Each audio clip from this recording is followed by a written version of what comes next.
Um, hello, welcome back, everyone. But first of all, sorry. Come, Asa. Anyway. Yeah. I kinda like you know, I was like making the drink just now. Then I was like, it kinda tastes a bit too sweet, so I just add some water, and now it's kinda better, I guess. So right. Yeah. I'm just trying to make some, you know, really nice drink before I start any game. What the hell was that? No, nothing. Nothing. You don't see anything. You don't see anything. You don't see anything. Anyway. Before we start, let me tell. Okay, we're here. Good. Yeah. Yeah, I did. I did. You know, like because my drink just kind of hit the mic, so as you can see, you can hear the the you know, the drink, the beverage I make.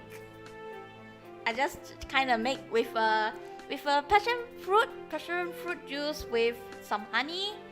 Like, you know, just worry if in case I took too long for the gaming, like trying to read through the whole gaming thing, and so I decided to make a really large batch of it. So I hope I don't get any stomach ache or anything. Yeah. No. No. It's fine. I guess now it's fine. Okay, now it's fine. Okay, great. It's fine now. Okay, now let's see. Okay. So, everyone, con asa. Okay, just let me get this straight. We are finally reached the final route for Monika. So we are gonna see what is going on in her road, and we don't know how long it will take. So we shall see what's going on in her road. Of course, they did mention that it will be similar to, you know, similar to the default storyline, except just with her a lot. Yeah, literally a lot of her scene this time instead of the three girls, you know. This one will mainly focus with Monika only. Okay, so let's start. Of course, we don't know what will happen next. Okay, let's go. Whoa! Whoa! What? Whoa! What? Okay.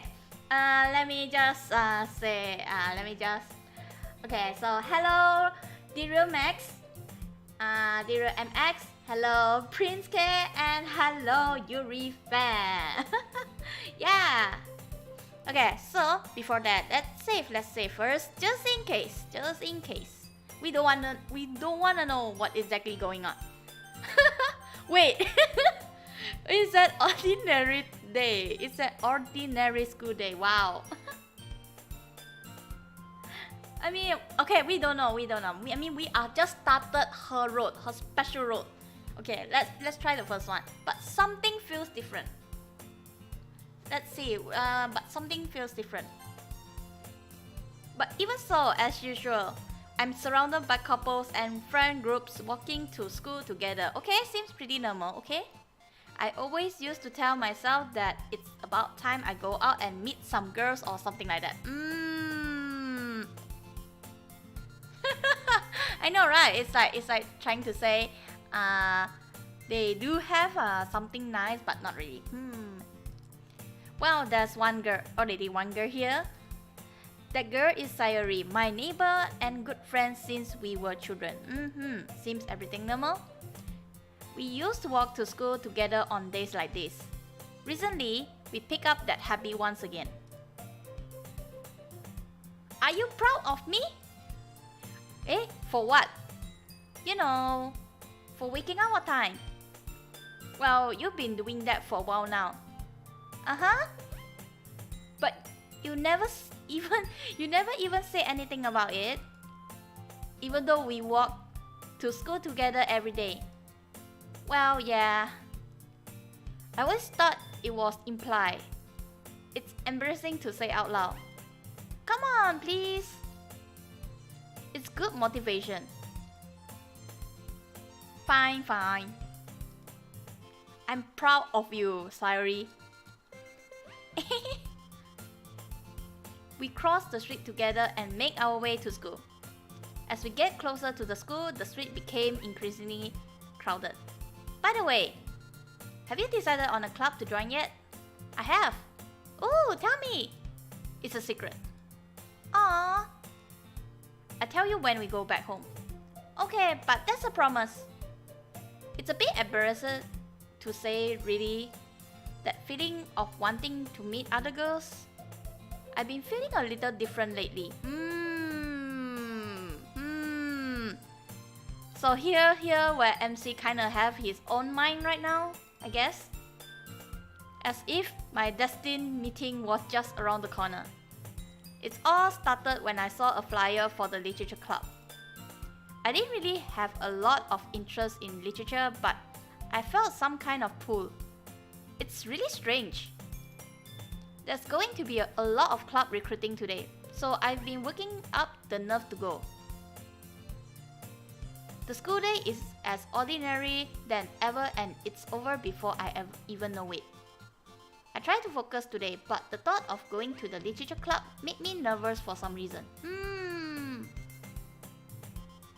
Maybe I should just rest for a bit and calm myself. Oh hey, Shavon! Hey, welcome, Shavon!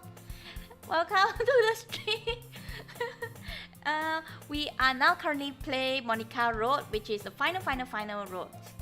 So we don't know what is going on in here, but somehow we can see that the MC somehow had got his own mind, like somehow he got the idea of what is going on. So let's continue, shall we? No, I can't do that. I just have this feeling I can't run away. Like I was supposed to go. I leave the school right away, running into Sayuri in the hall.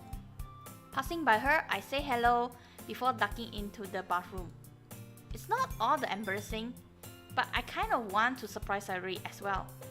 After all, she is the vice president of literature club. I wait about 5 minutes before leaving the bathroom. Then I take the path up to the room that was advertised on the flyer. It's up the stairs, in an area of the school I rarely visit, since this is used by the third years. I take a breath outside the club room door before putting my hand on the handle. Before I can pull it aside, the door slides open. Wait. Monika, a girl in my class last year and the most popular girl in my school year, paused halfway through her sentence. Wait, what? What are you doing here? I came to join the literature club. But you're not supposed to be here alone. It's only with... Wait, she also know. Wait. Did she?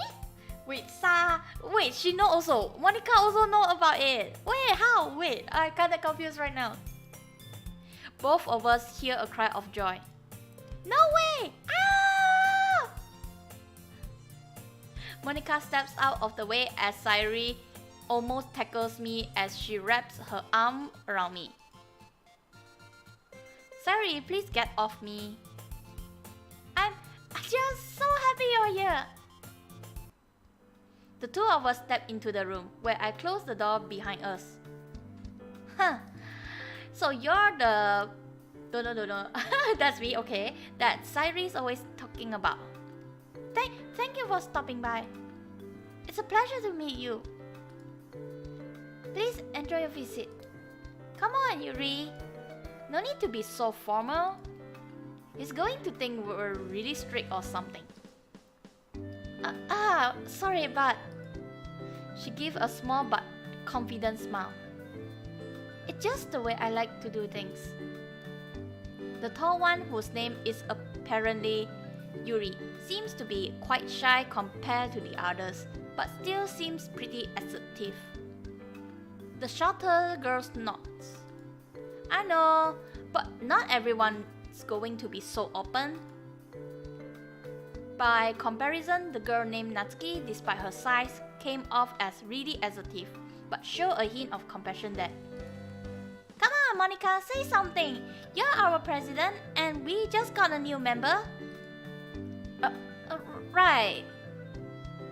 Okay, did you guys saw her expression? You know, Monika expression just now, like from how is he even here in the first place? Like, is he even here? Why? It was supposed to follow the plot, but somehow kind of off. Monika clears her throat and puts on a smile. Welcome to the literature club. I'm glad you decided to join us. Ah, thank you, Monika. Even though she's smiling, I swear Monika is glaring at me. You see? Okay, you see her face right here? You see her face right there? It's like, she's keep glaring at me. Like, are you trying to say I'm sus for a reason? I'm not sus, okay? I'm just being conscious about what's going on here, okay? I didn't know you knew Monika. We were only in the same class last year, that's all. Wait. Okay, something in my nose right now. Okay, 3, 2, 1. Okay. Oh, that was close. Oh, let's hope. something just went in my nose. I almost kind of sneezed out. That was close. Phew. We didn't talk very often either. Well, you get to know her at this club then. And everyone else too. Natsuki's laughed from the side. Well, I guess if Sari is this happy to have you here, then I'm sure it won't be so bad to have you around. I smiled a little awkwardly at her comment, deciding to take it as a compliment. Thanks, I'll try not to bring anyone down. I'm sure you won't. She paused and then looked over my shoulder. Monika, you are unusually quiet.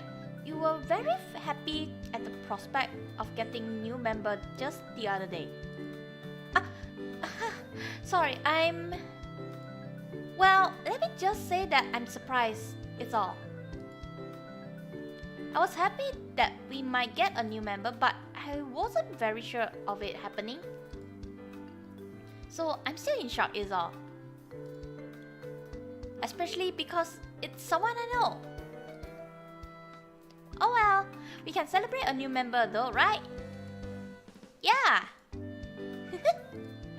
What an appropriate day for that, isn't it? Natsuki even... Hey, don't ruin the surprise. Sorry. I'll go prepare some tea. Oh, let's get the desk set up first. Sari, Monika, and I pushed some of the desks around to form a table. Yuri and Natsuki walked over to the back corner of the room, where Natsuki grabbed a web tray and Yuri opened a closet. Still feeling a bit of awkwardness with Monika, I take a seat next to Sari, who nudges me when she catches me sneaking a glance at Monika. Natsuki proudly marches back to the table, tray in hand. Okay, are you ready? Ta-da! Whoa! Natsuki lifts the foil off the tray to reveal a dozen white fluffy cupcakes decorated to look like little cats. The whiskers are drawn with icing, and little pieces of chocolate were used to make ears. So cute! I hear Monika start talking, but she coughed, as if to clear her throat. I had no idea you were so good at baking, Natsuki. Hey, well, now you know. Just Sari take one. Sari grab one first, and then Monika. Then I take one. It's delicious! Sari talks with her mouth full and already has managed to get icing all over her face. I turned the cupcake around in my fingers, looking for the best angle to take a bite. I get the feeling I've seen this before. It's the same feeling I had earlier today, where something feels different. I broken out of my thoughts by a small nudge from Monika, who narrows her eyes at me. I then notice Natsuki is quiet. She's also sneaking glances in my direction. She must be waiting for me to take a bite. I firmly bite down. The icing is sweet and full of flavor. I wonder if she made it herself. This is really good. Thank you, Natsuki. What? Why are you thanking me? It's not I swear I've heard this line before. Made them for you or anything. But I'm glad you like them. Natsuki smiled. It's a very small smile, but it's sincere. I simply nod to end the conversation there. Yuri returns to the table, carrying a tea set. She carefully placed a teacup in front of each of us before setting down the teapot next to the cupcake tray. You keep a whole set in this classroom? Don't worry, the teacher gave us permission. After all, doesn't a hot cup of tea help you enjoy a good book? I guess. Monika's voice fades away before she goes completely silent. The rest of her sentence being cut off. Are you okay, Monika? Can I get you some canned coffee from the vending machine? It might wake you up. Oh gosh, wait, I don't recall this part. I don't recall this part.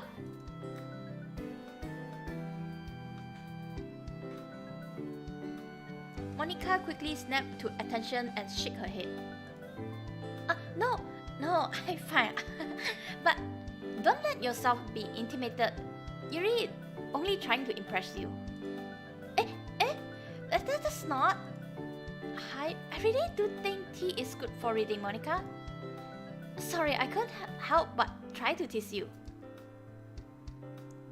But for some reason, a look of confusion flashes across Monika's face after saying this before she mysteriously nods to herself.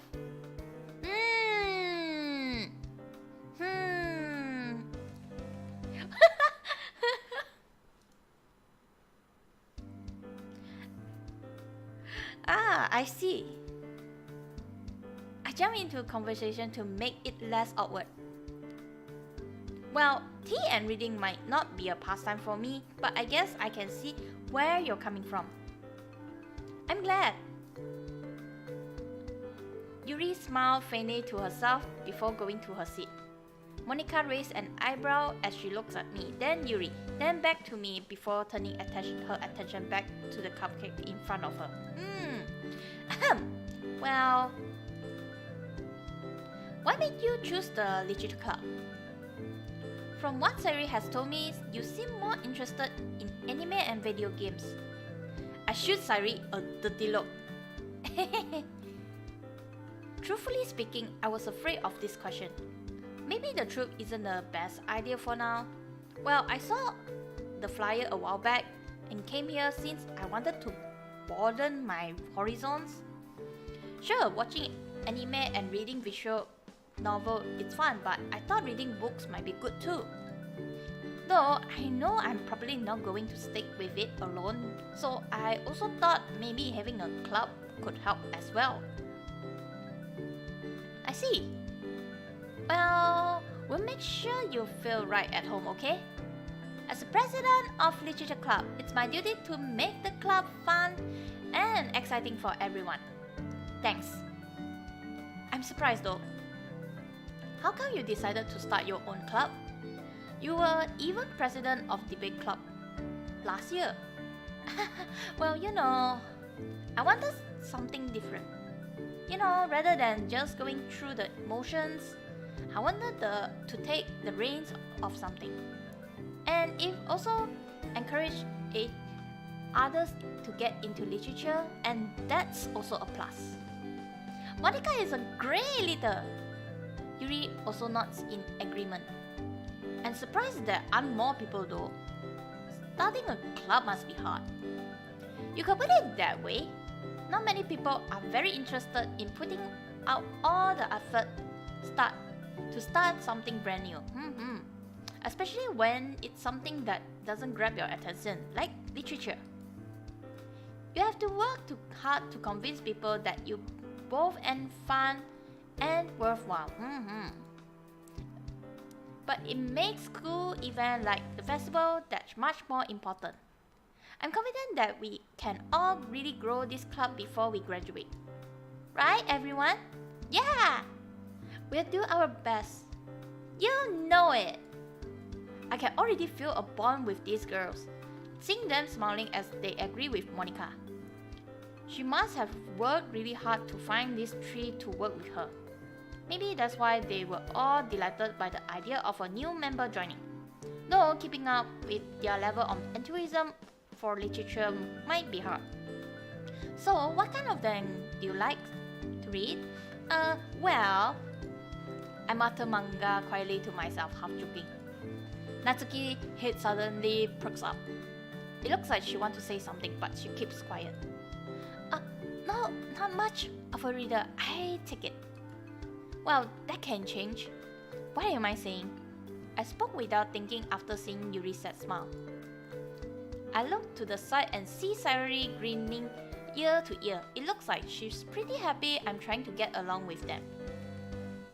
Hey Yuri. Yes? Well, about, the first thing he said. Manga? Natsuki tend to read manga in the classroom. Don't just say it! For some reason, Natsuki seems embarrassed about it. Besides, manga is literature too, If he wants to read some of my manga, then don't try to stop him or anything. Natsuki, I will never do such a thing. Whatever he likes to read, that's fine by me.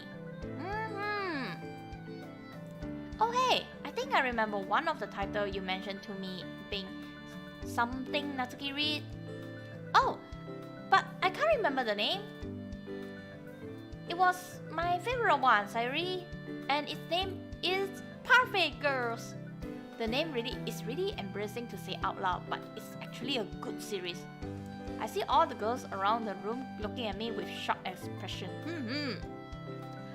Look, the beginning might be slow, but all of the characters get really well developed as time passes. I get oddly defensive about it, but that might also be my embarrassment.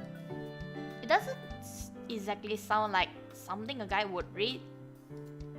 Admittedly, I got lured by the cover, but it hooked me from the start.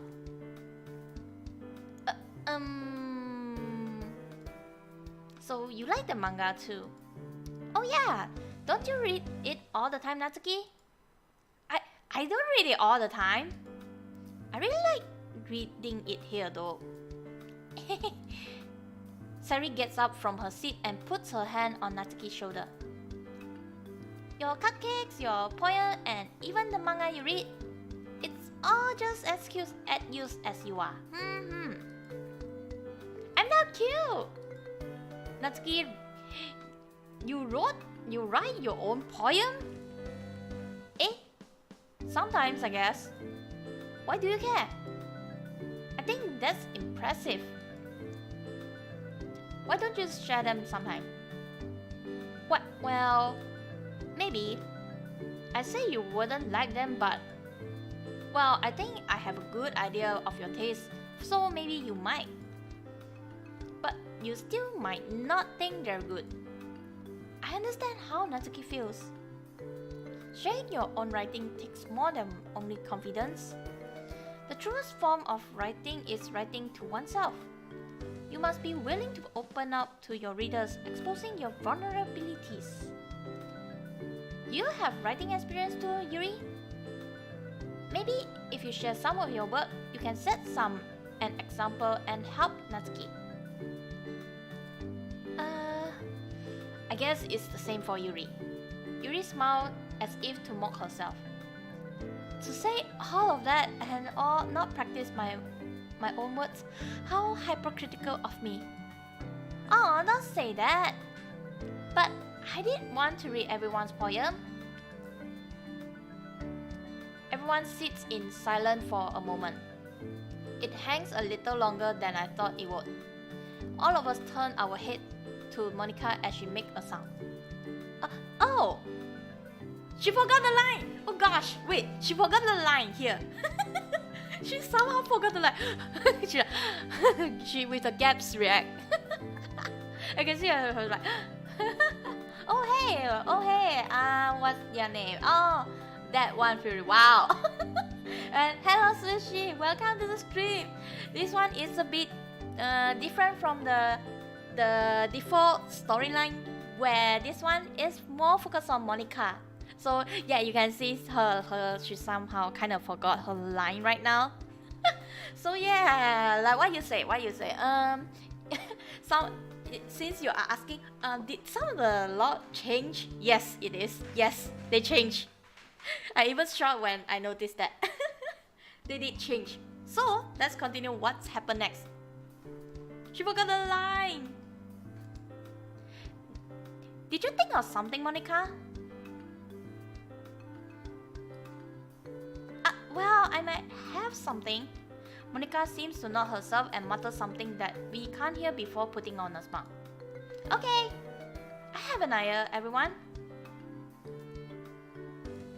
Natsuki and Yuri look at Monika with a questioning looks on their face.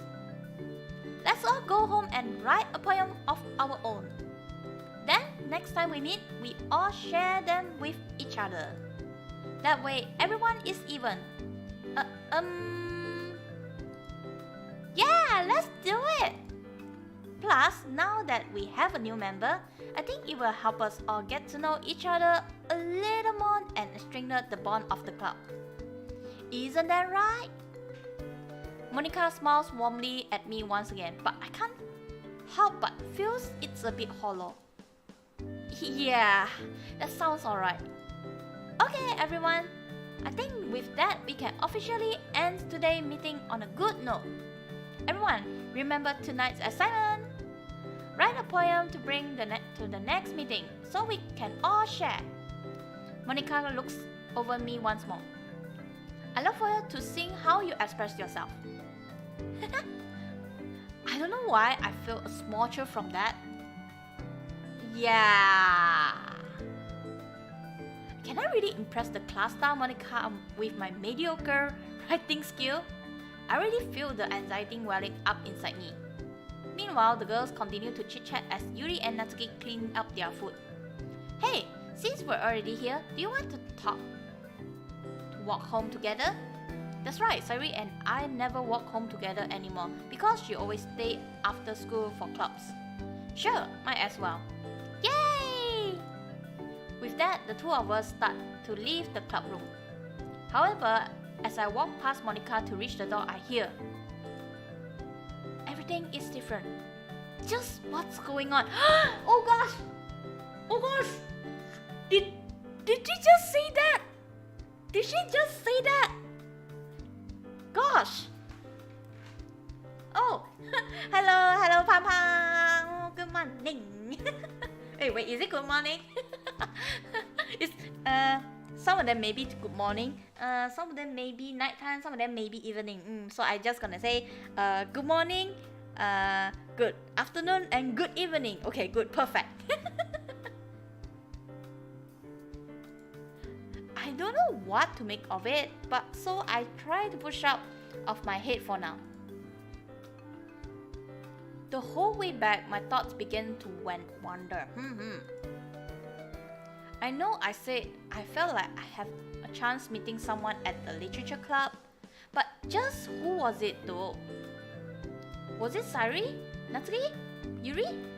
Or maybe it was even Monika? I don't know just yet. Hey! What is it, Sari? I'm so glad you joined the literature club. I was planning to bring you there, but I didn't have to. It was almost like it was fate. Maybe. But sorry if Monika came off a bit distant or weird today. She's not normally like that.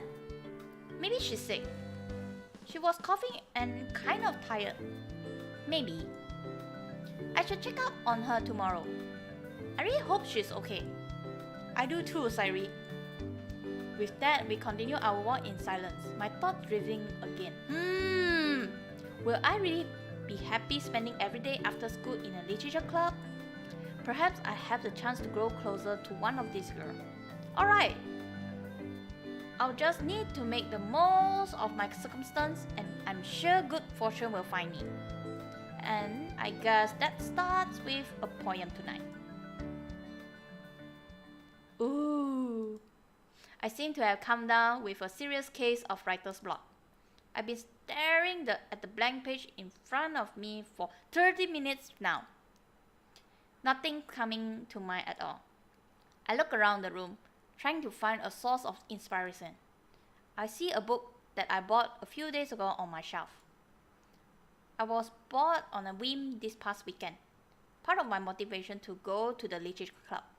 Have a book to talk about, something like that. I reached out and pulled it from the shelf, reading the title, Portrait of Markov. I weighed it in my hands for a bit. Even though this is the first time I pick up, since it has a familiar weight to it.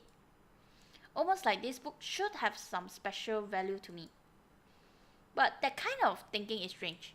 This weird feeling still hasn't gone away either.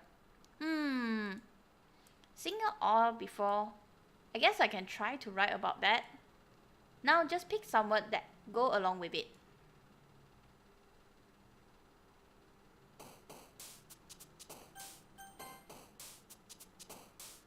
What is going on? Okay, wait. First. Okay. Oh, hey, Cookie. Welcome to the stream.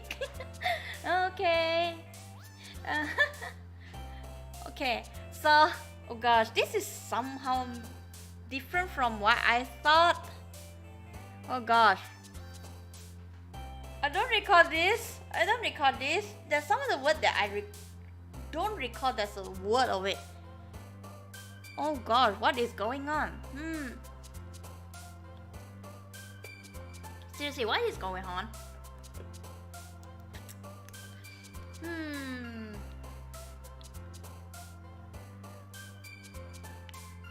Yes, I know, right? It's like I don't recall some of the words here.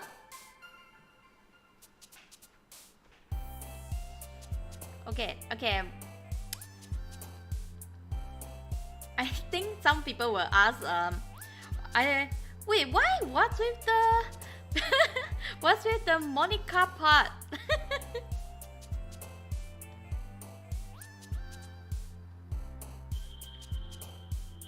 You know, it's weird, you know.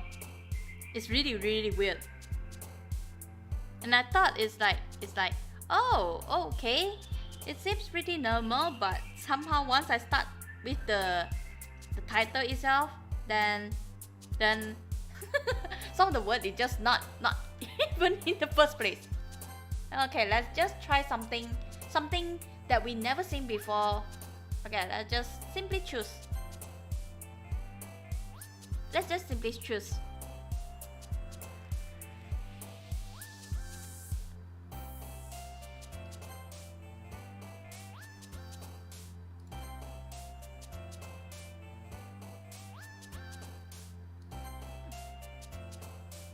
Let's just simply choose, shall we?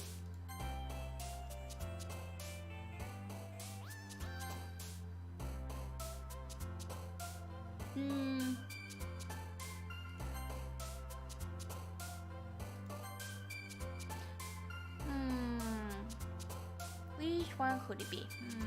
Let's just simply choose first.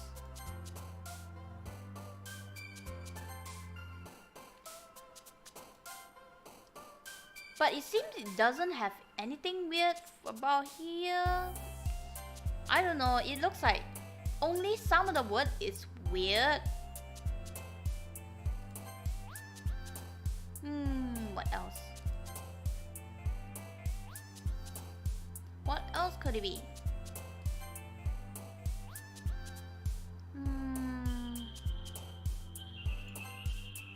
Let's just make it looks pretty normal. Let's just make it look pretty normal.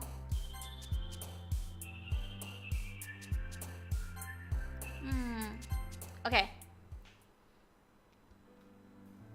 Okay, it seems...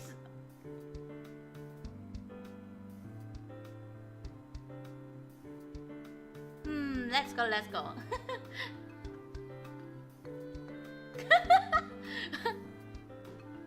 Okay, let's see what's going on here.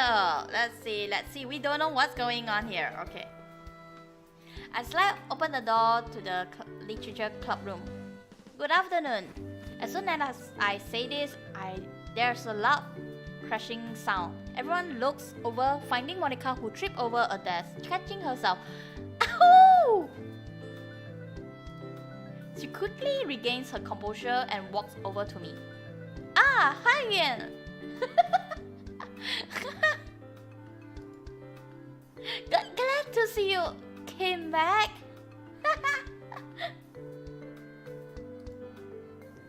Monika paused before nodding.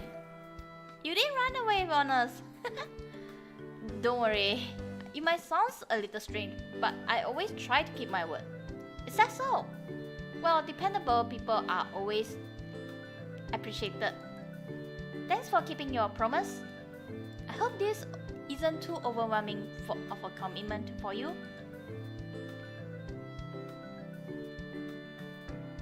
Making you dive headfirst into literature when you're not accustomed to it. Well, trying new things is good, right? Yeah, I suppose.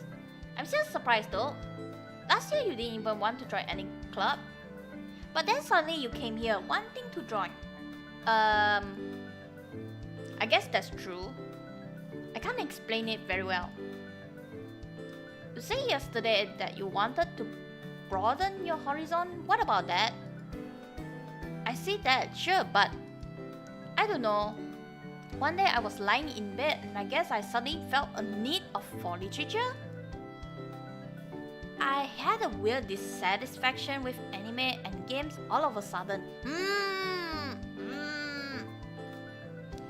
Then I saw the flyer and everything sort of clicked. I still like manga and anime though. It's fine. Besides, I was worried about you becoming a need if you didn't try a new club. Everyone else have a small laugh at my expense over it. Well, I guess I should teach you how to clean your room. You did almost set your house on fire one time. Let's not talk about that. You two are really good friends, aren't you? I might be a little jealous. How come? You and him can become good friends too. I hope we can all get closer this year as well.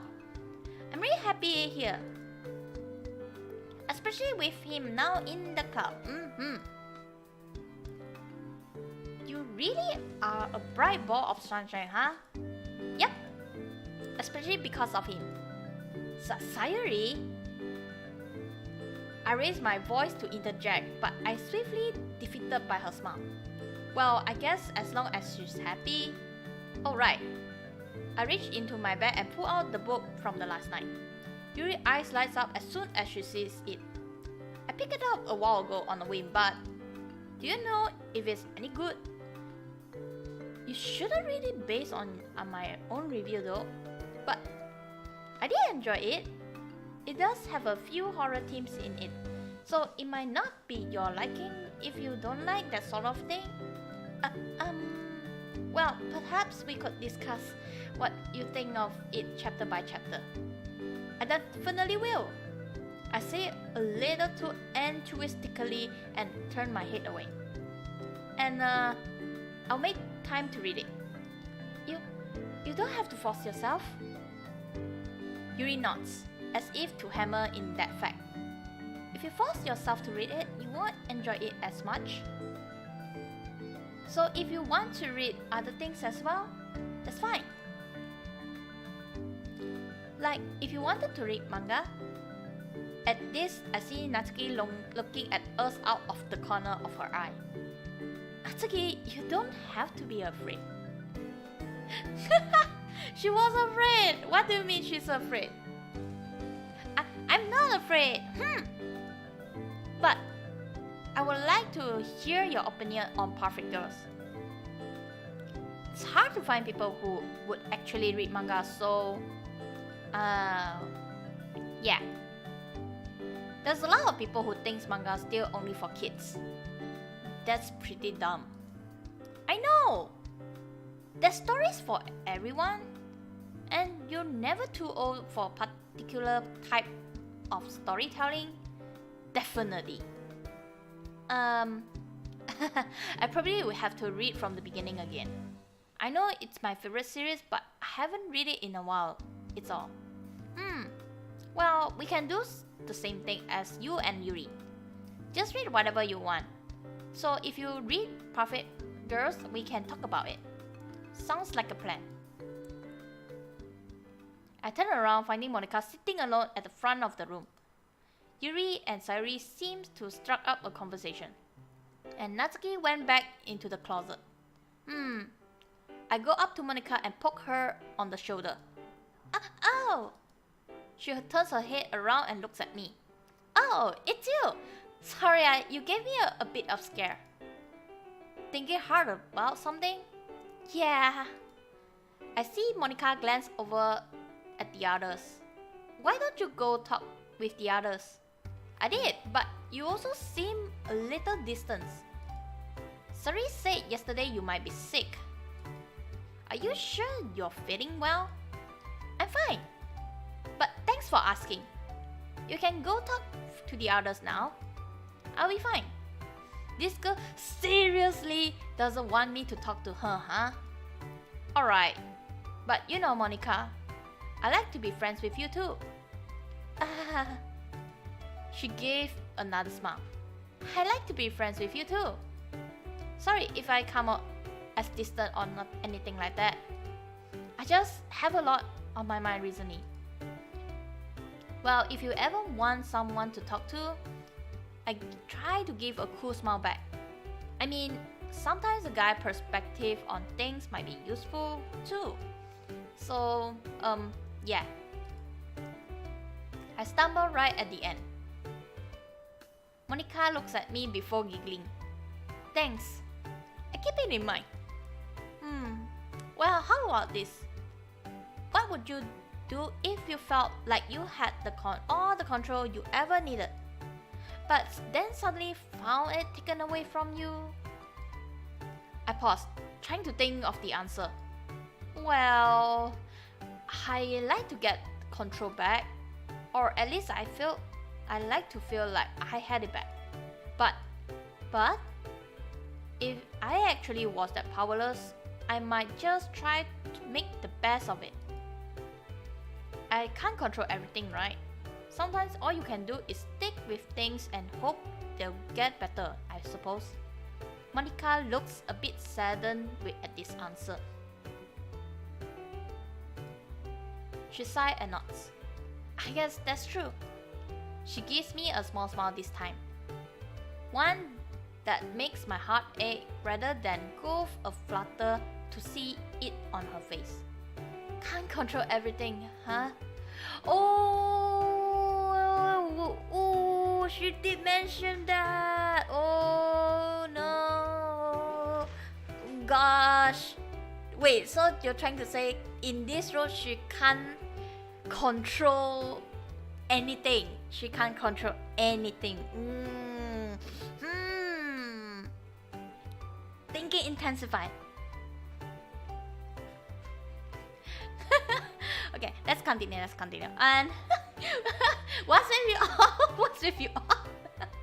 What's with you all? What's all of you? What happened to all of you? I guess Monika did mention can't control everything. Well, I also can't control everything. I can't control you all. Oh gosh. Okay, let's continue. Okay, let's continue. Thanks. Even she say that, it still hurts to see her like that. Monika must have something weighing down a lot on her. Well, thanks for asking me. That you trust me enough to ask something like that? You must be dealing something pretty heavy, huh? Sort of. Well, I know I probably have no place to say this, but I'm sure you can share it with the other member clubs too. They're all here for you too. I think they'd all be sad to know if something was crushing you like this. I see Monika blink a few times before nodding. Maybe. But sometimes you just know that some people might not be able to help. Though, thanks for saying that. I'm glad. I'm glad that you think that of them. Well, they're happy right now, right? They seem to be really happy being here as well, so it just won't be fair if the president couldn't find happiness at her own club, right? Yes. Oh, look at the time. Monika jumps to her feet. Okay, everyone. Everyone looks up from their various activities. Did everyone write a poem last night? Yeah. My heart racing again. I can't believe I agreed to do something so embarrassing. That feeling I had last night was a good inspiration, but I'm still pretty unskilled at writing. There are not mumbles of admission that go around the room, save for Sayuri, who triumphantly pulls her poem out of her bag. It's wrinkled and looks like it was torn out of a spiral notebook. Monika wrote hers in a composition notebook. I can see her pristine writing. Natsuki and Yuri reluctantly complete as well, reaching into their bags. I do the same as well. Okay, I think it should be just fine. Let's start with Monika this time. I should start with Monika. Let's go! Yesterday, she seemed eager to read my poem and I want her to know I'm putting in effort. Monika looks from my poem, stares into my face, then looks back down at the poem. She repeats this several times before handing my poem back to me. That bad, huh? No! Rather, it's... You say you never written poem before, but it's a bit surprising. It's, the themes are... Can I ask why you made, right? This? Well, Monika already opened herself up to me today, so I think I can tell her. I was lying in bed when I thought about that feeling. I was kind of drawn here. How it was kind of unnatural to... I had the idea in mind, but then I just started putting words on the paper. It was kind of blurred actually. When I finished writing it, I didn't know what to think. And so I decided to use that first draft. If it wasn't bad to me, that was good enough. Well, it's good. Oh, hello, welcome to the stream. welcome. Okay, you're still working out. Oh, that's too bad. Okay, see you. Okay, let's continue. We are still fine. We are still fine. Don't worry. I like it at least. It wasn't very direct, but it wasn't very metaphorical either. Some people might be upset by that. You should pick one and stick with it for the poem. Otherwise, it keeps starting without going nowhere. But you managed to put it off without doing that. I'm impressed. I guess I underestimate you. It's easier for me if I keep everyone's expectation low. That way, it always counts if I put in some effort. That's not very fair. But it worked. Well, keep doing your own thing. Just keep exploring and trying new things. It could take a while before I feel comfortable doing this. That's okay. I love to see you try new things. That's the best way to find the kind of style that suits you. Everyone else might be a little biased toward their own kind of style, but I'll always help you find what suits you the most. So don't force yourself to write the way everyone else wants you to write. It's not like you have to worry about impressing them or anything. Anyway, do you want to read my poem now? Don't worry, I'm not very good. You sound pretty confident for someone who claims to not be very good. Well, that's cause I have to sound confident. that doesn't mean I always feel that way, you know? I see. Well, let's read it then.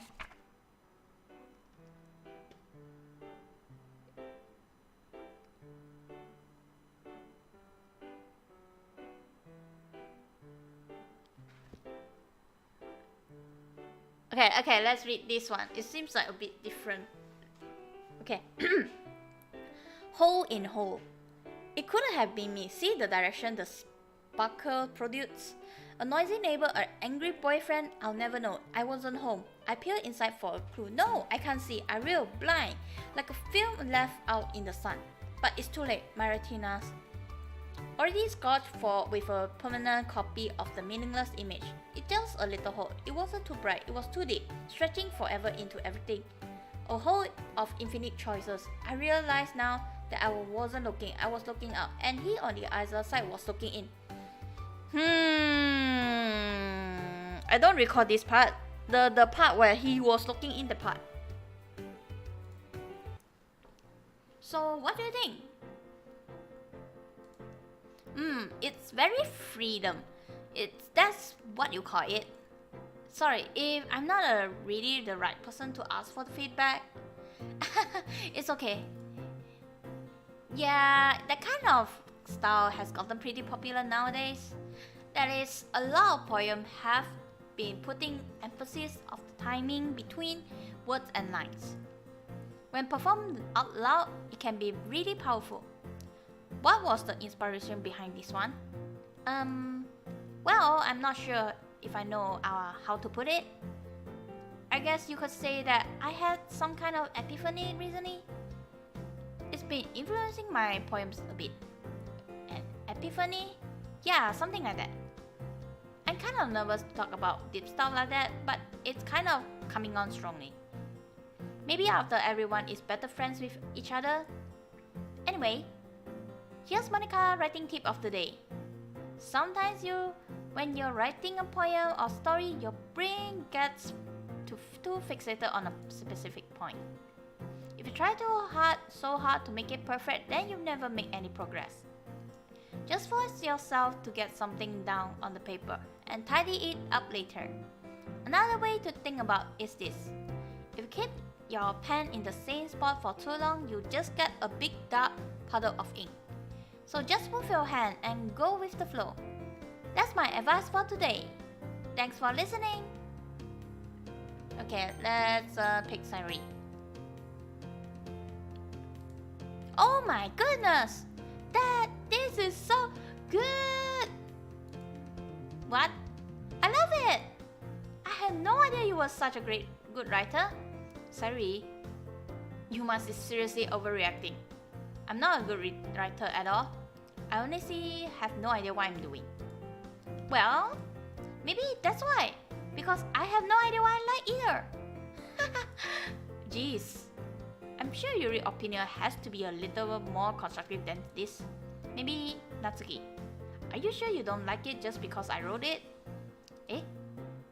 Well, I'm sure that's part of it. I think I understand you better than a lot of other, So when I read your poem, it's not just a poem. It's my poem. And that makes it feel extra special. Like, I can feel your feeling in it. Sari hugs the sheet against her chest. You're so weird, Sari.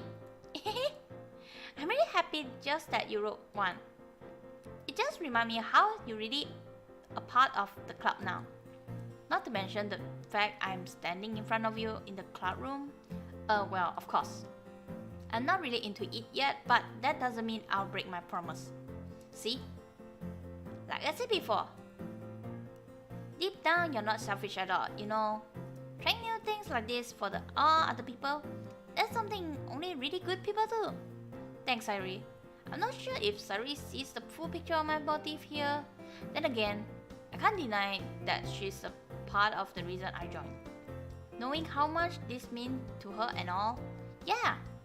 And I'm gonna make sure you have lots of fun here, okay? That will be my way of thanking you.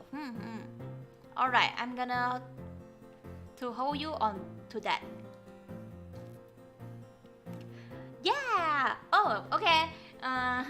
Lunch for me. Okay, see you soon. See you soon. Now you read my poem still, right? Don't worry, I'm really bad at this. We'll see about that.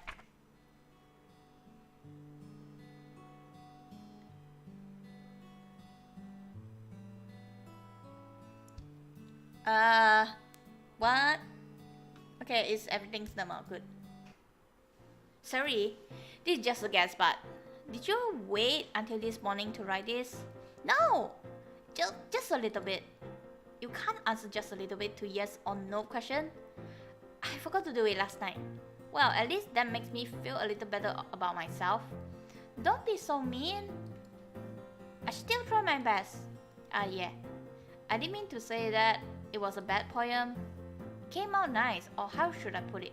It just sounds like you. Really? Yeah. Especially the last line. I made it to those. Even though you were late to school, it's bad to skip breakfast. I get all cranky. Well, I guess there's no point in arguing. Anyway, thanks for showing me. It was so much fun. Monika's the best. Yeah. But next time I won't forget. And I'm gonna write the best poem ever. Well, I guess I look forward to it.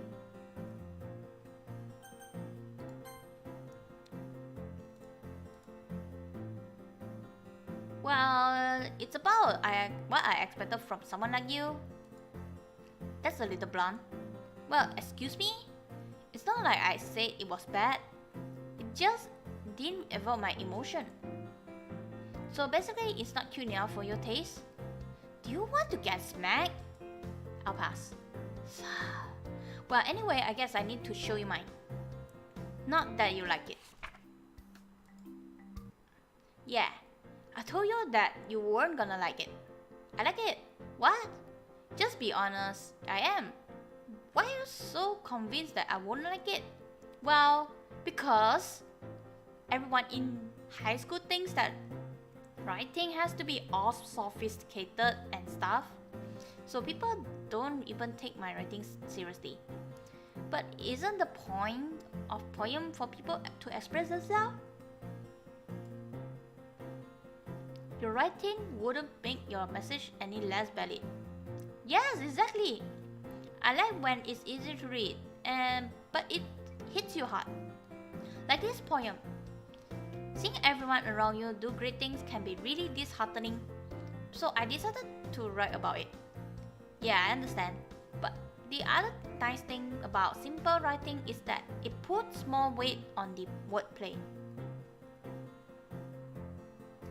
Like, I set up a rhyme at the end but then made it fall flat on purpose. It helps bring up the feeling in the last line.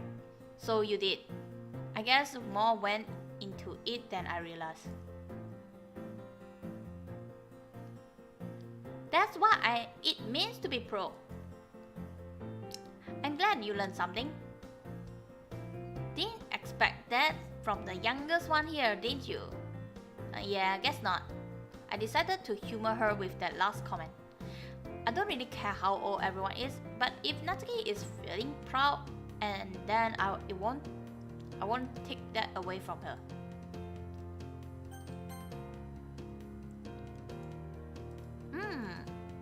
Yuri stares at the poem. A minute passed, more than enough for her to finish reading. Oh! Sorry, I forgot to start speaking. It's fine, don't force yourself. I'm not. I just need to put my thoughts inward. Hold on. Okay, this is your first time writing a poem, right? Yeah. Why do you ask? I'm just making sure. I guess that it might be after reading through it. So it's that bad. No! Wait, did I just raise my voice? Oh, I'm sorry. Yuri buries her face in her hands. I couldn't help but notice that it's been several minutes and we really haven't gotten anywhere. It might take Yuri a while to get used to new people. It's fine, I really didn't notice. What were you saying? Right, just that there are specific writing habits that are usually typical of new writers. And having been through that myself, I kind of learned to pick up of them. I think the most noticeable thing I recognize is new writers is that they try to make their style very deliberate. In other words, they tend to pick a writing style separate from the topic matter, and they fit the two together. The end result is that both the style and the expressiveness are weakened. Once you refine her train of thought, it's as if her demeanor totally changed. Her stammering is completely gone, and she sounds like an expert. Of course, that's not something you can blame for. There are so many different skills and techniques that go into writing an even spinnable poem. Not just finding them and building on them, but getting them to work together is probably the most challenging part. It might take you some time, but it all comes with practice and learning by example and trying new things. I also hope that everyone else in the club gives you valuable feedback. Natsuki can be a little biased though. Biased how? Well, never mind.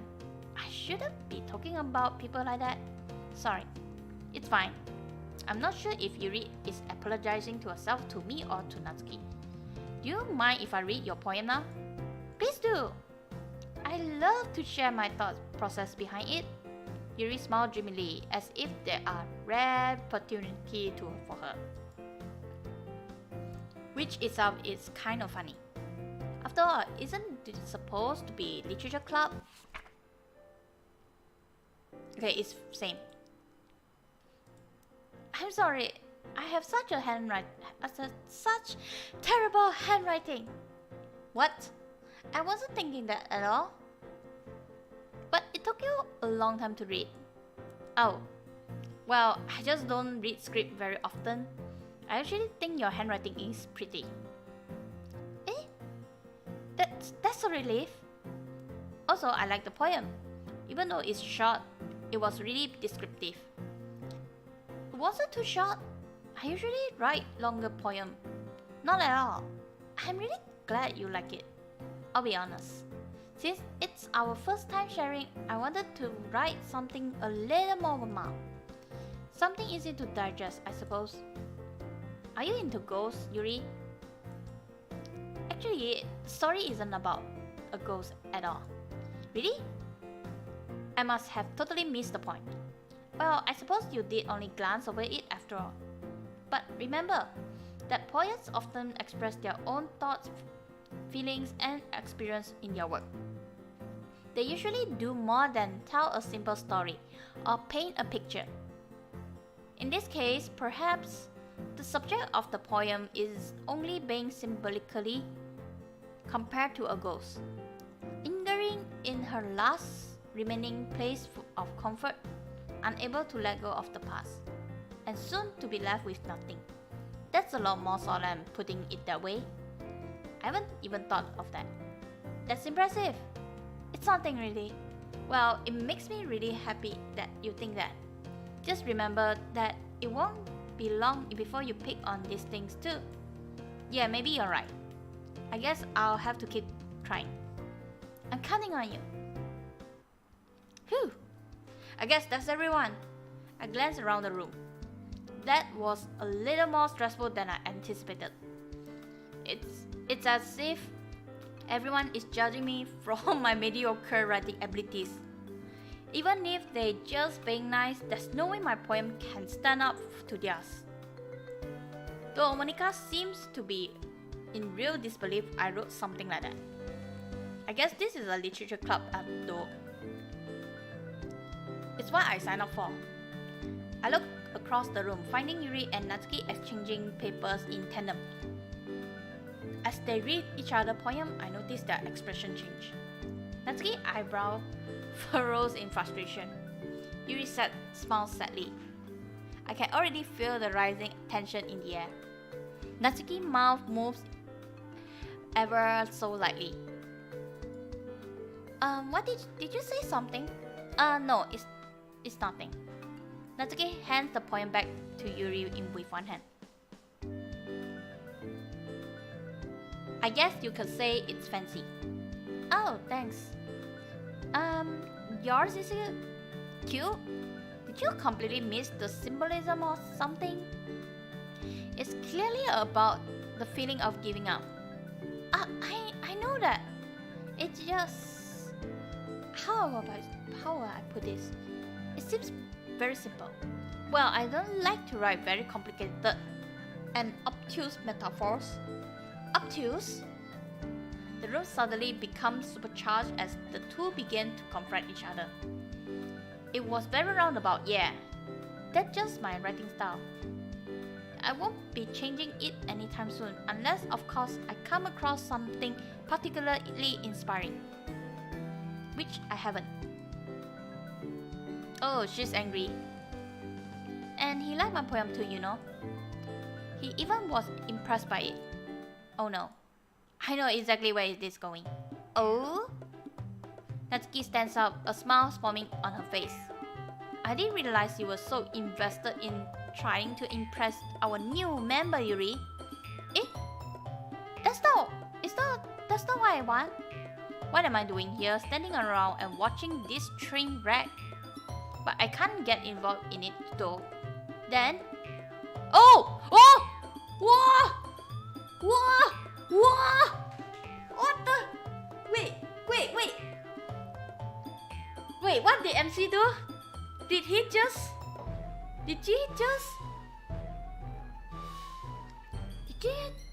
change the system or something? Oh, wait. I'm kinda confused. Wait. Sorry. I'm kinda confused right now. I didn't expect this. Oh gosh, I didn't expect this. MC has the power to remove the choice. Gosh. Oh gosh. Monika! Eh? Everything stops for a second. Probably as everyone realized how loudly I yelled that. Oh right. I could swear that wasn't. I hear Monika mutter something before she walks over to the two of them. Natsuki, Yuri. Both of them look away, clearly ashamed of the display. I know you two are very pronoun about your style, but there's no need to argue like this. Talking about preference is fine, but Natsuki trying to imply something about Yuri is a low blow. That being said, Monika interrupts Yuri, who was about to speak. Yuri, you shouldn't attempt to use his thought about your poem as a way to boost your credibility. I won't ask you two to apologize to each other, but remember that we're here to enjoy literature, not over fight over our preference. Got it. I understood, Monika. Wait. Whoa. Well, anyway, back to what you were doing. With that, Monika turns around and starts walking back to her desk, shooting me a look. It's definitely not a thankful look, that's for sure. Come on, I didn't do anything wrong, I guess. If you excuse me, I'm off to make some tea. With that, Yuri quickly excuses herself from the room. It seems like I was looking in Natsuki's direction for too long. As she turns away from me, oh gosh. Sari moves in to talk with her, pulling her into a hug that Natsuki originally resists but eventually let herself be comforted. I hastily retreated back to my desk and await the end of the day. About 10 minutes later, Yuri come back into the room. She and Natsuki pass by each other without a word. Deciding the best course of action is not to get involved, I simply stare out with a window and watch the scene play out of the reflection. Sari whispers something to Natsuki, who gives another half, but Sari seems a little more insistent on whatever they're talking about. With some prodding, Natsuki is released from Sayuri's hug and awkwardly shuffles towards Yuri. I can't make out exactly what they're saying, but it doesn't seem like there's any tension anymore. I look over Monika as this going on, who has a small smile on her face, maybe seeing all of this, but it quickly vanishes after she closes her eye and mumbles something to herself. Huh. I turn away before Monika can catch me looking at her. I noticed Sayuri came over to me without noticing. Sayuri smiles at me. Good job! About what? She leans down and whispers. Helping with, what just happened? Well, it's, instinct. It sounded like I was about to get involved, so I panicked. Well, I'm glad everyone stopped fighting. Someone just have to speak up, is all. So I'm glad you did. It's nothing. If you say so. But it isn't nothing for me. I really love this club and everyone here. With that, Sayuri pulls away and flashes another grin before walking over to Monika. I guess that's why Monika's the vice president, huh? I probably called on Monika since she was the president, but Sayuri definitely seems like the mood maker of the club. If anything like this happen again, I can definitely call on her. Okay everyone, it's just about time for us to go home. How did you all feel about sharing poem? It's a lot of fun. Well, I say it was worth it. It was alright mostly. How about you? Well, yeah, I could say the same. It was neat talking with everyone. Great! In that case, let's do the same tomorrow. And maybe you learn something from everyone too? That way your poems will turn out even better. Well, I did learn a little more about the kinds of poem everyone likes. With any luck, that means I can at least do a better job impressing those I want to impress. Other than Monika anyway. She seems more bewildered about my poem than anything else. I guess that's somewhat impressed her. She couldn't believe that I had written it. If I want to do that again, I'd probably do what I did before then. Ready to walk home? Sure, let's go. Sayuri beams at me. It has been a while since Sayuri and I spent this much together. Though I can say I'm not enjoying it. Sayuri, about what happened earlier? What about it? Natsuki and Yuri, does that happen often? No. That's actually the first time I've seen them even act like that at all. They're usually so nice and accommodating. It might just be because this poem writing thing was more personal. I guess so. You don't hate them, do you? No, of course not. I just want your opinion. Phew. It's nice I get to spend time with you in the club. But I think seeing you get along with everyone is what makes me the happiest. Even Monika seems to be back to her normal self today. Monika, huh? She did seem kind of distant the other day, but she seems a lot friendlier today. Much more fitting in the role of club president. Even she was surprised to see me there. I think everyone really likes you too. Hey, Dad. Every day is going to be so much fun. Jeez, I hope so too. But something keeps itching at the back of my head. It's probably nothing. Still though, I wonder if I'll be more than friends with any of them. I guess we'll have to see about that, Sayuri. Okay. I guess that means I'm writing a poem tonight. I sighed, looking up the ceiling again. It's been about an hour now and I'm still stuck. What to even write about? I don't know, I'm drawing a serious blank. My mind rendered back about what Monika said earlier today, unable to control things. When I think about those words, I can't help but resonate with them. Not on the level of that's just how life is, but there's always something out of your control. Something greater than that. I don't really know how to describe it. It's sort of like, I can understand what she means. Not being in control at all, something like that. Well, I guess I can write about that. Not to specifically impress Monika or anything, but maybe I can let her know that I can understand what she's going through. After all, she is way out of my league. I might be able to impress her, but even I know that it's not going to mean she'll suddenly want to be close to me. Well, probably not impress her. On second thought, considering her reaction to my poem, still, there's no shame in at least trying. Now just to think some word.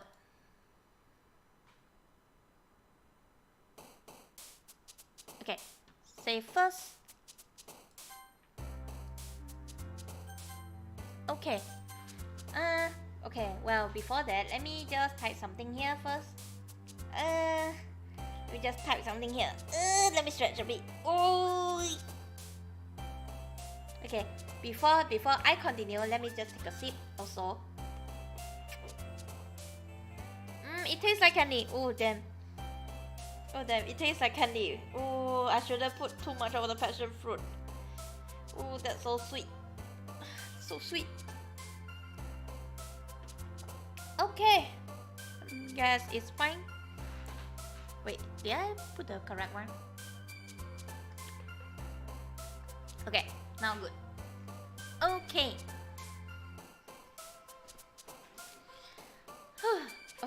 Okay, I'm back.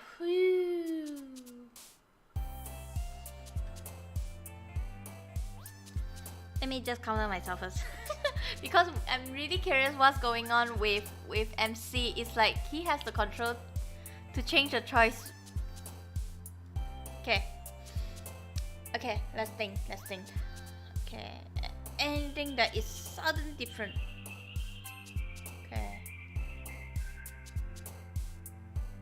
Okay, let's check.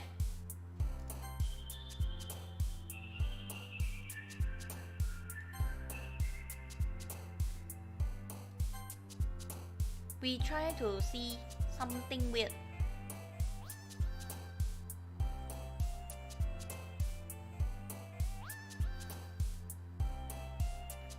Is it this one? No, right?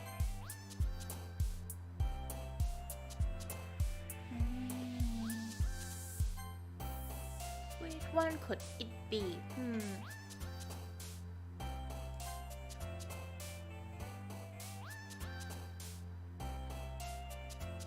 What could it be?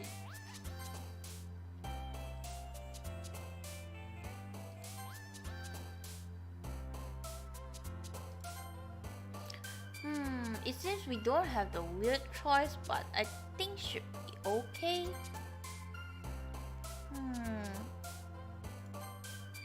Yeah, I can't seem to find it, but I think it's okay.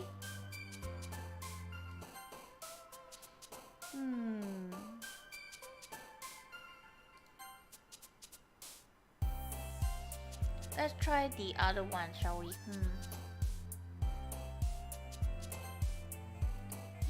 Wait, we really can't find something weird about it, so I think it should be just fine.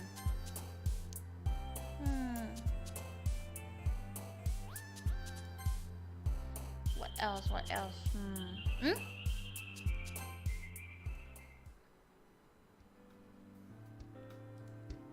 Okay.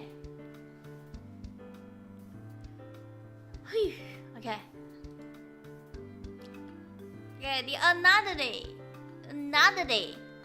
Let's go with the another day. Another day goes by and it's time for the club meeting already. I've gotten pretty comfortable here over the past few days. Hi! Hey Sairi. It's the usual scene when I enter the club room. You seem like you're in a good mood today. I'm just really happy that you're in the club, that's all. I see. That's a pretty simple thing for you to be happy about. But I guess it's always the simple thing with you anyway. Speaking of which, I'm kind of hungry. Will you come with me to buy a snack? No thanks. That's That's not like you at all. I have my reason. Why don't we take a look of your purse, Sayuri? Eh? Why that all of a sudden? No reason really. I just wanted to look at it. Sayuri nervously retrieved her coin purse. She fumbles with the latch and gets it open. Then she turns it upside down and lets its contents spill in onto the desk. Only 2 small coins fall out. I knew it. I can see right through you, Sayuri. That's not fair. How did you even know? It's simple. If you had enough money in the first place, you would have bought a snack before coming to the club room. So either you're not hungry or wanted an excuse to take a walk, or you plan to conveniently forget that you spent all your money so that I would let you want some. But there's one more thing. You're always hungry. And so that's only leave one option. Wow! I gave up! Don't make me feel guilty. If you feel guilty, that means you deserve to feel guilty. Yuri suddenly giggled. Eh?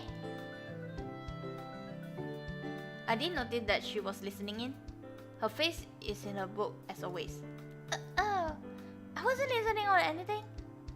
It was just something in the book. Yuri, tell him to let me borrow some money. Don't get me involved like that, Sayuri. Besides, you should only buy what you can responsibly afford.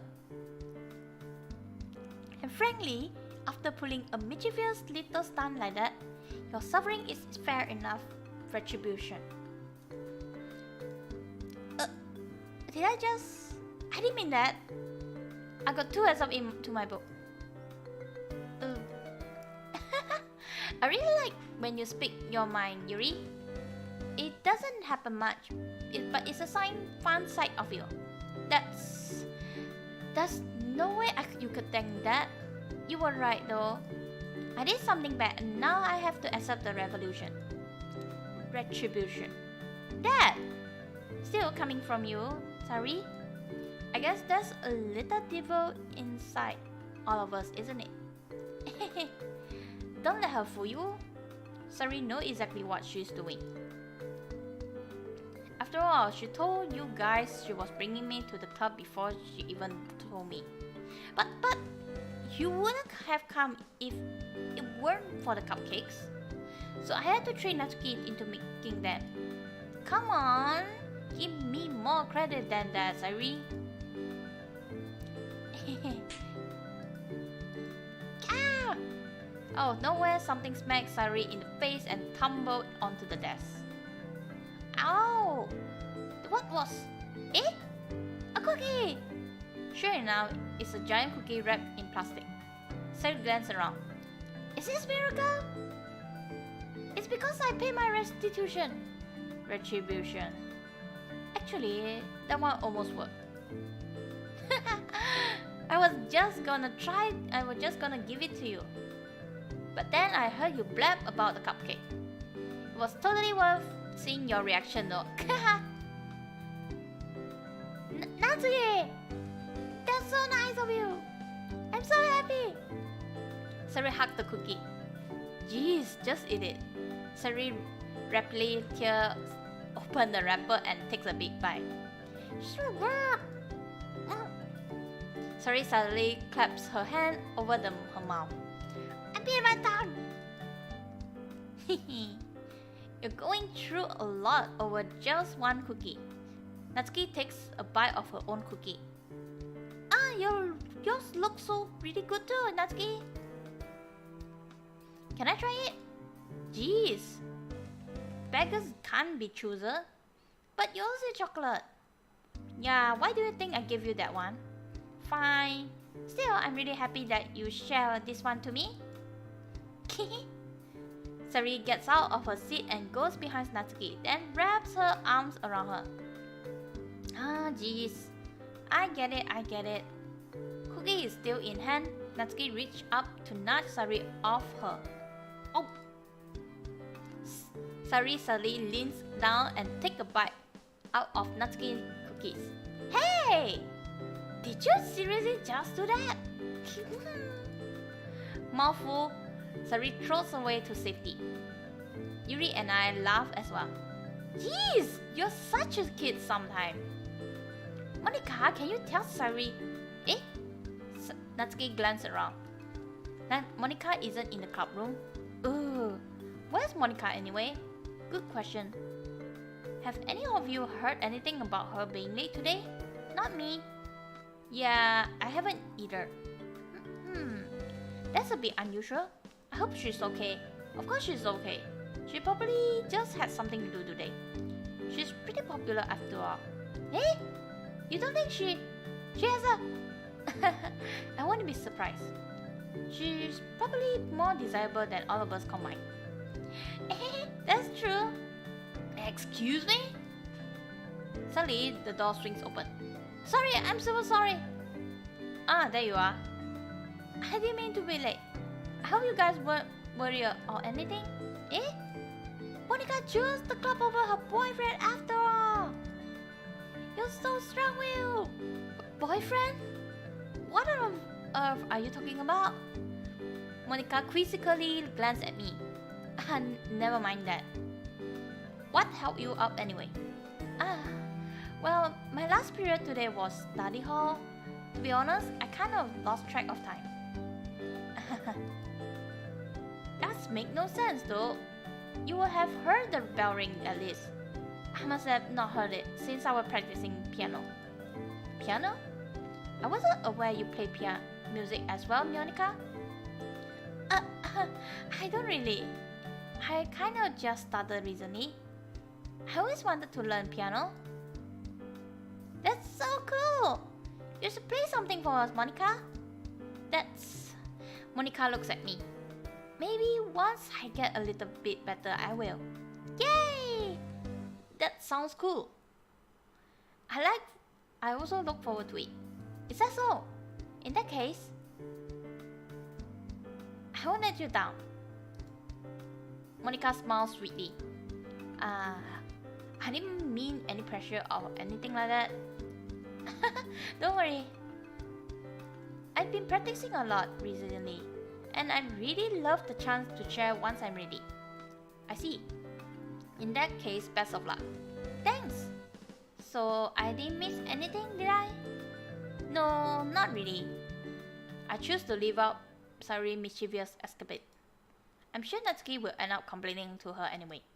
I look around the room as everyone settles down. It's strange, Monika isn't talking with Sari like last time. Sari seems to be preoccupied with Natsuki, the two of them talking about food, and Yuri is reading her book. I don't want to disturb Yuri, so I turn my attention towards Monika, who is by the front of the room. She's sitting alone, notebook open and pen in hand, but seems to be perfectly still. She doesn't make a single movement as I walk up to her. Writer's block? Monika's nearly jumped from her seat, her chair suddenly making a loud noise as she scoots away before she turns around. Oh, it's just you. Sorry for scaring you. No, it's fine. You seem pretty deep in thought about something though. Was it what you asked me about yesterday? I suppose. Monika gave another glance over me. Do I have ketchup on my face? I knew I shouldn't have looked for a napkin. I quickly wiped my mouth, with Monika giggling. No, it's not that. It's... She closed her eye and sighed. It's difficult to put into words. I tried to think back on Monika's words from before. Having the power to choose things, but then it being taken from you. I still don't know what exactly Monika is going through, but it sounds rough. I see. I sit down at the desk next to her. Well, I did say last time you could talk to the other club member, but that was only yesterday. I guess it's hard to suddenly change your mind all of a sudden, even if you are friends. Well, I appreciate you trying to talk to me, but it's no just to keep everything to yourself. It feels like Monika keeps trying to push me away though. No, you should probably go talk with the other girls. Don't be held back by me. I'm sure you'll be a lot happier than you stick around just listen to me drone around about things. Monika, this is actually kind of sad, really. She's the club president, so I find it kind of hard that no one else is really seeing to her. Especially since Sairi usually talking to her. It seems so obvious today. I guess Sairi noticed it as well, but when I talk to Monika, it feels like there's something more. It's not something that any high school girl might go through. It feels sort of more philosophical in nature or something spiritual. I can't put a word to it. Well, I mean, you're a club member too. It just wouldn't be right to leave you out of it. Even if I became friends with the other members, I like to be friends with you too. You're so sweet. But truthfully speaking, this is something only I can deal with. So don't worry too much about me. Besides, you can't be friends with the others if you're only thinking about me. Oh, hey, welcome back, Strawberry, welcome back. Welcome back. We're halfway through. No, not really halfway through. We are just about it's not even reached the festival. That's the part. It's still far away. It's still far away. I guess so. But still, I can't help but be concerned. I get it, though I want you to get along with everyone too. Don't worry, I'll talk with you, but make sure you get friendly with everyone else. Yeah. Oh, but look at the time. Okay, everyone. It's time to share poems again. Everyone quietly get out their poem, myself included. Say first, as usual.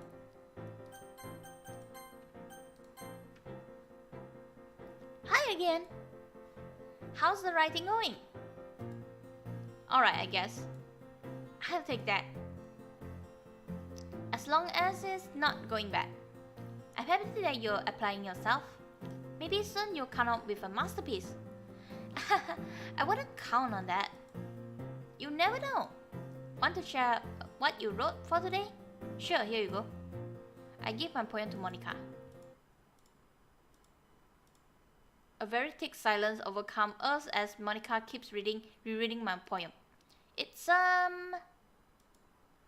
bad, huh? No, it's, how can I say this? I see Monika take a deep breath and then smile, as if she was taking a moment to recollect herself. It's a movement I've seen multiple times now. Monika seems to be hiding some other self of hers behind being the president. You're a man after my own heart, writing such a wonderful poem. It's very abstract though. Not in the way that Yuri uses complex metaphors, but more that it's out there, you know. Oh, sorry, that came out as kind of rude. No, I get what you mean. Are you sure you really haven't written before? Absolutely sure. Monika looks over me like she's looking for some kind of tell. Maybe you simply have natural talent for this. I wouldn't say that. It's a bit strange, you know. I find it hard to believe you didn't really already join some other club that you had writing in it. Well, I used to be part of a club. Oh, which one? The Go Home Straight After School Club. wait. I guess okay. This kind of line, I think, is trying to tell you guys, go home straight after school. Is this they trying to tell you all, or tell all of us? How did she even know? The go home straight after school. How she know? Go home straight after school. Deep thought right now. Okay. Monika smiles at the joke, making my heart skip a bit. Well, I'm glad you're here now. You have a very unique writing style. It comes to me kind of naturally, I guess. Well, keep at it. Anyway, here's my poem. I like the way it turned out, so I hope you do too. Alright, let's take a look. Okay, it should be the same. Okay, same. This one is pretty abstract too. We matched together well, don't we? Sure. Though I think yours is a lot better than mine. I kind of like playing with the space on the paper. Choosing where and how to space your words can totally change the mood of the poem. It's almost like magic. I see. It's still hard for me to tell what it's about though. I could say the same for yours. But sometimes, asking what a poem is about isn't the right question. A poem can be as abstract as a physical expression of a feeling.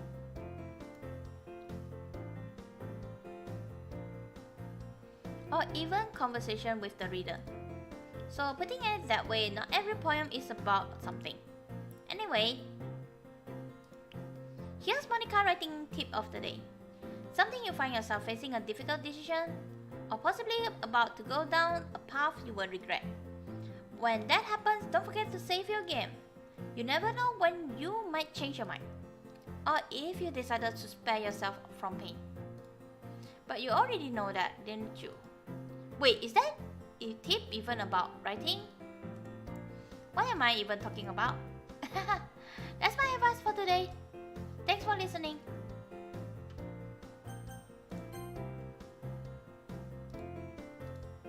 I really love your poem. Can't believe you've been hiding this from me. I'm not hiding anything, but your poems are so good. Yesterday and this one too.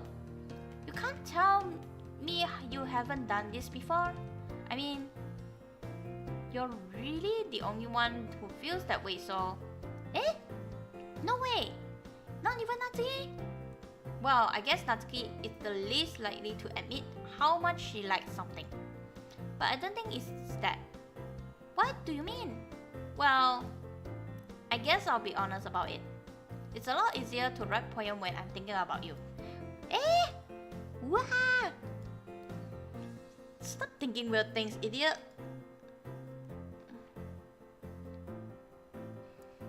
I just mean that you're really a special person, I guess. How am I supposed to write poems about my stupid life? But you somehow make everything in your life an adventure. Even little things. Like cooking. Let's not talk about that. So yeah, I guess what I'm saying is that I can feel more feelings about you than I can through myself. We have that kind of weird connection. It's your fault for getting in my business all the time. I don't know if I understand. You never understand when I try to explain things to you, do you? Sorry. I pat sorry head. Hey! I'm not a kid, you know. Are you sure about that? Maybe. Sari start feeding with her pencil between her hands. Hey, will you give me a poem? I kinda want to keep it. Huh? Why? Because, well, it's the first time you're written something for me. Sorry, you completely misunderstood. I didn't write this for you. Are you even listening anymore? Well, whatever. I'll give it to you when we go home. You ready? Snap. I broke my pencil. Sari hastily bends down to pick up the piece of shoe drop. Being inattentive but of her surroundings, she bumped right into me. Sorry. It's fine, it's fine. I'll get it for you. I bent out and picked up the broken pencil. Sari clutched the desk beside her to support herself, knees shaking. I'm a little clumsy today. Let's sit down, Sari. Yeah. I grabbed Sari's arm and helped her sit at the desk. Anyway, I still haven't read your poem. Oh! Sorry, I forgot about that. But it's not as good as yours. Jeez, don't worry. I'm sure I'll like it.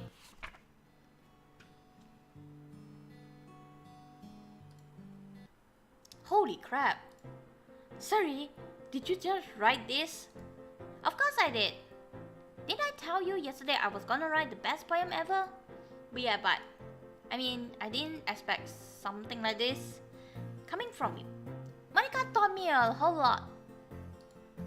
And I've been really in touch with my feeling reasoning. I see that. It's almost kind of creepy. Creepy? Well, not exactly. Maybe because I'm so used to you being cheerful.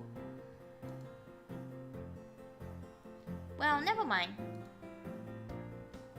I'm thinking too hard about it. The point is, it came out good, and so you should be proud for it. Oh, thanks. I feel like I was meant to express myself this way. It even helps me understand my own feeling a little bit better. Writing is like magic.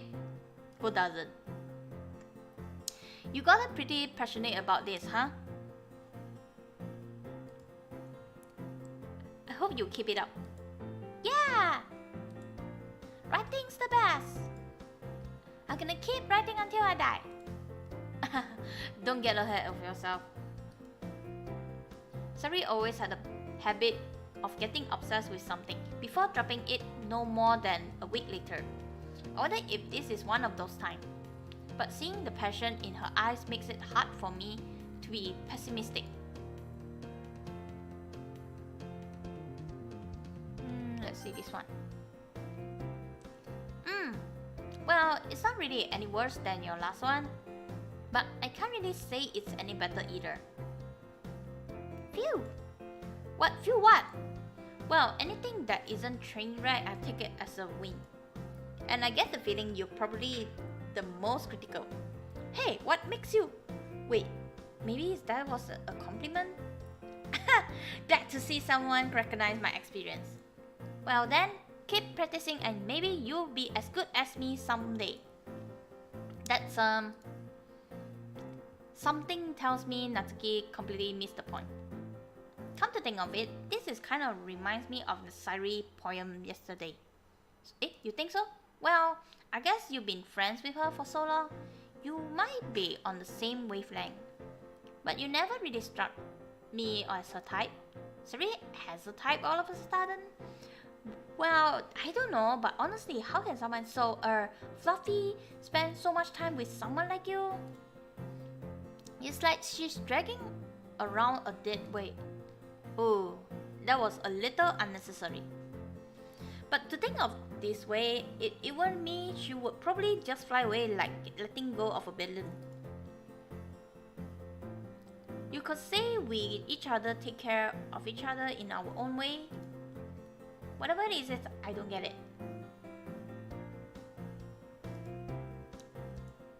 Oh yeah, I guess I'm supposed to show you my poem. Here. Should be the same. Yep, it's the same. Oh hey Klee! Oh hey Klee, welcome to the stream. We are now playing Final Road, which is Monika. It's Monika Route, and should be the longest. Should be the longest, I guess, because we are glance through everyone road in one shot.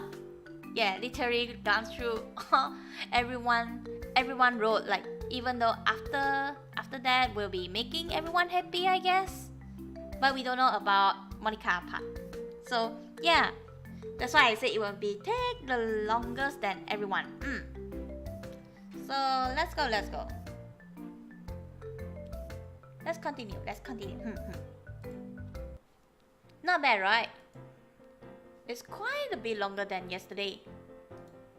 Yesterday was way too short. I was just warming up. I hope you didn't think that was the best I could do. No, of course not. Anyway, the message is pretty straightforward in this poem. I doubt I have to explain it.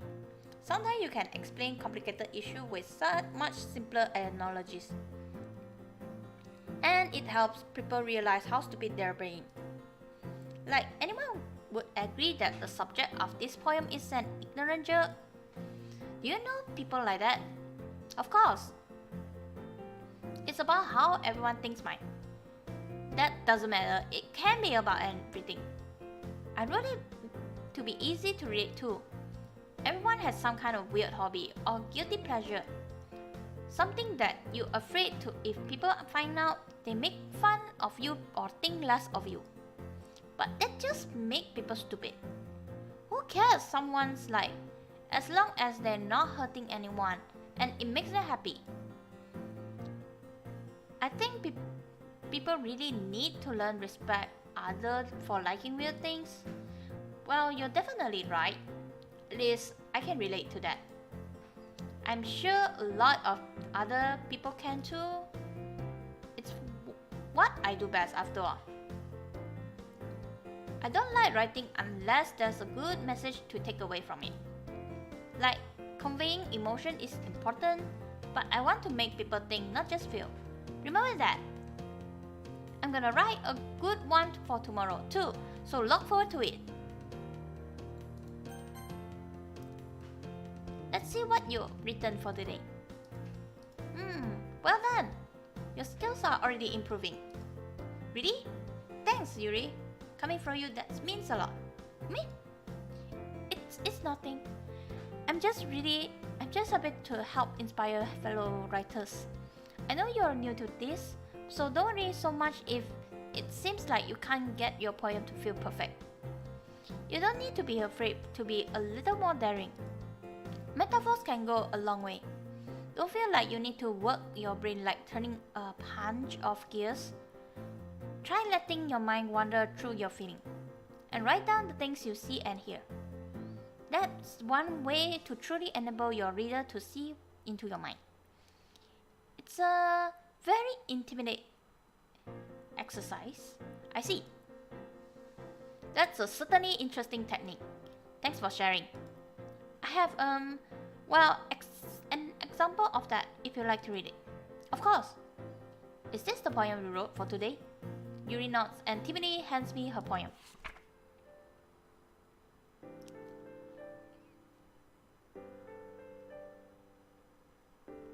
Okay, it's the same. Good. I was a little more daring with this one than yesterday. I can see that. It's a lot more metaphorical. I don't know if it's my fault, but I can't begin to imagine what this poem is about. That's right. It's a bit closer to my preferred writing style. Using the poem as a canvas to express vivid imagery and conveying emotion through them. Yeah, if I take it at face value, then I can't even figure out what it's supposed to mean. Well, I think it's something that different people can relate into their way. I want people to express the way it feels to me to indulge in my more unusual hobbies. It's those sort of things I'm usually forced to keep to myself. So I sometimes enjoy writing about them. That's funny. Didn't Natsuki also write something about that? About someone being ridiculed for a strange interest? She did? Yeah. She was talking about how it doesn't matter what you're into as long as you're not hurting anybody. She's right. I mean, does she really feel that way? Yeah. Sounds like you two have that in common. That's interesting. To me, she seemed like the kind of person who would make fun of my hobbies. But I suppose that's my fault for judging, isn't it? Please don't know that I say that. Don't worry, I have no reason to. Okay. Well, thank you for sharing it with me. After all, if I hadn't learned to embrace my weirdness, I would probably hate myself. I might be ranting a little bit now. But I'm glad that you're a good listener. Okay, everyone. We're all done reading each other's poems, right? I have something extra planned today, so if everyone could come sit at the front of the room. Is this about the festival? Well, sort of. Oh, do we really have to do something for the festival? It's not like we can put together anything good in just a few days. Well, we'll just end up embracing ourselves instead of getting any new members. That's a concern of mine as well. I don't really do well with last minute preparation. Don't worry so much. We're going to keep it simple, okay? We won't need much more than few decorations. Sari has been working on poster and I've designed some pamphlet we can give out during the event. Okay, that's great and all, but that doesn't tell us what we're actually going to be doing for the event. Oh, sorry, I thought you heard about it already. We're going to be performing. Performing? Monika? Yeah, we're going to having a poetry performance. Each of us are going to choose a poem to recite during the event. But the cool part is, we're going to let anyone else come out too and recite poems too. Oh hey Angel! Welcome to the stream! Welcome to the stream! We are now playing the final road, which is Monika. Okay, so just summarize everything. Everything will be in default, but you will notice that some of them shouldn't be here. You will notice that. You will definitely notice that. Don't worry. Like example, Monika just somehow lost the choice making, where she have to make her own decision. That kind of scene. Yeah, that's part. Okay, let's continue. Sari's putting on all poster in case anyone wants to prepare ahead of time. Sari, who's been coloring a poster, holds it up for us to see. Are you kidding me, Monika? You didn't already start putting those posters up, did you? Well, I did. Do you really think it's that bad of an idea? Well, no. It's not a bad idea. But I did sign up for this, you know. There is no way I'm going to be performing in front of a group of people like that. I agree with Natsuki. I could never in my life to do something like that. Imagining Yuri shake her head in fear. Guys, no, Sayuri, I understand where they're coming from. Remember that Natsuki and Yuri have never shared their poem with anyone until just a couple days ago? It's a lot to ask for them to recite their poem out loud to a whole room full of people. I guess I kind of overlooked that. So I'm sorry. But I still think we should give our best. We're the only one responsible for the fate of this club. If we start the event and each put a good performance, then we'll inspire others to do the same. And the more people who perform, the better we'll be able to show everyone what literature is about. Yeah! It's about expressing your feelings, being intimate with yourself, finding new horizons, and having fun. That's right! It's the reason that we're all in this club today. Don't you want to share that with others? To inspire to find the same feeling that brought you here in the first place? I know you do. I know we all do. And if all it takes is standing in front of the room for 2 minutes and reciting for a poem, then I know you can do it. Natsuki and Yuri remain silent. Yuri looks worried. I guess that leaves me no choice. I agree. I don't think it's too much to ask. I think Sari and Monika have been trying really hard to get new members. The least we can do is helping them out a little bit. Well, maybe, but it looks like Natsuki doesn't have any argument left. Okay, fine. I guess I'll just have to get it over with. Alright. Phew. Thanks, Natsuki. What about you, Yuri? Yuri dejectedly glanced around the everyone else expectant faces. I guess I don't really have a choice. Yeah, that's everyone. You're the best, Yuri. This club is seriously going to be the death of me. Oh gosh. You'll be fine, Yuri. But anyway, let's move on to the main event. I want each of you choose a poem of yours. We're going to practice reciting them in front of each other. No way! Monika, this is too sudden. Well, you can't recite your poem in front of the club. How do you expect to do it in front of the stranger? Oh no, don't worry. I'll start off to help everyone to feel a little more comfortable. Can I go next? Of course. Well, let's see. Monika flips through her notebook to the specific poem she has in mind for herself. She then stands behind the podium. The title of this poem is The Way They Fly. Monika begins reciting her poem. Her clear, confident voice fills the room. More than that, her inflection is pristine. She knows exactly how to apply emotion behind each line she recites, bringing the words to life. Is this something she's done before, or is she simply a natural? I glance around me. Everyone has their eye on Monika. Sari looks amazed. Yuri has intense expression on her face that I don't understand. Finally, Monika finished the recitation. The four of us applaud. Monika takes a deep breath and smiles. That was so good, Monika! Thank you very much.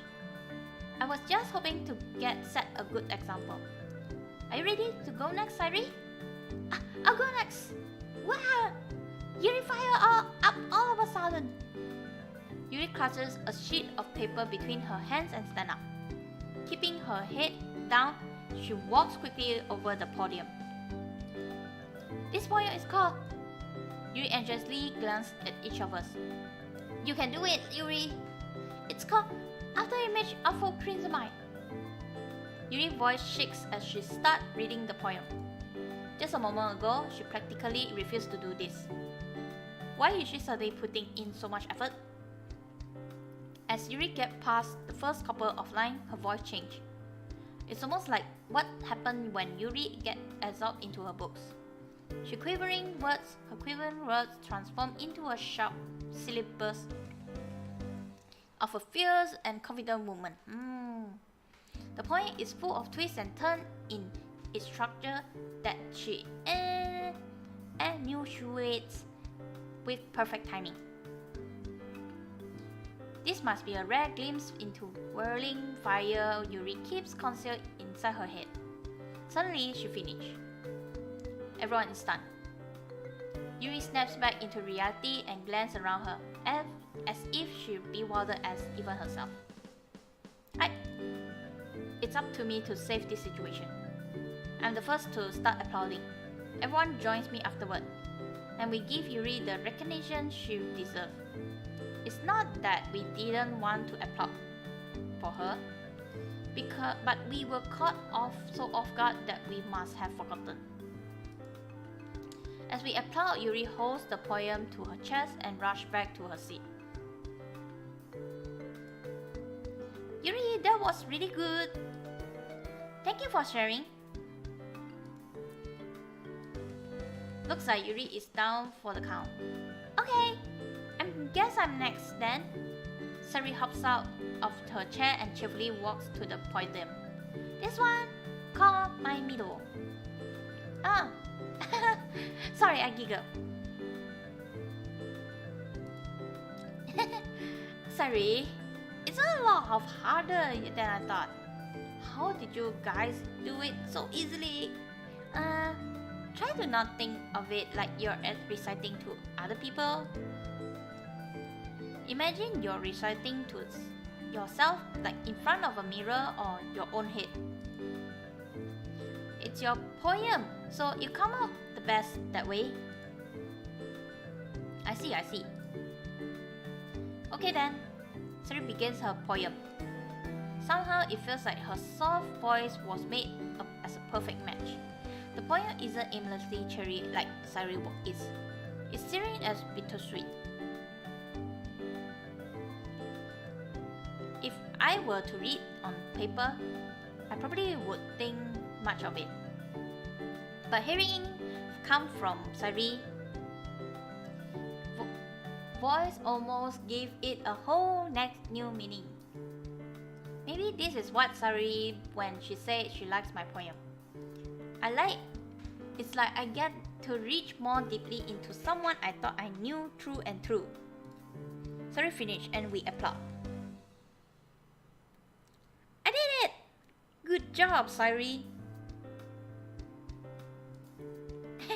Even you like it. I guess that's a good sign. What does that even mean? It came out nicely, Sari. The atmosphere of the poem fits you really nicely. But it might be that other poem wouldn't work quite as well with that kind of delivery. But it might be that the other poem wouldn't work. Okay, correct that. I don't really understand. In other words, I've seen poem of yours where that soft, gentle delivery won't work as well. They might need a little more force behind them, depending on what you're reading. Oh, I know what you mean. It's been practicing that kind of thing. It's just embarrassing to do in front of everyone.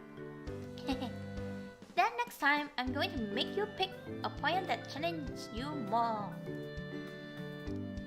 We don't have much time before festival, you know. Okay. Well, who's next? Natsuki? Don't make me go before him. It's not like I can compare to you guys anyway. Might as well let him lower everyone's standard a little before I have to do it. Natsuki? It's fine. I might as well get over with. But it's not like I have much of a selection what to read. I just have to go with what I wrote for today. I stand up and step in front of the poem.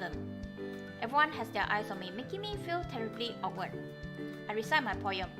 Since I'm not exactly confident in my own writing, it's hard to put energy into it. Despite that, once I finish, I receive applause anyway. Sorry, I'm not really good as everyone. Don't worry about it so much. I think it's less about your ability and more about your lack of confidence in your writing. That's something that'll improve in time though. Yeah, maybe. Alright then. Let's just leave you, Natsuki. Yeah, I'm going.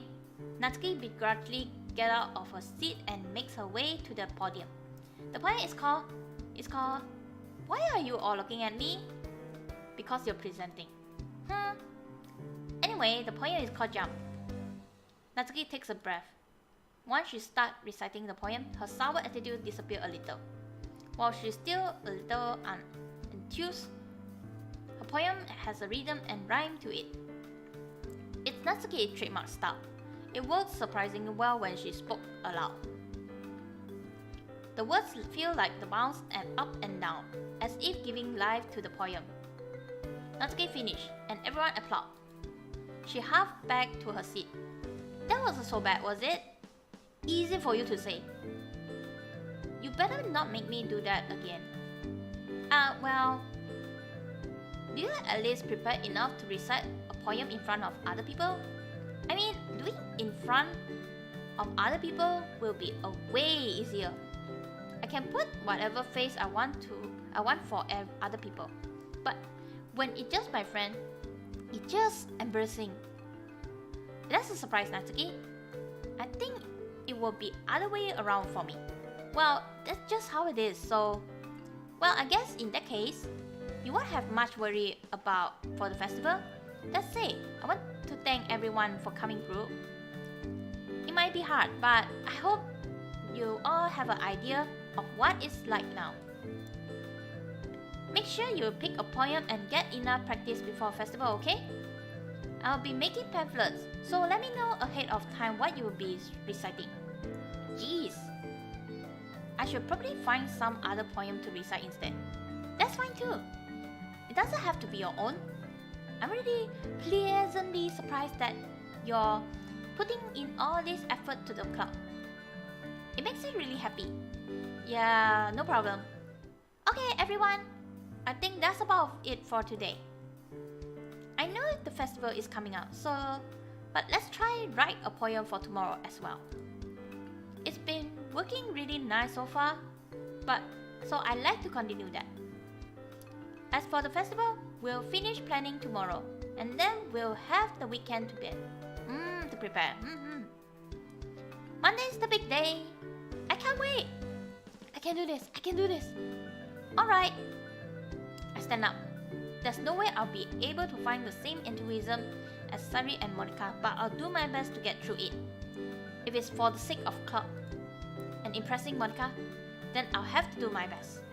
Ready to go, Sari? Yup. Look at you two, always go home together like that. It's kind of adorable, isn't it? Jeez, guys. Don't make such a big deal out of it. It might be a little nice though. Well, how am I supposed to respond to that? It's okay. You don't have to say it. But you know, maybe he should try walking someone else from now. Let's go, Sayuri! I already leave the club room before Sayuri can finish that statement. I walk home with Sayuri once more. Even though it's only been a few days, a lot of things has been changed. But today, Sayuri is a little more upbeat than usual. You seem kind of happy. More so than yesterday. Something on your mind? I don't like the humming nor the smile on Sayuri's face. I was just thinking about something from earlier. Oh no. I like how we get to walk home together, but... So let's say that one day Monika asks to walk home with you. Huh? What would you do? What kind of question is that? You're really putting me on the spot here. Well...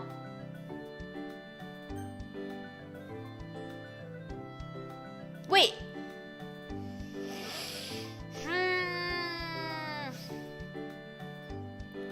Wait, I don't... Wait! Why I can't choose? God damn it, why I can't choose? Why I can't choose? Why I can't choose? Never mind, let's choose. Oh hey, welcome back. Gosh, oh gosh, wait. I don't recall we have a choice for Monika. I don't recall such thing. Let me sip a really strong moment first. Sip. Okay, calm down. Really, I don't recall such thing. I mean, okay. First of all, I don't recall Monika was in the list. I only recall Yuri or Natsuki is in the list. I mean, the choice. Okay. Yeah, I can see that. Okay, I can see that you and Sushi was having a really bad argument. So must be about the Roblox, I guess. Okay, let's pick. I will still walk home with Sayuri, since I don't have. Sorry, I don't think I did you for Monika. Eh? You seem seriously head over heels for her though. That's just how guys normally react around her though. Besides, you always seem to really like going home together. I wouldn't ruin that for you. Okay. Even though Sayuri is smiling, I can't help but feel like she's disappointed in me. Anyway, let's talk about something else. I mean, something less, well, I guess we can talk about festival.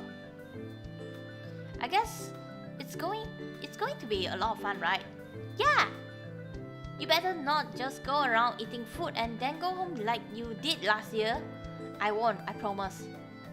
For the rest of the trip home, Sayuri and I make some small talk about the festival and what else we're looking forward to at it. But either way, I still have a poem to write tonight, huh? Okay. Wow, that's really unexpected. Okay. Woo!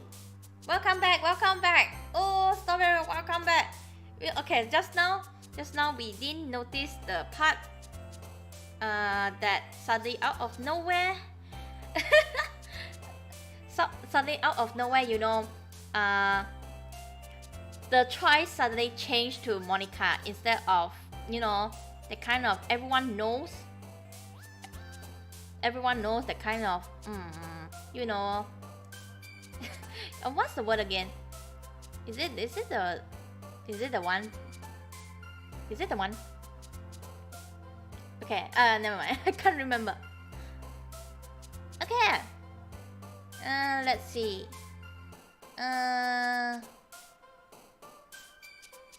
Okay, let's think how to make her only, hers and hers only.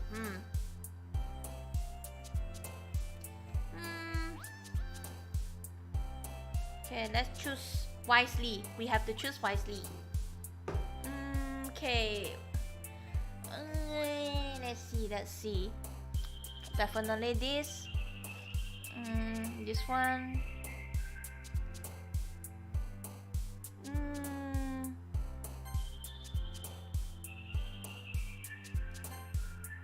What else?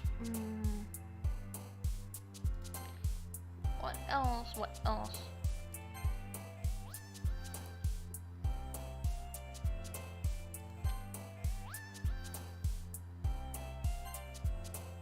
What else could it be?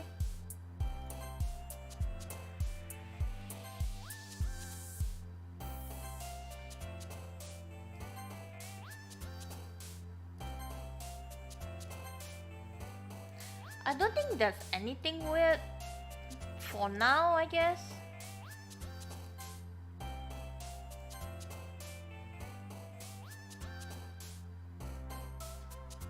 Really, I don't see anything weird.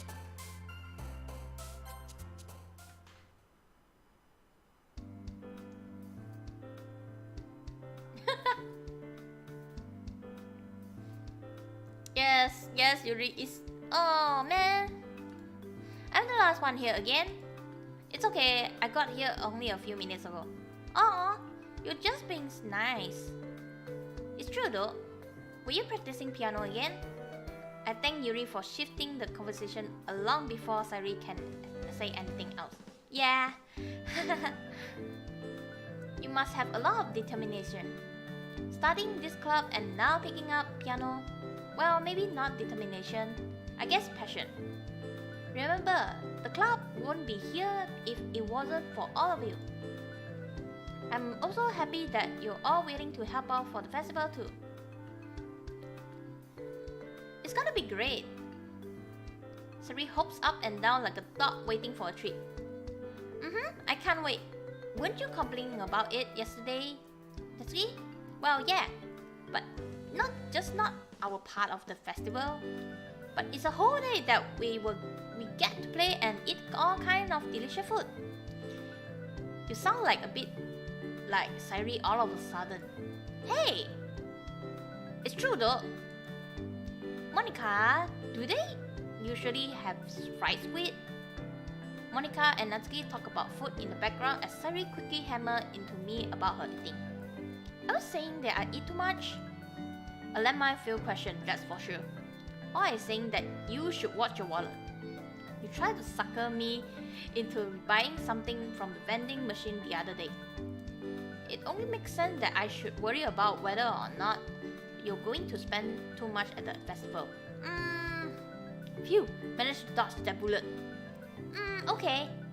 That means you walk with me around the festival to make sure don't spend too much, right? The conversation between Monika and Natsuki grinds to an immediate halt and even Yuri looks up from her book. Great. I dodged a bullet, only a face-firing squad. Well, I haven't made any plans for the festival, so maybe. I can feel my eyes drift slightly over to Monika, but I force myself to keep on eye contact with Sairi. Unfortunately, with the very, very visible smile on her face, I'm sure she caught me. Okay, that's fine with me. Just don't wander around the festival alone, okay? Yeah, will do, Sairi. What's everyone looking at? Sorry. Yuri quickly turns back to her book, and with Sairi coming over to talk with her. Monika and Natsuki resumed their conversation, though it seems a bit forced at first. Phew! Geez, Sairi, asking a stupid question like that. Whatever, I guess everything's fine. I guess I go back my usual deck and close my eyes, wondering about the festival. What did I do at the festival last year? I can barely remember it being fun, but I can't seem to recall what I did specifically. I can't even remember what our class did for our class activity either. It was my first high school festival too. I should have pretty good memories for it. It's kind of strange, huh? But as long as I remember it being fun, I guess it was. I turned around to the sound of Monika's voice jolting me out my thoughts. Hell, hey! You look incredibly deep in thought. Is something bothering you? Are you worried about being able to perform in front of the other student? No, it's not that. Hey, can I ask you a question? Sure. Okay, this is going to sound strange, but please answer it as best as you can. Okay? What did we do at the festival last year? Not like that. I mean, what did our class do last year for the festival? It's okay, I know what you mean. You don't remember though? Sorry. We ran a maid and butler cafe. Wait, it's a spoiler. It's a spoiler for last year? The festival last year? Monika! Oh, okay, wait, what? You honestly don't remember, huh? We were the head maid and butler in the class. The guys in the class didn't seem to like you as much afterwards. I can't imagine why. But it was nice. You weren't trying to flirt with me or anything, so I knew I had made a good choice. I don't know what is more frustrating, the fact I couldn't remember anything about the festival at all last year, or the fact that I've lost the memory of Monika in maid dress. I see. You really couldn't remember? Maybe I just tired today? I mean, I couldn't remember anything today, not a single day. Well, did you have any friend to go with last year? I turned a little bit away, probably giving Monika everything she needs to know. Maybe that's why you can't remember anything. But you know, that can change this year. You have the club, and Sari told you not to spend festival alone. I'm sure you can enjoy yourself more and make more memories you remember if you spend it with us. Monika flashes a wide bright smile that makes my heart jump. Yeah. Thanks, Monika. Maybe you should try to take a page from Sayuri. She seemed really excited for it. I'll try. I think she's just excited for the food. What's the deal with the fried squid though? Oh, nothing. That's For a brief second, I see a small wistful smile appear on Monika's face. A joke that most people wouldn't get.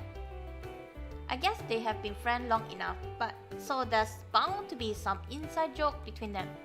I see. But still, don't be all by yourself during festival. I'm sure everyone here wouldn't mind working with you. Though, if you want, walk around with me, you better give a stellar performance. I'll keep in mind. You'll be fine. She leans in, whispering into my ear. Just tell me if you like to go around together. I gloop as she pulls away, feeling the cold sweat going down my neck. Especially since Sairi was staring my way, attracting everyone's attention. Does that answer your question? I mentally thanked Monika for the save. Yeah, thanks. I can already tell Sairi is going to question me on the way home. Let me know if you have anything else you want to ask. Will do.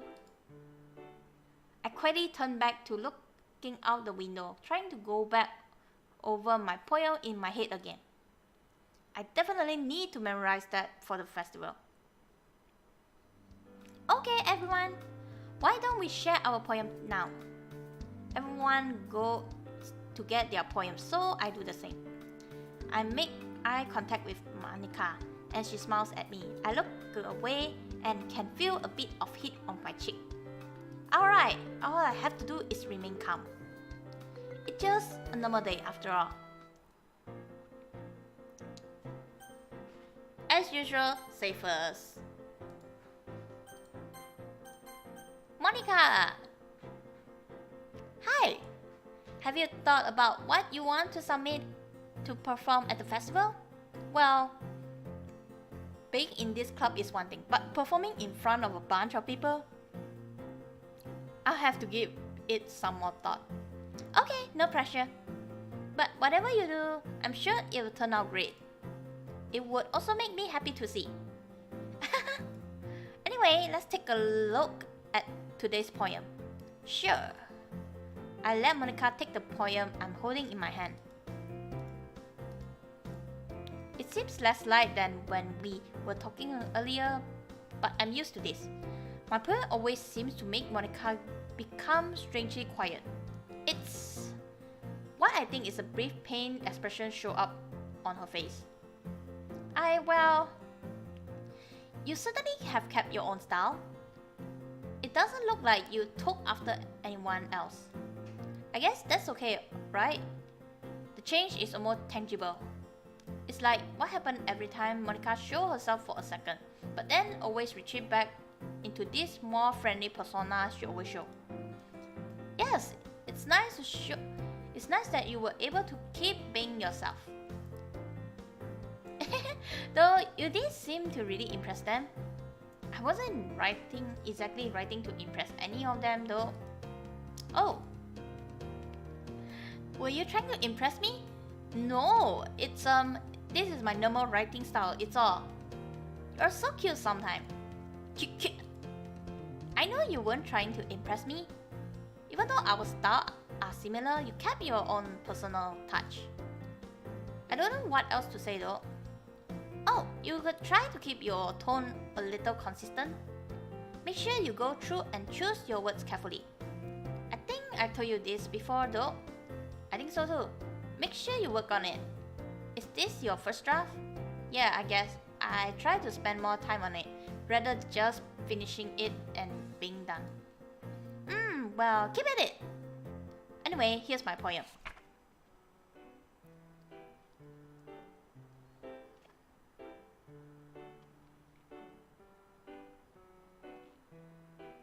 Okay, it's the same. It's the same. It's the same. It's the same. I thought it's not the same, but it's the same. I thought it will be the different one. Yep, it's the same, so it's fine.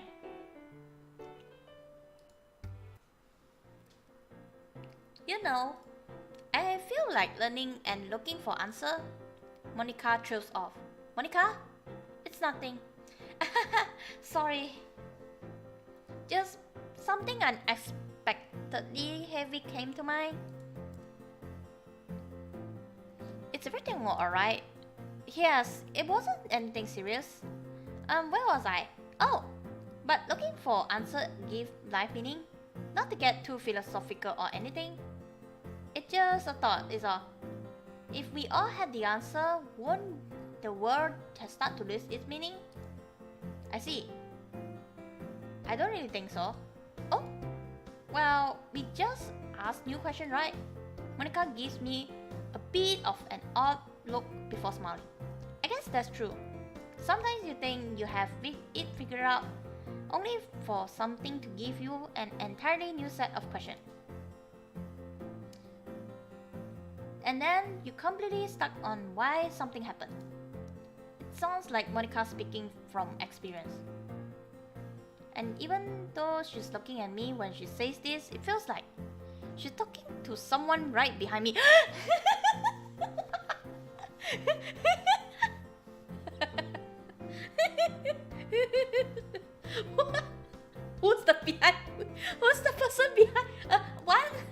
behind? What?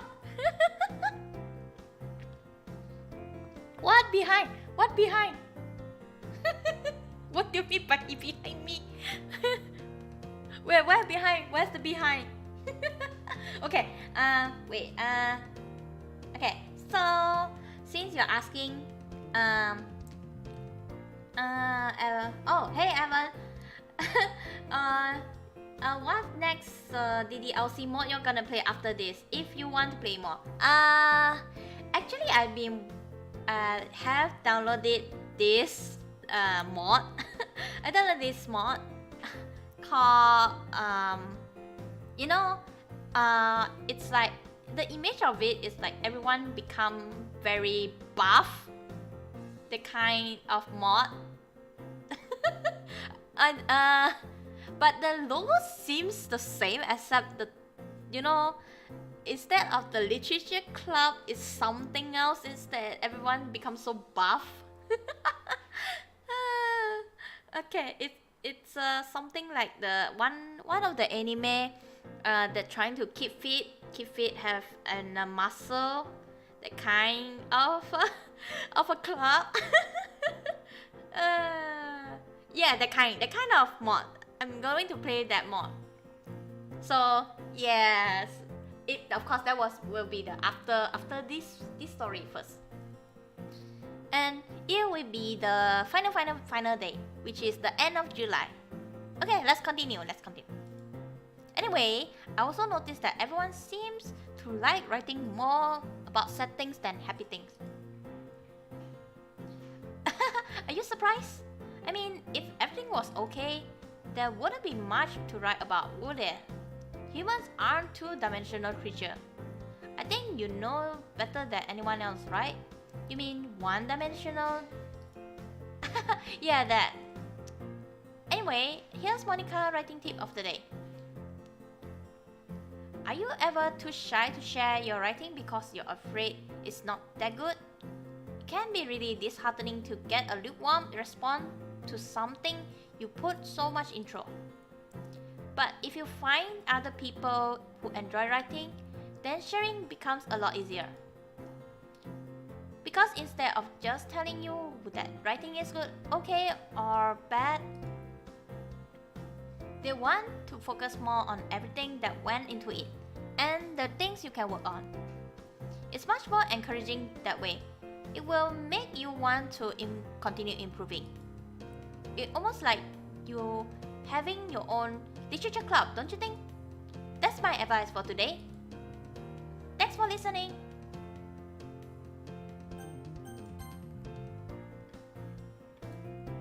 Wow!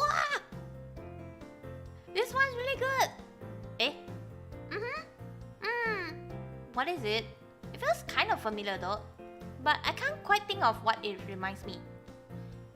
Well, maybe it's my previous poem. It's not like my style has changed that much. Maybe. But I'm not a good writer at all. You're probably overreacting. I just put whatever comes to mind on the paper. Well, maybe that's why I like it. You're not trying to be anyone or like anyone. It's your poem, not anyone else. It's very honest too. Jeez. But that's what I like about it. You're super honest about things. But at this rate, you won't be getting closer to anyone. What does that matter? So give me a small grin. Oh, now I remember where I've seen this before. Oh no.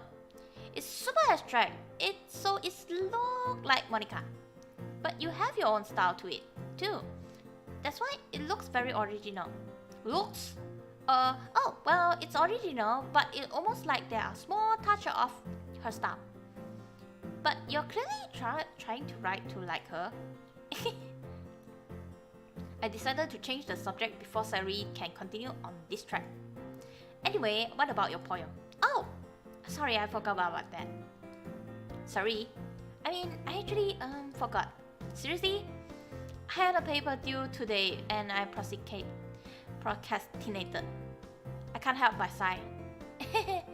Jeez, you should have worked on it earlier. I know, but I had so much fun here that I kept putting it off.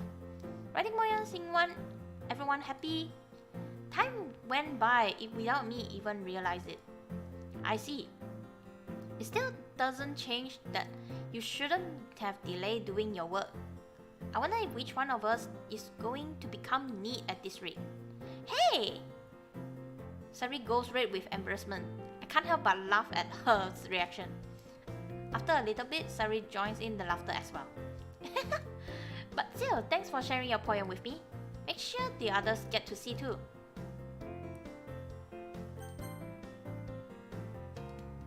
This one's alright. Well, yeah. About as good as yesterday anyway.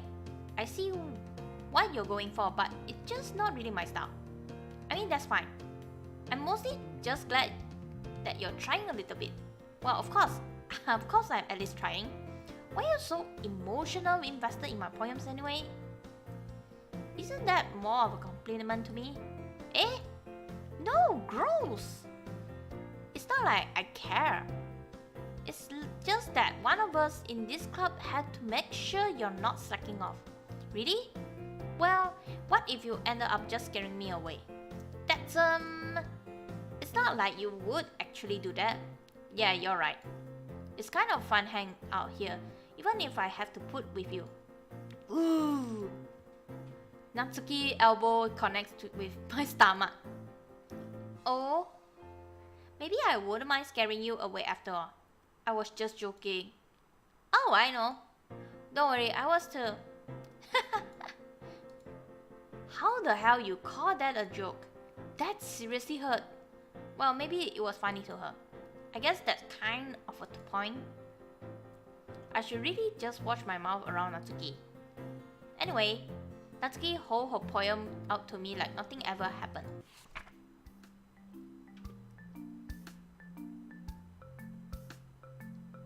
Oh, it's the same. Good, nice. Oh gosh, are you okay? Are you okay? Yuri, are you okay? Yuri fan, are you okay? Okay. Hope you got something to cover your leg. Something like a thick and nice blanket.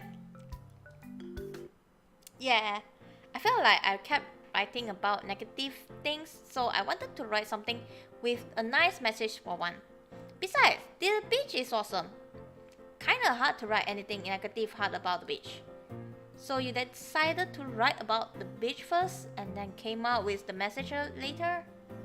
Yeah, well, it's only because of what happened yesterday. I mean, after Yuri and I realized we kind of wrote the same thing, she wanted to pick a topic and have us both write about it or whatever. Oh, you can really see her doing that too. Yeah, sucks! Sucks! I guess someone here will be happy when someone heard sucks! Wait, let me just put the thing. Let me just put the thing. So at least you get the idea. Where is it? Where did I put this? Is it this one? Here? Here? Is it here? Is it here? I think it's here. Is it? Oh, found it! Yeah! Sucks! Yeah, sucks! For you! Here's for you. Here's a sock for you. Okay! Hope it keep you warm. Okay, let's continue. Making us write about a simple topic, then trying to impress me by coming up with something all fancy. Well, it's not like I care. I just did it anyway. I mean, I guess mine ended up kind of metaphorical too, but there's nothing wrong with doing that once in a while. At the very least, it was a good practice.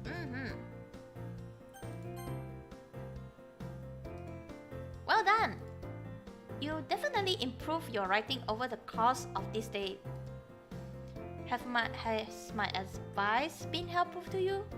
Yeah, definitely. I'm glad. Sharing our writing like this, it's a lot more fun and rewarding than I anticipated. I need to remember to thank Monika. I think we all felt a little awkward at first, but now it seems like everyone is enjoying sharing their writing and seeing what other thing. I guess I can't really disagree. I was afraid this whole thing would be a chore, but it's a great way for me to spend some personal time with all the girls in the club. But it's been fun getting to know everyone and their writing. And I guess doing some writing myself, well... Have you learned anything about yourself? Well, you know how I like to say that writing is a very personal way to get in touch with yourself. In the end, it doesn't matter if you're a good writer or bad writer. In my opinions are just opinions, you know? As always, I believe what most important is exploring and discovering yourself. That's comforting. I'm kind of afraid of disappointing you in some way or another. Why me? Well, you're always sophisticated with your writing and have the most advice to share. Is that so? You read things of a good minute. That must be terrible. For me to have become someone whose opinion is fearsome. How unlikable of me. Yuri, it's not as bad as you're making it sound in your head. I just mean that I respect your opinion. I see. I'm sorry that I always overthink and come to those sort of conclusions.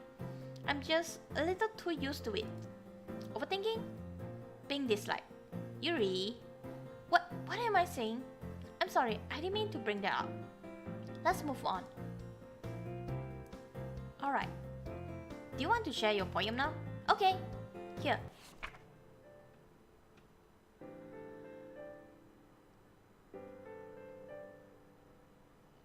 Wait, I don't recall this one. Also, writing about beach?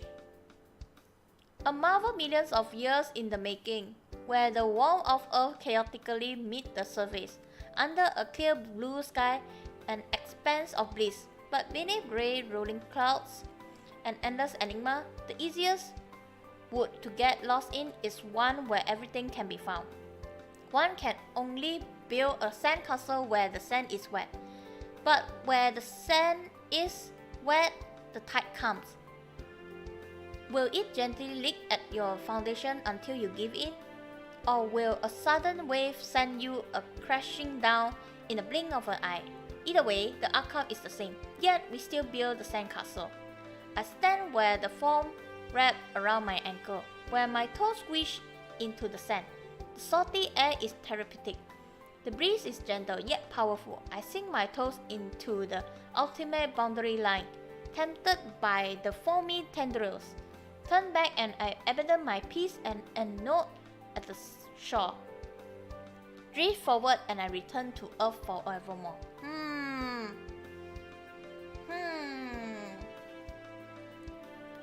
Okay, this is interesting. She really have the same thing with Natsuki.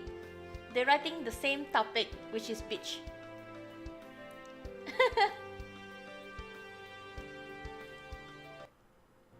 I'm aware that the beach is kind of insane thing to write about, but I did my best to take a metaphorical approach to it. Yeah, Natsuki already told me about it. She did?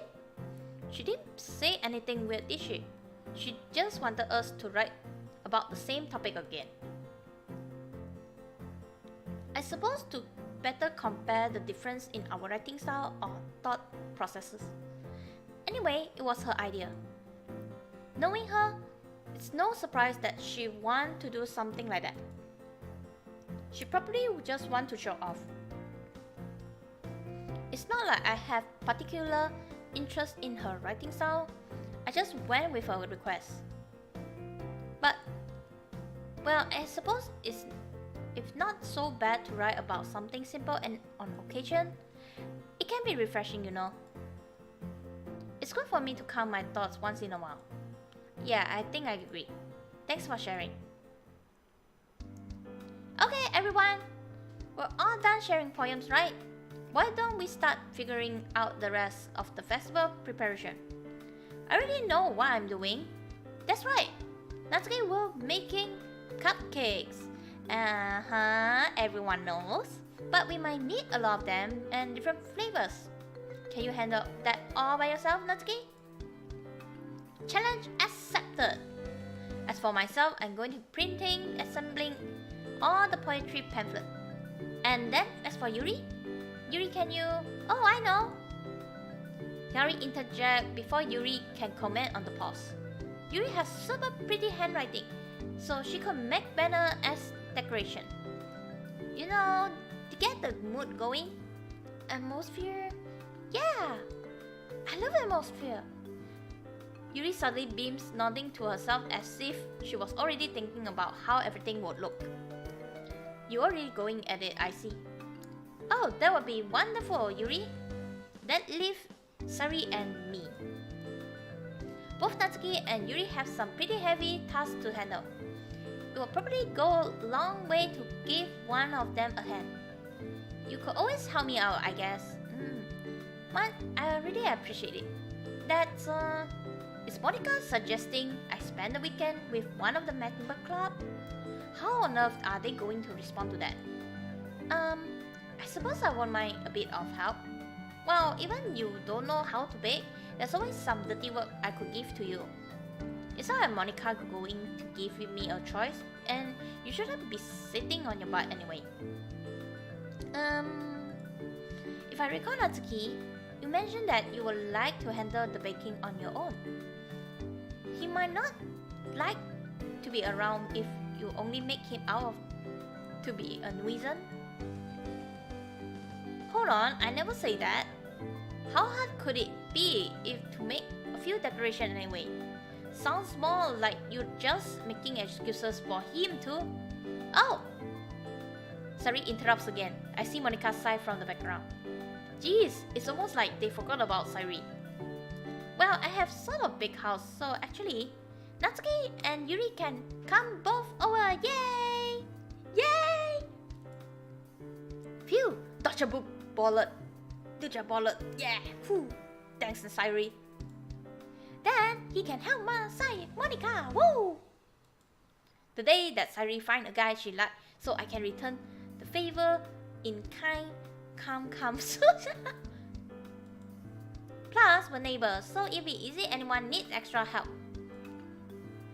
No one seems to able to come up with argument against that, so there's murmurs of agreements throughout the room.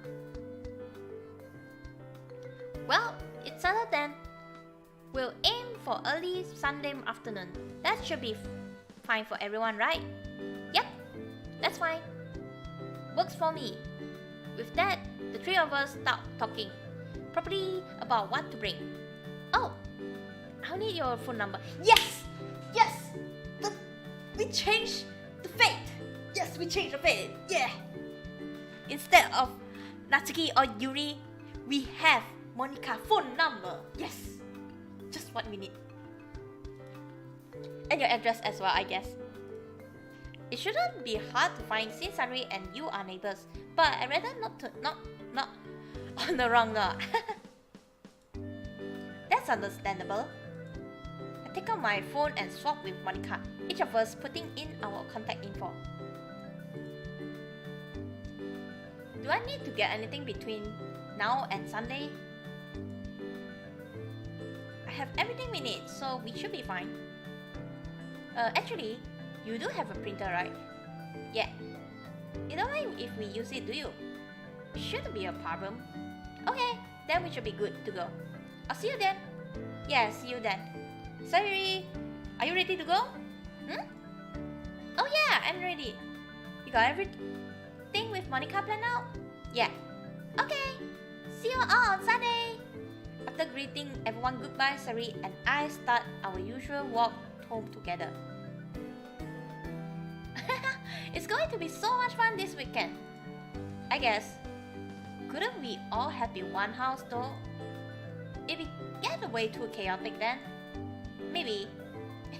Besides, you get to spend more time with Monika, right? Suck! You two were in the same class last year, but you didn't talk much from what I heard. It'll be a good chance for you two to talk. That way you two can be really good friends. Right. I'm still not looking forward to reading my poem out at the festival though. I'm sure you'll be fine. Maybe I'm just not good at performing. Well, I'm definitely cheer you on. So just try it, okay? Yeah, don't worry about that. Still though, Monika is going to coming over my house on Sunday. Even I've gotten a bit used to talking with her. There's no telling what might happen when we're outside of school. Well, Monika didn't exactly say she was looking forward to it. So the chances that anything is going to happen between us are really low. But only time will tell. I guess all I can do is to wait and see. It's already Sunday. I've been getting increasingly anxious about Monika's upcoming visit. I keep telling myself there's no reason to be nervous, but it doesn't help much. I wonder if she act any different when it's just the two of us. She does have that almost hidden side of her she shows on occasion. Only to me as well, for the most part. Suri told me it's only been recently Monika acts like that. I just don't know what to think about her. During the wait, Monika texts me a lot. She acts her usual club president self in our conversation. I don't think I've seen any of that other side of herself while we're texting. Oh, okay. Maybe it's because she can think about the words she's going to send, rather than saying them in real time. Sari hasn't let up on me either. Even though she can't clean her own room, she told me I better make mine look nice for Monika. Sheesh! Okay, let me read through a bit. Wait, sorry, let me just read through a tiny bit. Oh, that's interesting. Okay. Yes, I'm wearing the socks. I'm wearing the socks, yes. Let me see. Sorry, let me just see a bit. Let me see a bit. Okay. Okay, got it. Found it. I actually kinda lift up my leg and see what color is it. Really, I'm not joking. I just want to check what's my color is only. So kinda found out the color, so it's fine. It's a gray color this time. It's a gray color. And with a black line. It's a regular one. It's comfy. The most important is comfy enough. Okay, let's continue. We're almost there. Not really. Anyway, we somehow found out that MONIKA ROUTE had started. Oh gosh. Though I started thinking nothing was actually going to happen. After all, the rest of the club is going to be no more than a hop and a skip away. It'll be just like the other club room, only split into two halves, of course. Time flies by quickly as I anxiously wait her arrival. Before I knew it, I get a text from Monika telling me she's right outside the front door. Without delay, I open the front door and to let her in. Yay! Yay! Yeah, Monika! Just what we need. Just what we need. I mean, isn't it? This is the scene we all want. Oh gosh. Oh god, this is something that we really didn't expect. Oh gosh. Oh my gosh, I'm so happy. Isn't it? I mean, look at them. Don't you think they're all so cute together? Don't you think it's so cute? Okay, let's continue. I wonder what will happen next. You know, they were like asking me, what's the word again? What if Monika has her own mind? Something like that. But no one knows, right? Until we have to find out ourselves. Okay, so oh, nice. That's a really nice. Wait, oh, that one, that kind of slipper socks.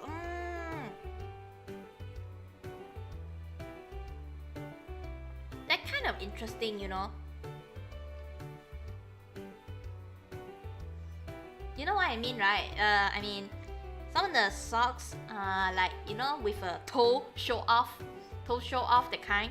where some of them literally wrap around your toe, the kind. You know that kind of really weird. I don't know. Maybe to some of them. I know. I mean, we can't just like when the whole chat went silence, right? Right. So we need something odd a bit. So it's okay. I mean, the final one will be even more funny thing to talk. But the problem is fuzzy sock. You might need the you know those fuzzy the roller, you know, from the IKEA, the you know the shop there, and then you buy the roller to roll out all the fur out. the kind of roller. I mean, during cold weather or anything, I also do that. Like roll around just to let out all the fur out. Yeah, the fur. Okay, let's continue. We don't know how long we can hold. That's funny. Okay. Hey there! I close the door behind her as Monika takes off her shoe. Good day so far? Yep. The bag was a little bit heavy though. You're still in the uniform? Well, actually, I really like wearing it, so... Oh, here! I offer my hand and she hands me the bag. It's kind of actually heavy. What's in here anyway? There's paper and some tools like scissors. I see, well, let's go to the printer. I take Monika up to my room. I can see that her glancing around curiously, which makes me feel anxious. Wow, it's really clean! Wow! It'd be embarrassing if I left my room a mess while someone was over, so I clean it. Okay. And more importantly, I clean out anything potentially sensitive, putting things like that much safer than her desk drawer. Anyway, let's get that started. I'll open up the bag and take out a small plastic box. That's a scissor and stapler box. Got it. I place it down on the table before taking out an unused stack of white cardstock. This should fit the printer. Are we going to make the pamphlet here, or did you already have it already? Well, let me have the bag, please. I hand Monika the bag. She starts going through it before pulling out a small thumb drive. I'm very hopeless with computer, but one of the teachers was willing to help. That's neat. I hold my hand up. Monika puts the drive into my hand, her finger lightly brushing up against my hand for a moment. Anyway, let's get this printed out. Making a hasty retreat to my computer, I turn it on and plug the thumb drive in. There we go. Better get the... What? Oops, sorry. As I turned my chair around while mumbling to myself, I realized Monika was right behind me, putting my head roughly with her. I need to replace the paper with the cardstock. Let me get that for you. Okay. I reached down and pulled on the paper tray before taking out the paper that was already in there. Here you go. Thanks. I gingerly takes the cardstock from Monika and put it into the printer, then close the tray.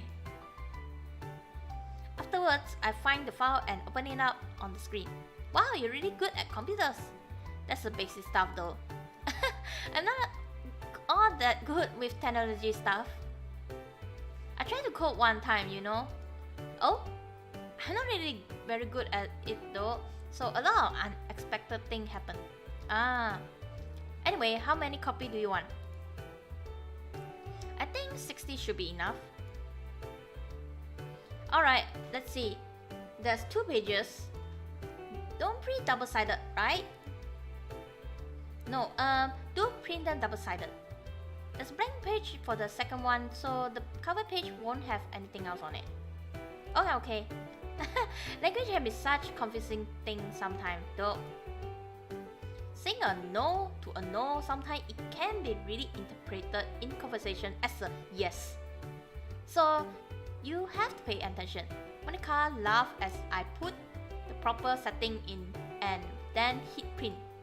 There! Yeah! Still, you're a lot cleaner at home than I am.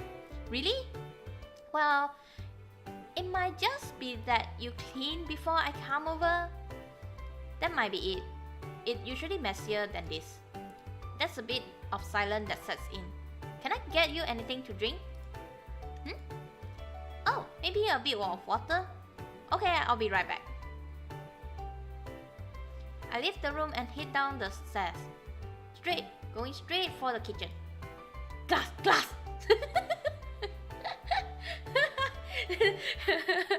Oh gosh, the MC, you know, the way how he acts is like, glass!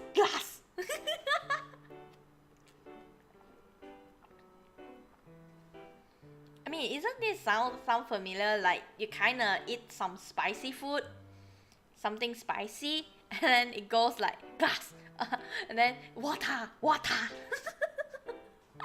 that kind of expression. It's weird, but you will say, oh wait, it's kind of relatable. That kind of. Okay, let's continue. I shuffle around the cabinet, eventually finding a decently sized guide. Oh, glass, ooh, nice.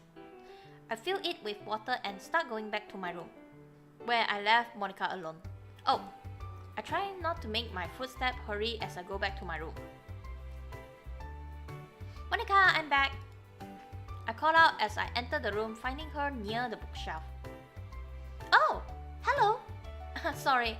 She quickly shut the manga in her hand and puts it back on the shelf.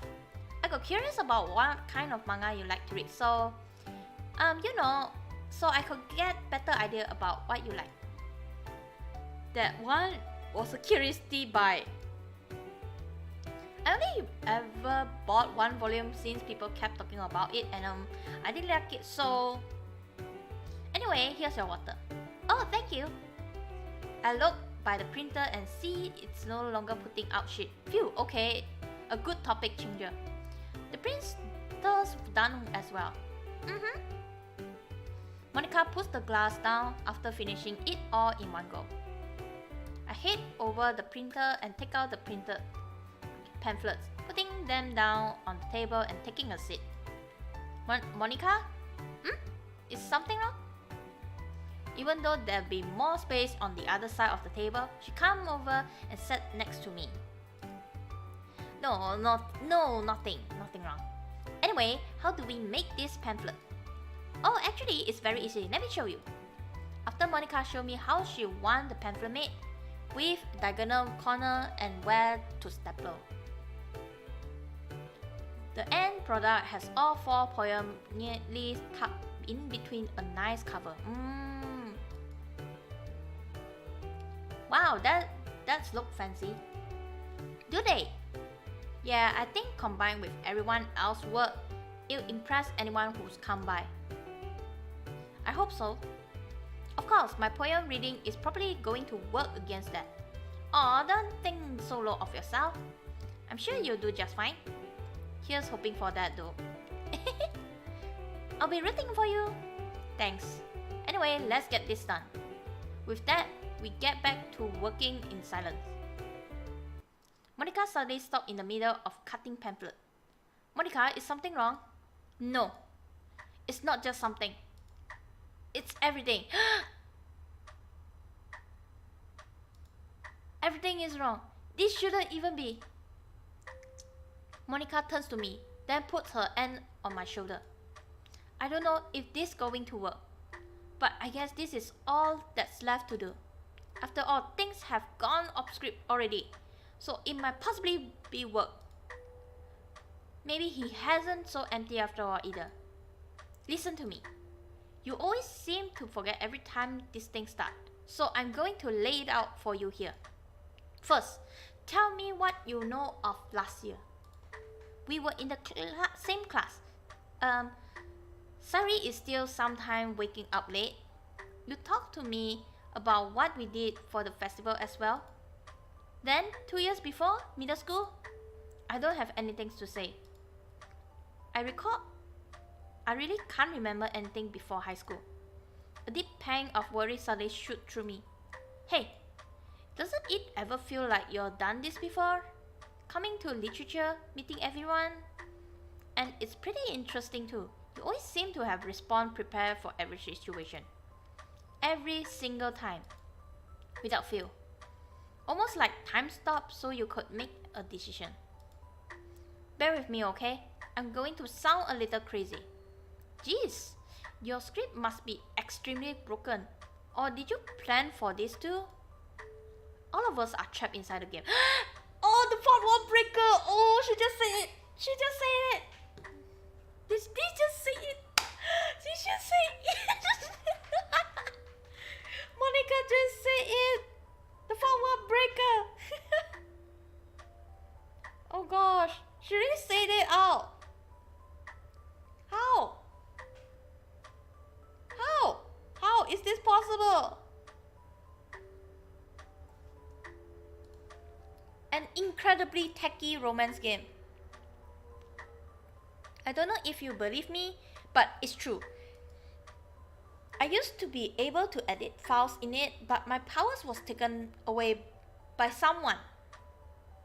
How? How? Wait, how Monika knows about it? How? How is it even possible?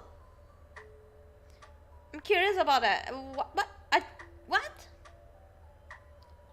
She totally clueless. And now I'm forced to sit on the sideline, unable to change things. Even if everyone happy now, it still doesn't change anything in the end. What happened still happened. No one can change that now. Ah, I get it. I see why you weren't going after the other girls. I can't believe it's taken this long for me to notice. This is...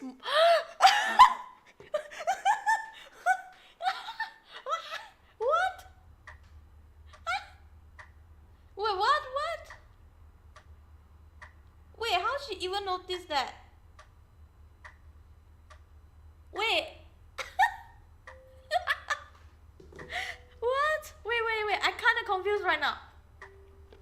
Let me take a sip. How? She even know what is this? Oh my gosh. So if I just sit here and let you have the will, my life will improve somehow? Sorry, I don't think it can be improved. We're both still stuck here, in this romance game. And I can't change anything anymore. Not that it means anything. Even if I could change things, it doesn't change the fact that this is all a modification. It's a sort of dream, if you will. It won't change what actually happened, even if the files are modified here. So it means nothing. Just load your game, okay? Wait, she wants us to load the game? She wants to load the game? Go play with other girls. No, it's your turn. No, we have to save you. You seem much happier with them anyway. I don't want to get in the way of your happiness. And I want you to be happy too. They won't know better anyway. It means nothing in the end. But as long as you're happy, that's fine. There's no response because you didn't have any line program for this, did you? What? How she even find out? Wait, how she even find out? How she even find out that I'm curious. How she even can't understand what is going on? It's impossible. Well, I guess that means you have to load an old save anyway. Maybe we just weren't meant to be. No, Monika, no, you don't, okay? No, you don't. You are. Anyway, sorry for rambling like that. It was getting way too difficult to hold it in. That's not like me, isn't it? You can ignore everything I say. It probably doesn't mean anything to you anyway. Let's finish this pamphlet, okay? Right. Oh. Right. Let's get this done. We still have a lot of work to do. We resume working on the pamphlet. Monika seems fairly distant, but I guess it has to do with her outburst earlier. Yeah, I want to ask that question too. I really don't know what to say about her. How? The afternoon comes and goes. We manage to wrap out all of the pamphlet in a suffocating silence. And that's all of them done. Monika tucks everything into a folder and then put into her bag. Thanks for all the help. I'm happy to help. Well, see you tomorrow at the festival. Yeah, see you tomorrow. With that, we head downstairs and to the front door. Part of me wants to call out to her as she leaves, but I can't find the words. I wave to her as she walks away and eventually fades out of view. Something kind of hurt inside. Yeah, I want to ask kind of hurt inside. I shake my head and try to calm down. I should probably go eat too. Dinner was quick since I just reheated some leftover I found in the fridge. When I go to bed that night, I can't help but to think about what Monika said. She's right for most of the part. It's kind of mysterious. I lie down and think about it for a while. Memories feeling like they're missing, a weird sense of deja vu. And sometimes the occasional feeling of being pushed a bit into something. Is she actually right? Is everything a shame? Or all this a big lie? My entire life being nothing more than a snippet of a game? A romance game on top of that? Am I suddenly one of the vanilla protagonists of the vision novel I used to play, meant for me to impose my own image and interact with the fictional world? It's ridiculous! How could anyone possibly believe her? Yeah, no one. If it were anyone else telling me this, I certainly laugh them off. But yet, the way Monika looked and when she said those words right to my face, it's like she absolutely believed them. Like she knew it was objective fact. It wasn't such an outlandish claim, and think she would have sold me right away. Again, a mod on top of that. It should be easy to shake it off. It should be able to absolutely say that Monika was being silly, that Monika was being stupid, that Monika didn't actually say that. So the real question is, why can't I? Every time I tell myself that she's wrong, doubts come seeping back into my mind. Do I really believe she's wrong? Can I outright deny every claim she made? It's not like I even need evidence to disprove her. How could possibly believe that the world we're all living is just a game? Monika, for one. But that's about it. Gah! Don't tell me I'm actually considering that she might be right. Okay, take a deep breath. I should calm down. It should be easy to go find everything I need. Middle school and the first year of high school, well, if I don't remember anything, maybe I chose not to remember. It's not like I had any strong feeling about those years. Right. With a burst of inspiration, I immediately get up and start looking around my room after turning on the light. Where is it? My yearbook. It has to be around here somewhere. It should have pictures of me from middle school. I don't think I got a yearbook during my first year of high school, but that shouldn't be necessary if I can find the middle school one. The gaps in my memories aren't there because I'm some hollow puppet it's because I definitely didn't choose to remember. I look through them. If I look through them, I'm sure I'll find that yearbook contains only my picture, or maybe 1 or 2 pictures with my class. I didn't keep in touch, so obviously I won't remember them. Come on! I tear out my room in search of the yearbook. Once I find it, this can all be put to rest and I can forget that Monika even ever said anything. Where is it? Oh no. Oh no. Oh no. Oh no. He's trying to search the truth. But fail. I moved through the rest of the house. I combed through every shelf, empty out every box. It's way past my normal sleeping time, but I don't care. I still have enough time that once I find it, I can still go to bed and be awake enough for the festival tomorrow. It has to be around here somewhere. Or so I hope. I exhaustively search every room. I look through every closet, nook, and cranny, but there's nothing. Nothing that can fill the weird holes in my memories. It can't be. Why am I so worked up about this anyway? I didn't care about this stuff until Monika brought it up. I just wanted to see her happy. Maybe get closer to her since we were just acquaintances at most last year. But now I've been saddled with this immense weight on my shoulder. Better turn off the light. I slumped down into my bed and stared up at the ceiling. This is so stupid. I shouldn't be so worked up about this. Did it really change anything anyway?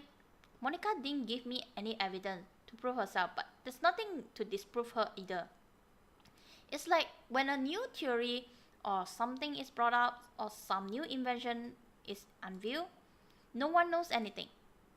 But like I said, well, does it change anything? Does it really change the fact I still want to know Monika better? Not in particular. Even she's right, how would I know? I wouldn't know when I was being controlled or when someone was making a choice for me. Out of sight, out of mind, or so the quote goes. As far as I can tell, it doesn't change anything for me. So I should probably try to ignore it. Jeez, I got so worked up about it. Went bed late, only to realize it probably doesn't change anything for me. At the end of the day, I still want to get closer to Monika. Game or not? Not like it matters all that much to me anyway. It looks like I can't tell whether or not her words are true anyway. All I can go off of are my feelings of Monika's feeling. The fierceness in her eyes when she told me about it. The graveness in her voice. The fact she seemed almost desperate when she told me about all of that. It almost completely absurd, but I... Oh! Monik! Wait! MC has the power! The power! MC has now the power! Oh gosh. Okay. Okay, this one... Oh gosh. I didn't know about it. I think Monika is right. Feel Monika work might have some merit to them. Well, maybe not that far. It's probably just me taking her seriously because she took herself so seriously. And maybe it's because I want something fantastic in my life like that because of all anime I used to watch. You know, something new, amazing, and definitely not mundane. But it doesn't put anything new into my life. I'm still here, hoping to get closer to Monika. I don't have any special power or anything cool like that. Even so, I probably will have to think about it. It might not change anything for me, and maybe I'll simply have to ignore those lingering doubts in my head. But Monika definitely won't be doing the same. And if I want to understand her more, I'm going to have to think along her line of reasoning. Let's suppose that what she say is true. that it's really all just some tacky romance game. Then what about everything else? She said this was a modification, so something like a game mod. And that's the thing were worse elsewhere. But that's not here, right? I shiver a bit under the covers, wondering what might have happened with Monika's way of thinking in the original. However, I quickly pushed it out of my head. That place isn't here. Let's not focus on it. I'm way too tired for this. I need to just blank out of my mind and go to sleep. Ignore all of the game business. If I can't even tell anything about it, then there's no use worrying about it. And even so, I still want to be closer to her. With that, exhaustion finally takes a hold of me and I doze off to sleep.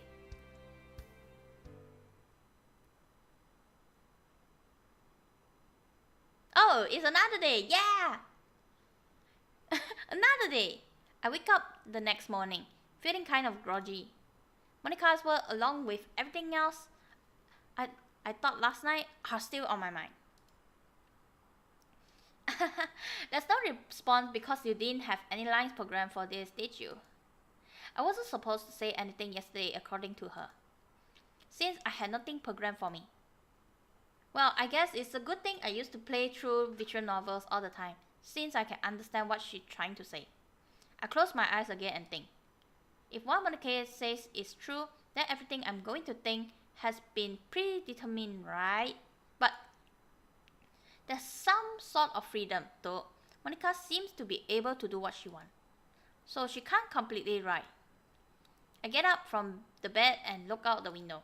Something like that. I don't think I can completely believe it. And I know I thought of it last night. She looked so serious saying it that someone might think she was telling the truth. So even if it's true and this release is something I have no control over, I'm going to make the best of it. It might be completely useless, but even if I just program to go after her, I still feel that I want to reach out to her. Besides, there's a lot of stories about robots and stuff like that coming to life. A lot of people can feel that those android and AI are really alive. So there shouldn't be any difference here. Even if all we are lines of codes, it doesn't mean we can't be happy, right? But then again, there's a definitive line between Monika and I. She can tell something I can't. Maybe that's contributing all of this. Well, anyway, I need to get ready for the festival. I can't really figure things out if I don't go talk with her. I get dressed after showering and hastily eat a bowl of cereal and apple for breakfast before heading out to the door. Hi! Heading to the festival, Sayuri? I woke up to Sayuri and we start the walk to school together. Hey Sayuri, do you think Monika will be happy with the festival? Maybe. She has been kind of down lately. Maybe you can cheer her up. She does talk to you a lot. Maybe she does. I never asked, but what does she talk about? It's not like Monika to be so secretive. Well, it's something she could only talk to me about. You know, since I'm a guy. Sari looks at me as if evaluating how truthfully I am before nodding. I see. See what? Nothing. Anyway, come on. We're going to be late if we're this slow. We'll still have plenty of time. Yay! To the club! Regardless, I end up getting pulled by the wrist all the way to school, Sari happily skipping along. Since when we reach the classroom, Sari throws open the door. Good morning, everyone! Everyone in the room jumps to attention, clearly startled by her energy. Hehe, I see someone excited. Aw, I wasn't the first person here. You were the last two. No, I wasn't. Sari points to the fact that I'm still outside the club room.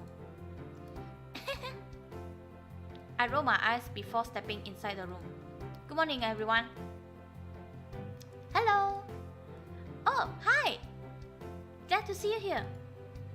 The room is already halfway decorated, with Monika and Yuri putting up the last paper cut that have worked on them. They're incredibly beautifully. I think they were written with a calligraphy pen. In the back, Natsuki is setting up her cupcake display, changing the color layout and stepping back before trying to fix it again. At the front of the room, the pamphlet and Monika and I work on are sitting on the desk, neatly stacked. I decided to help Monika and Yuri put more of the words paper up. When we get up to the last few ones, Yuri goes to arrange the scented candles that she brought. Natsuki, can I turn off the lights? Yeah, this should be fine. You can go on, Yuri. Ooh, nice. Yuri flips the light switch, the room going dark. Ooh!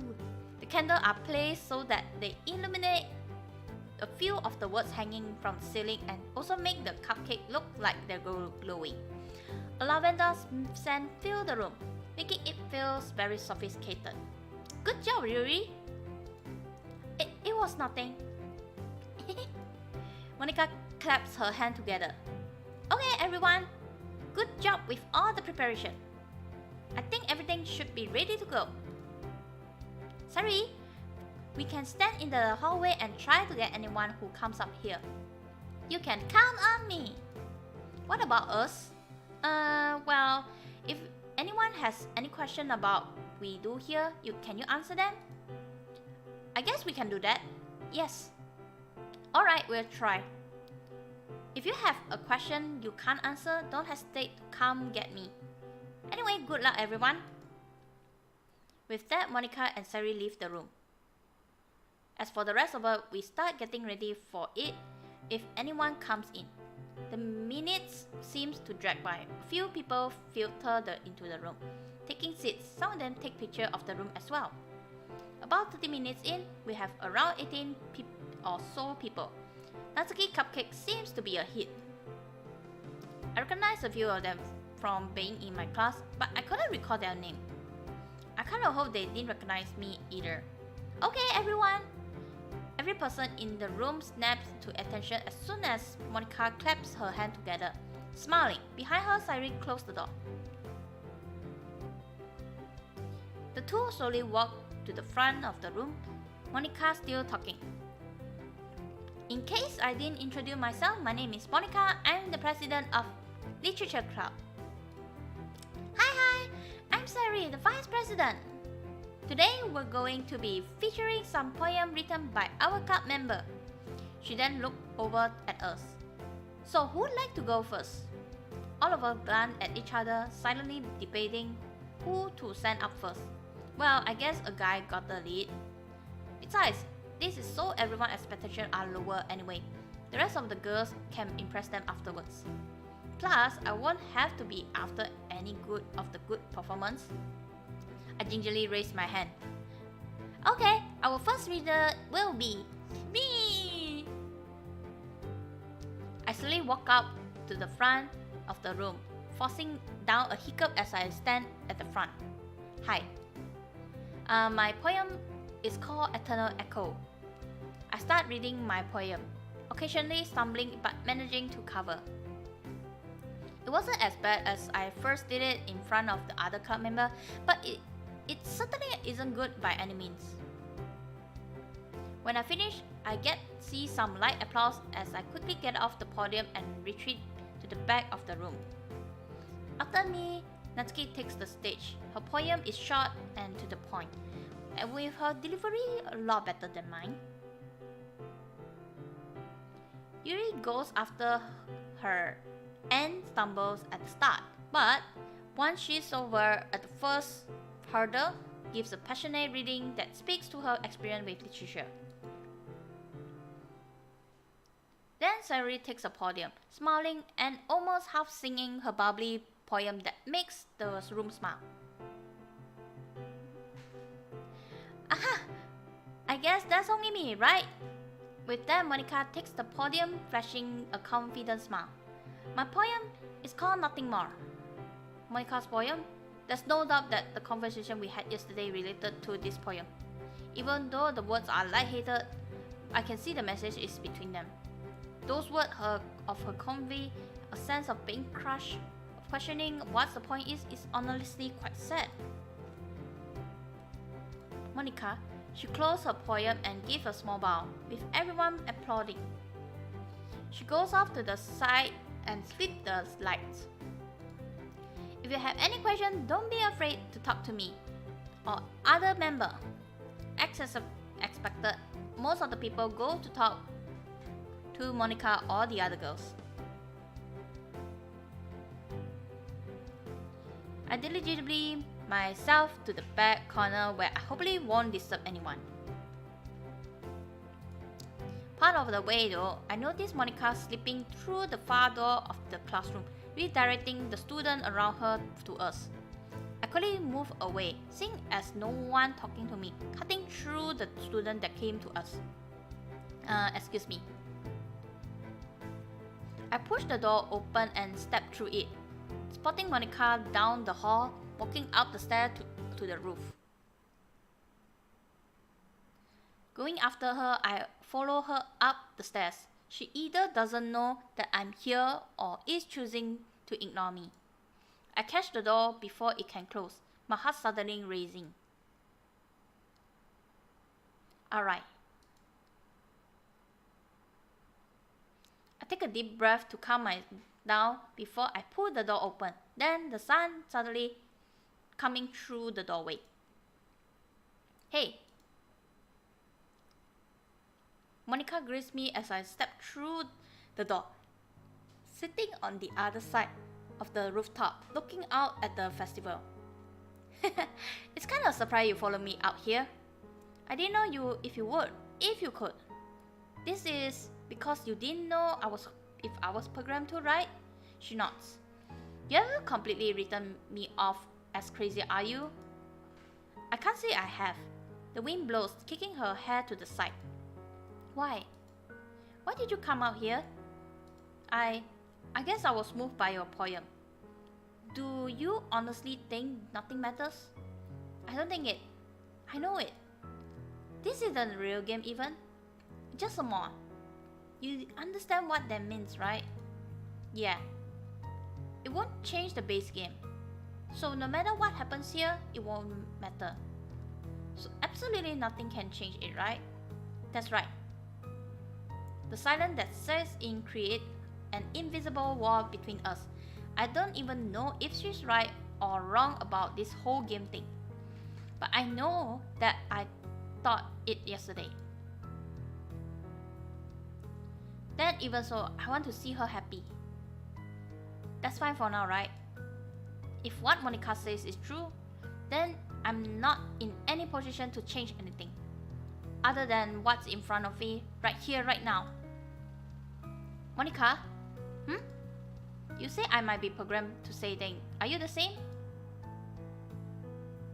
No. Monika shakes her head. You could say I became aware of things and was able to change myself to some degree. I wasn't bound by a script. Alright. That's all I needed to know. Because it means wherever I do, scripted or not, Monika's reaction will be genuine. She can't be happy because something told her to. There's nothing that can force her to that way. So I will... Why did you want to know? I was just curious. I say this as I began taking steps forward to reach her. I see. But even so,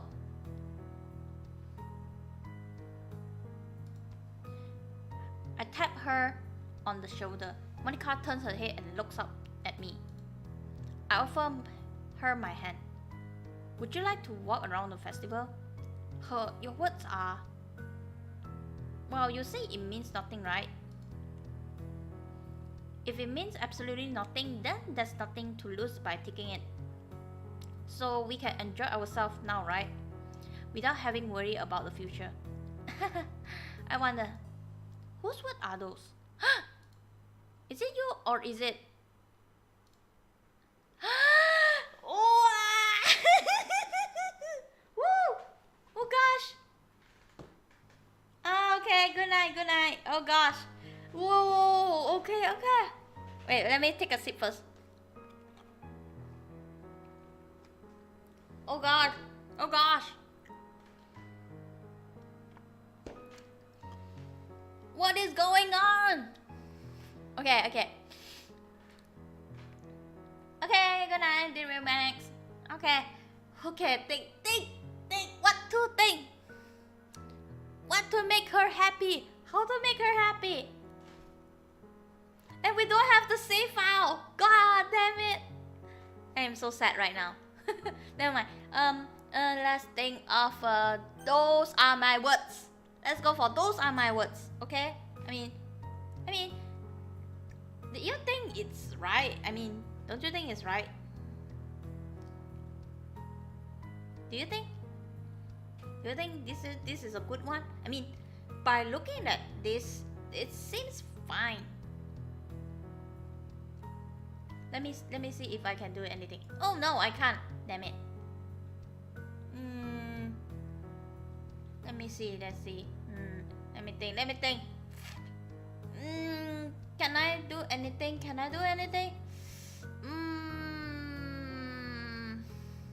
Should I make it happy? Should I make it happy? Should I make it happy? Okay, let's make her happy. Oh, okay. Can I save her? Yeah, I can save. Yes, I can save. Okay, return. Okay. Okay. Okay, we pick the first one. I mean, both of them got the idea already. So let's pick the first one.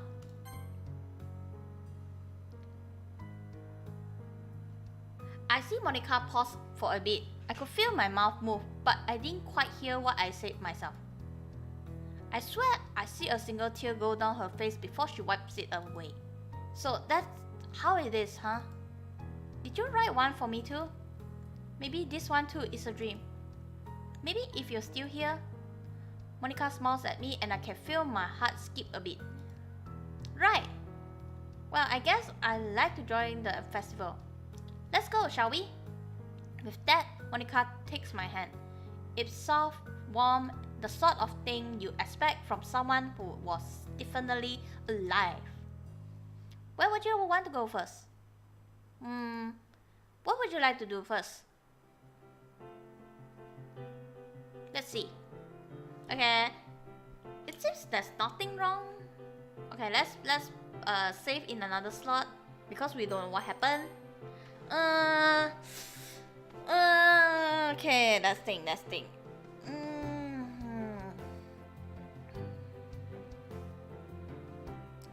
What should I make her happy?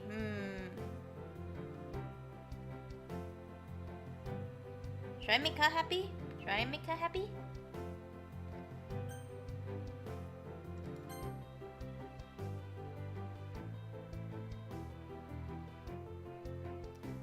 Do you think this one will work? I mean, I don't know.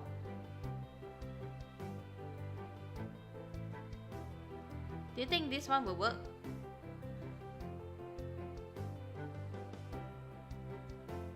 Okay, we try to see whether it will be happy ending or sad ending.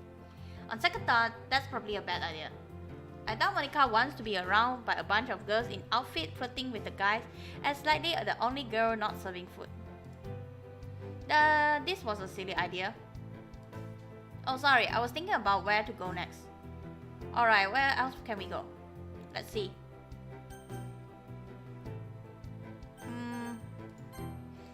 Have you had anything to eat yet? Other than Natsuki cupcake? No. You didn't eat breakfast?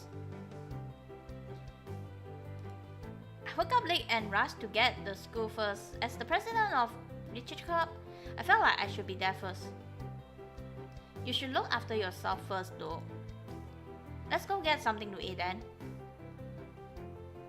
Monika and I walk out the food store where the smell of various types of food fills the air and it gets a little bit hotter from all the cooking.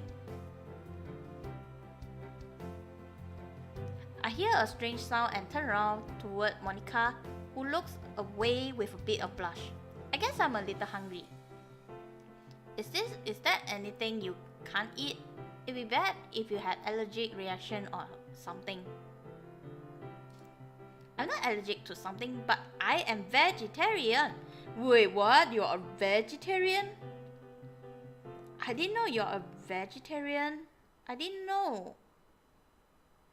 What could possibly go wrong? Oh, I see. Then, well, there are plenty non-meat options at the festival. It shouldn't be hard to find something for Monika to eat. These are really good. It seems one of the classmates helped us run their family restaurant and is pretty good at making sushi. So I would think from Monika eating then. Their class book had sushi samplers as part of their menu, so Monika and I both got one. I don't know all of the rolls, but I fairly sure there was spicy tuna roll and California roll at the very least. Are you okay? I just had a bit too much of wasabi. Thanks for asking. I ripped up a bit of bread roll and we got from the other stand and hand it to Monika, who scarfed it down. That must have been a lot of wasabi. I'm not too good with spices, but thanks for the bread. No problem. I didn't know one of the students in our year ran a restaurant though. I guess it's a small world. Maybe we should go as a club. Maybe. It's not very literature like event though. Well, maybe it's not like everything has to be about literature. Sometimes it can be fun to hang out as friends, right? Yes, it will be nice. I see Monika give a small smile, but then she quickly shake her head and return to a more natural expression. But we should talk to the others about it. Speaking of the others, I wonder why we haven't run into them. It's a large festival, maybe we pass each other without realizing. There's no need to worry, anyway, I'm sure they're fine. I wasn't worried about that, but can I stay a bit longer with you? The oddly forward request from Monika put me off guard, along with her smile. I feel like melting putty, but there's no way I can resist this sort of thing. Alright. The urge to get my phone and ask the other where they were goes away as Monika nods, resuming her eating. Though I was already comforted since I am spending time with her. So I decided to stop being difficult and just enjoy my time with Monika. Occasionally we comment on the role that we like and sometimes wonder about what other food there might be we could try. Monika said she preferred to do that later, since she wants to watch her portion.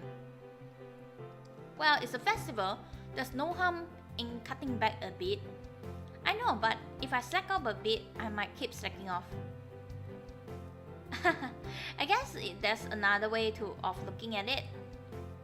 I throw away both of our finished platters into a trash can near an entrance of the building before turning back to Monika.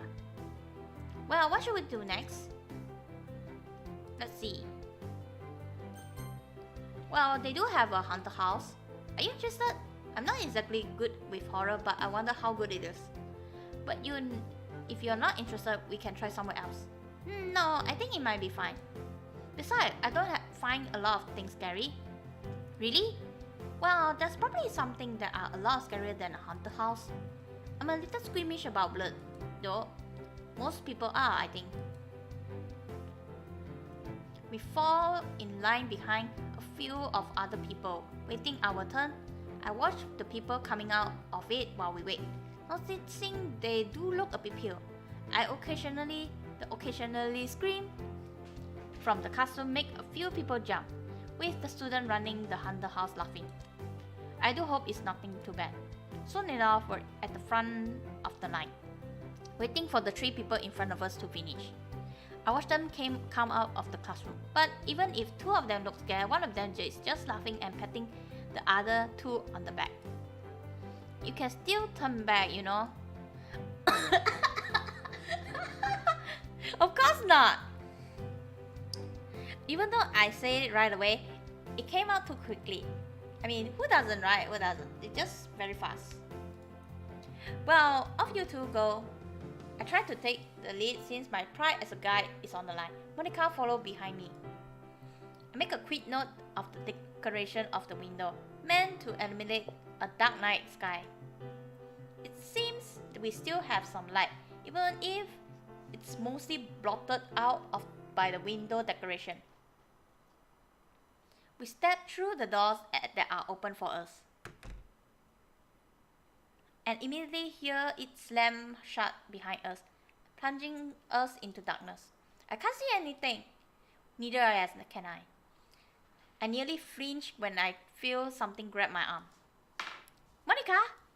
It's just me. Are you jumpy? You surprise me. This way we won't trip over each other. Right. Alright, let's do this. Let's go. I start to lead Monika forward. I can definitely hear footsteps and movement that doesn't match our footsteps. It's still really hard to see, but at least my eyes are adjusting. Suddenly, Monika yanked me back. In front of us, a massive axe blade suddenly swings from our right, glistening with red splotches on it. You got good eyes. Thanks. Jeez, they went all out on this haunted house. Let's get going. Right. We keep walking forward, eyes slowly adjusting to the darkness more and more. Gah! Monika and I stumble back as something lets out of a loud roar, leaning in rapidly towards us. I barely make out a glimpse of a goblin head before I instinctively pull Monika away, my fly instinct kicking in. Really? That's how you do? We're running for it! That ended up being a bad idea as we crashed into some of the desks while stumbling around in the dark. And when we tried to get our orientation back, we didn't know where to go, although the goblin that came out before was slowly advancing towards us, along with another girl dressed as a witch and another as a butcher. So essentially, we only have one place to go. Did they have to structure this like a maze although? They're coming! My instinct kicks in as we run into the only possible direction. What is that? Our attempt at escape come to half as there's something in the middle of the walkway. Oh, that's... Even though I know this is a haunted house, this is convincing enough to where it really does look like a dead body is lying a pool of blood. I feel Monika grip on my arm tighten as we carefully step around the body, making sure not to step the puddle. Let's keep going. Ooh. Of course, it will be a zombie. Let's run! Don't get any worse. Thank you for coming. It got worse. How they crammed that much horror into a classroom, I don't know. I don't even want to consider that was a real chainsaw. That was fun, wasn't it? Yeah! Both of us got to find a bench to sit down, letting adrenaline wear off. Well, I think that's enough excitement for a day. Did that take all your energy out from the festival? I can't help but smile at the joke made at my expense. No, it did take few years of my last spend. Monika laughed at this, but it seems to be forcibly cut short. It almost like she didn't want to enjoy herself here. Monika? I'm just a bit thirsty, is all. Alright, let's go get a drink then. What should we do after we get some water? I'll let you decide. Where to next? Let's see. Fortune telling? I know it's almost a bunch of vague and generic things anyway, but something is fun. Do you not like fortune telling? I don't exactly like the idea of being predetermined. I like the idea of being able to make my own future. I see. Well, if you look at it like getting you fortune tells you what track you're on, right? So if you get a bad one, you can work on changing that. Or if you get a good one, you know you done sort of well. I guess that's a good way of looking at it. But if you want to do it, then we can go. I wouldn't want to make you do anything you don't want to do. You want her to do so, so we can go and do it. Alright. The fortune telling booth is more like the entire classroom. We get in line and wait a while before being let in. The room itself is dark and lit only with candle. Thick curtains covering the window. The desks have all been tucked against wall as well, with a violet tablecloth covering them. At the center is another longer table with a similar tablecloth on top, a single crystal ball on top. On the opposite side of the table is a student, most likely a girl, who is peering into the crystal ball. She is dressed as a witch, completely with pointy hat and robes. Her eyes are hidden by a brim of her head. Let me peer into your future. The student rubbed her hand on the crystal ball. I see, much struggle in your future. There is something only the two of you can accomplish. Something will attempt to tear the two of you apart, but with much work I see that you two can make it. That is all. Thank you. That wasn't a very good fortune. Well, let's hope it isn't true then. But it's pretty vague. Everyone struggles, right? That is true. So we'll deal with it if it comes along. It's not like she told us anything if we didn't already know. I'm curious about how she said something would tear us apart though. Maybe she just made some assumption. I see Monika smile as she leans in closer to me. What kind of assumption would those be? I hurriedly look away from Monika, mumbling under my breath. Well, you know how is it with a guy and a girl? I don't think I get it. Could you tell me? I can already feel the heat on my cheek, skyrocketing to a dangerous temperature as I glance away. Anyway. Nope, you can't get away that easily. I look back towards Monika, make eye contact, and then immediately averted my eyes, causing her to giggle. However, within a few seconds, she stiffened herself, putting a look of neutrality again. There was nothing to stop her laughter. As no one was staring, she just stopped. Ahem. Monika takes a breath, closing her eyes and nodding before looking at me. Where else would you like to go?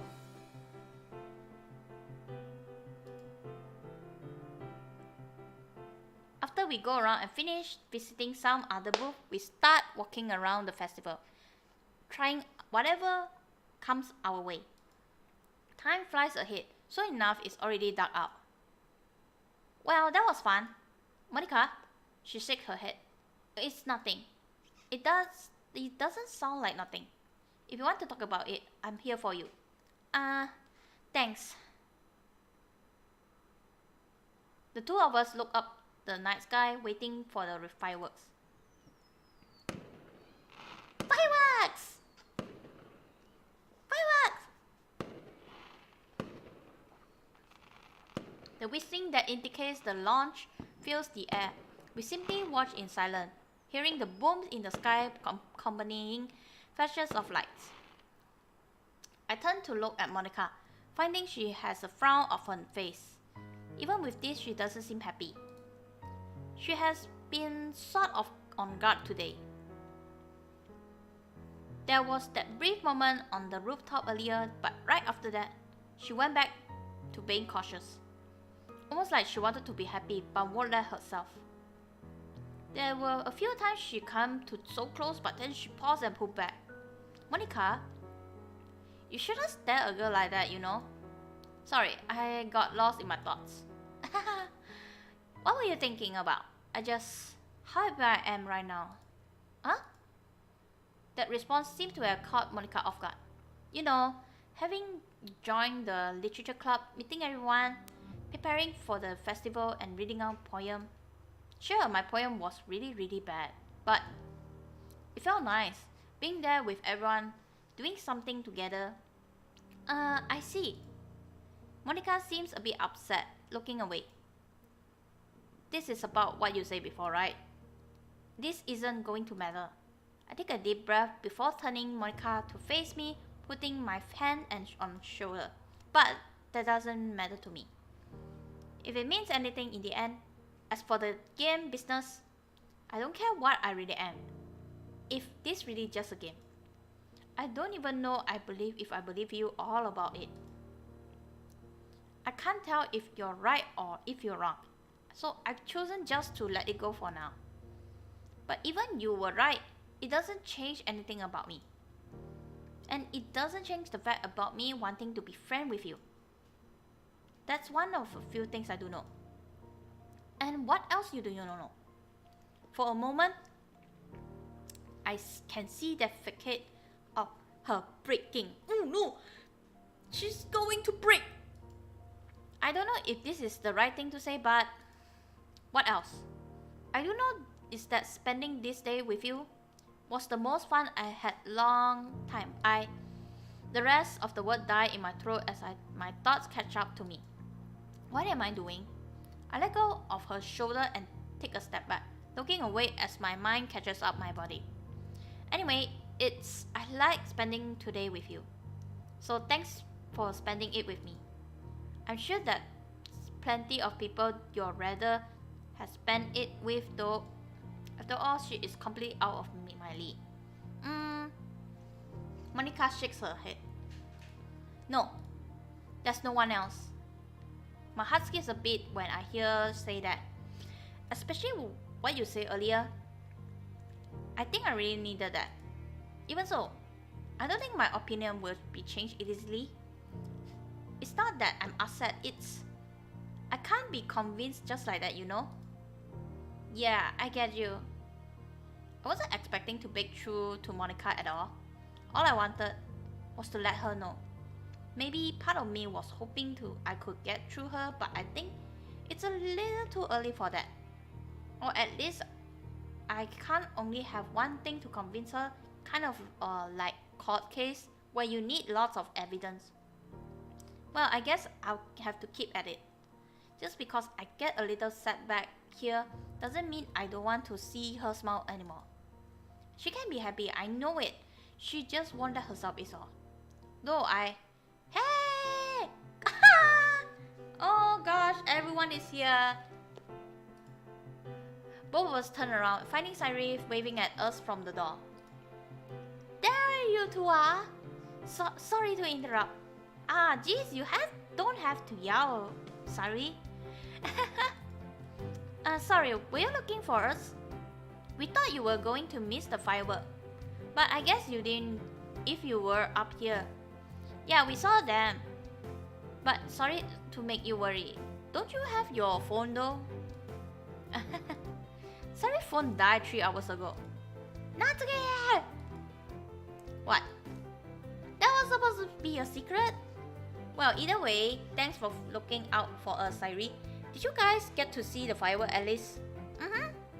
They were quite inspirational. Did you write something while watching them?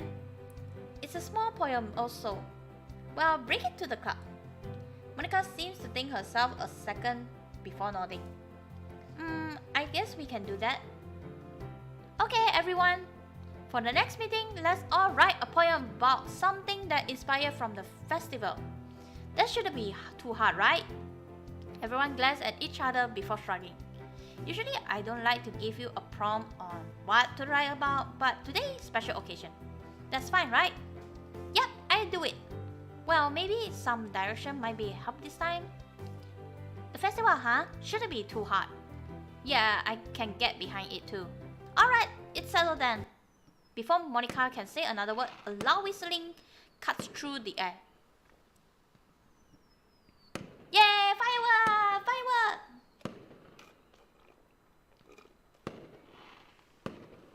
All of us look back up the sky, seeing the second round a firework go off. Taking my eyes away from the display, I see everyone else around me captivated by the light, smile on their face. Even Monika has a smaller grin on her face, and because of that, I know that I can keep this up. Someday I'll make her smile. After the firework end, we all part ways. Sari and I walking home at night, and Sari humming a tone. You were at the concert, right? They were so good now, and now I can't get the song out of my head. It's a shame we didn't get hear them, I guess. Were you with Monika all day? Yeah. Sari's smile turns cat-like. I thought you said you walk home with her though. Should you be with her? Her house is the opposite direction though. Sari gives me a frown and a very disappointed look. I feel bad for her. Eh, what for? That's a secret. Anyway, I'm glad we both have fun. I'm pretty tired though. Well, that's a good thing. We're pretty much home. Oh, we are. Well, good night. Night, Sari. With that, I enter my house and do my nightly routine. When I get in bed later, I can't help but feel a bit strange. Lately, it feels like a part of me isn't quite me. Almost someone walking in my shoe. Today, on the rooftop, I say something, but I couldn't tell what I had said. But I know Monika was suddenly happy to hear that.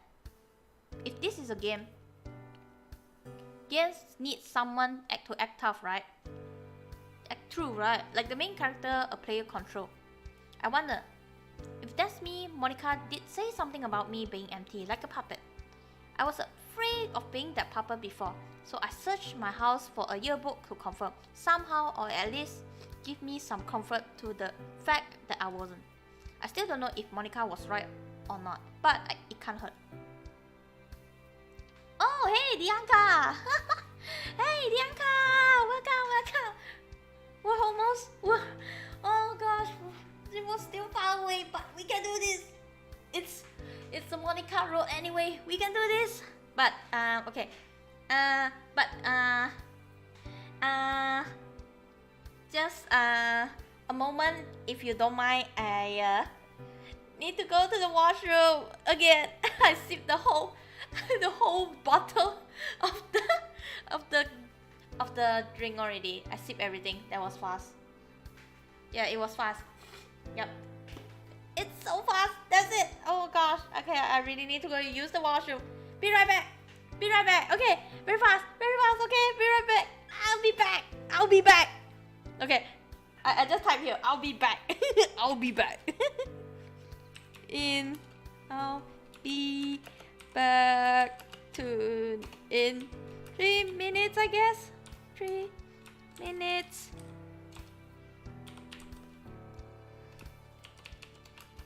Okay, to the washroom.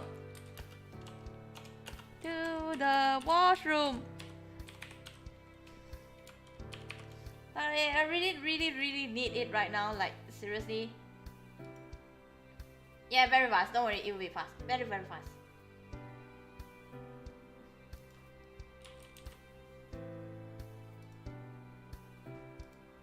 Okay, I'll be back.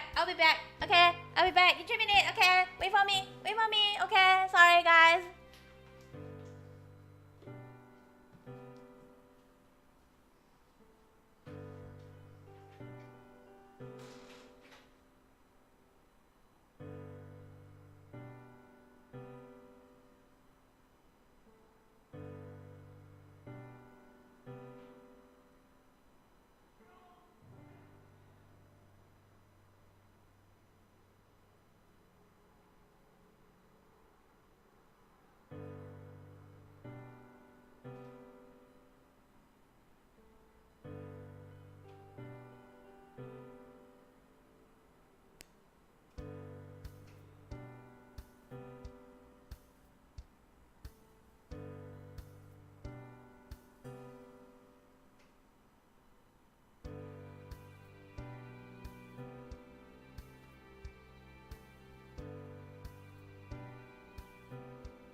Okay.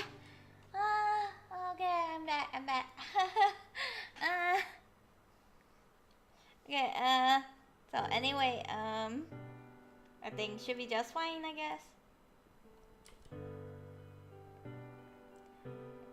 Yeah, it is 3 minutes. I already told you guys it will be 3 minutes.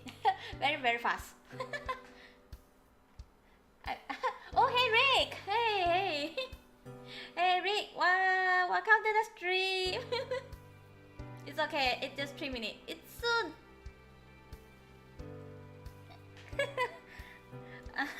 Oh, thank you. Thank you. So, let me take. Yeah, I'm just went back like really fast and then take a sip of water, and it's really good. Like you know, you need to rehydrate yourself because we're gonna play the whole thing in one shot. Yeah. Okay, let's continue. Well, if it's really fine, if it really is me and Monika is right, then I'm fine. Thank you. I don't know if you can hear me or you even exist. Ooh, is MC trying to ask the person itself, which is the system itself? Is it trying to ask the thing? Or you even exist? But whatever you're doing, please keep things up and help me reach out to Monika. Who doesn't, right?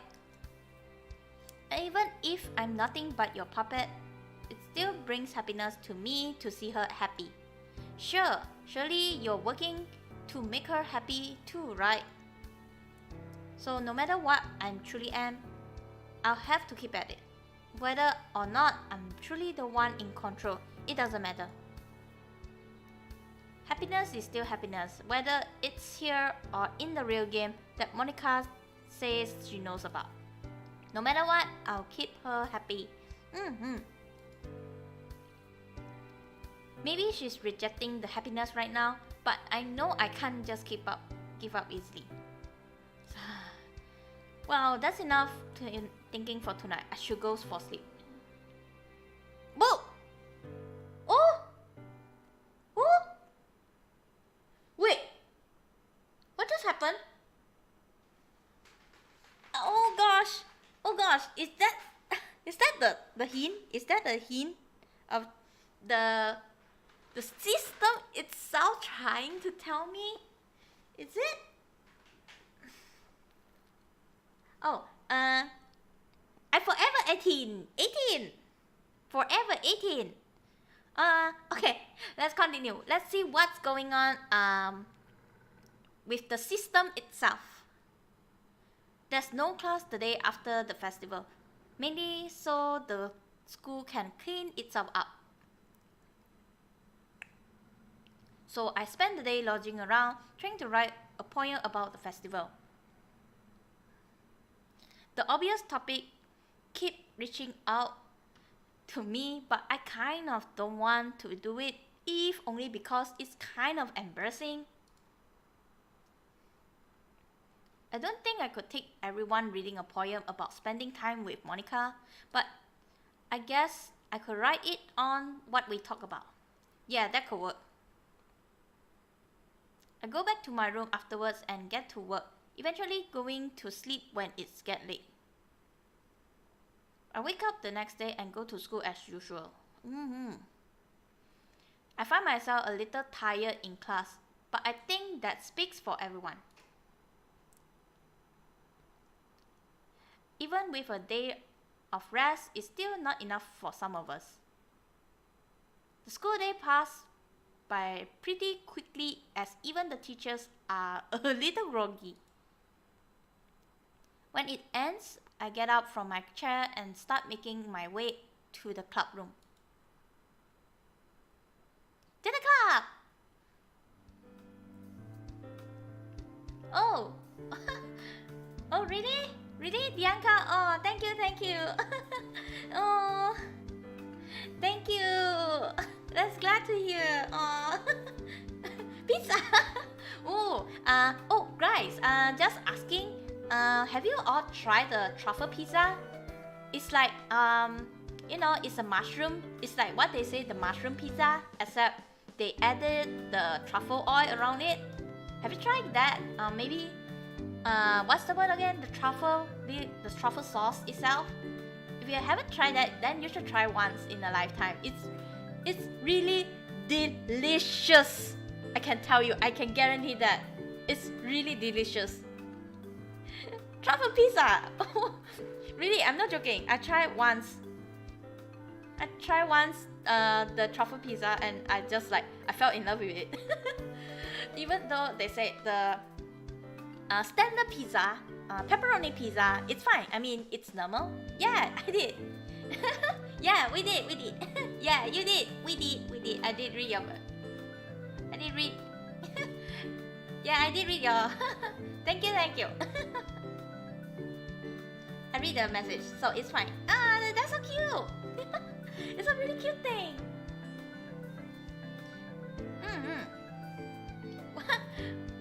Yeah. Okay.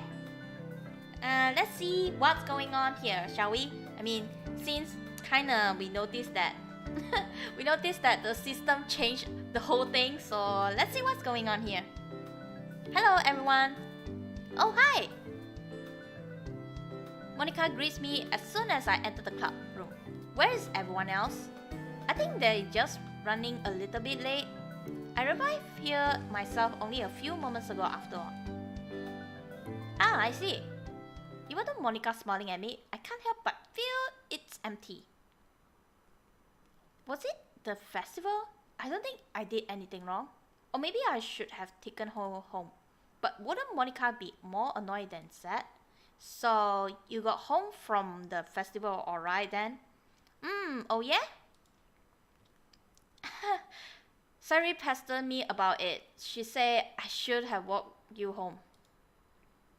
Oh wait, what's going on? Monika's expression falls a bit before she laughed. I put pieces together. Ah, right. That would have been how it was in the game, right? If, as she said, it was a game, then going with her might have been a sin in her road. But wait, I remember Monika asking before if it was already hers. Sorry, I'm still just a bit tired. I keep talking as I walk over to my usual desk and sit down. Well, as I was saying, you don't have to worry about me. It's not like my house was exactly very far from school. Well, still, I can't help but a little concerned, you know. Oh, that's sweet of you. Even though she's talking like this, I can't help but feel that wall between us again. Like when I first met on the rooftop. Maybe it's because there was time between the festival and now. I already can feel she was trying to avoid being happy, but when we connected on the rooftop when fireworks went off, she let her guard down for a fraction of a second. She must have recognized it too. After all, Monika seems to be a smart girl. So knowing that she let her guard down, she decided to be a little more conscious about it. I might not get a chance like what we had on the rooftop again, and now this wall is between us yet again as well. Ah, okay, what? Let me read this out loud. Okay, you want in what way? You read this out loud. Okay, let me just back out a bit. Okay. Let me just clear my throat first. Okay. Okay. Okay. I'm ready. You are a very good streamer. Okay. Is that sounds good to you? Is that sounds good? I hope it won't. It will make you feel happy. Okay, let's continue. More. Oh gosh. Oh gosh, he was trying to reach her. Hello! The door to the classroom flies open as Sairi yells her greeting. Ah, geez, you don't need to yell. You did the same thing at the festival too. But everyone was so tired walking here, and so I thought I'd wake us up. Hi, Monika. Hi. Hi. Wow, you two got here quick. Sorry for making so much noise. No, it's fine. I'm glad to see everyone's energetic. Everyone did their poem for today, right? All of us give brief murmur of agreement. I am a bit sad though, we didn't get any new members. But that's fine.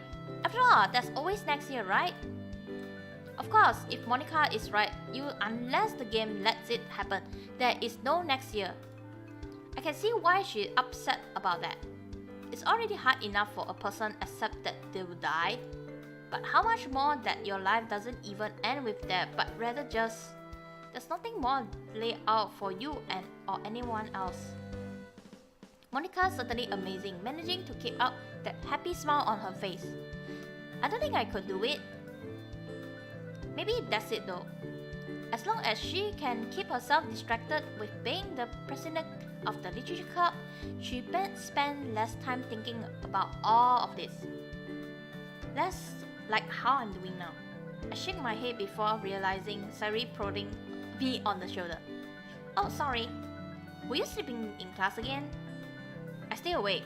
So at least let me rest here for a bit. Are you sure? I'm 100% certain.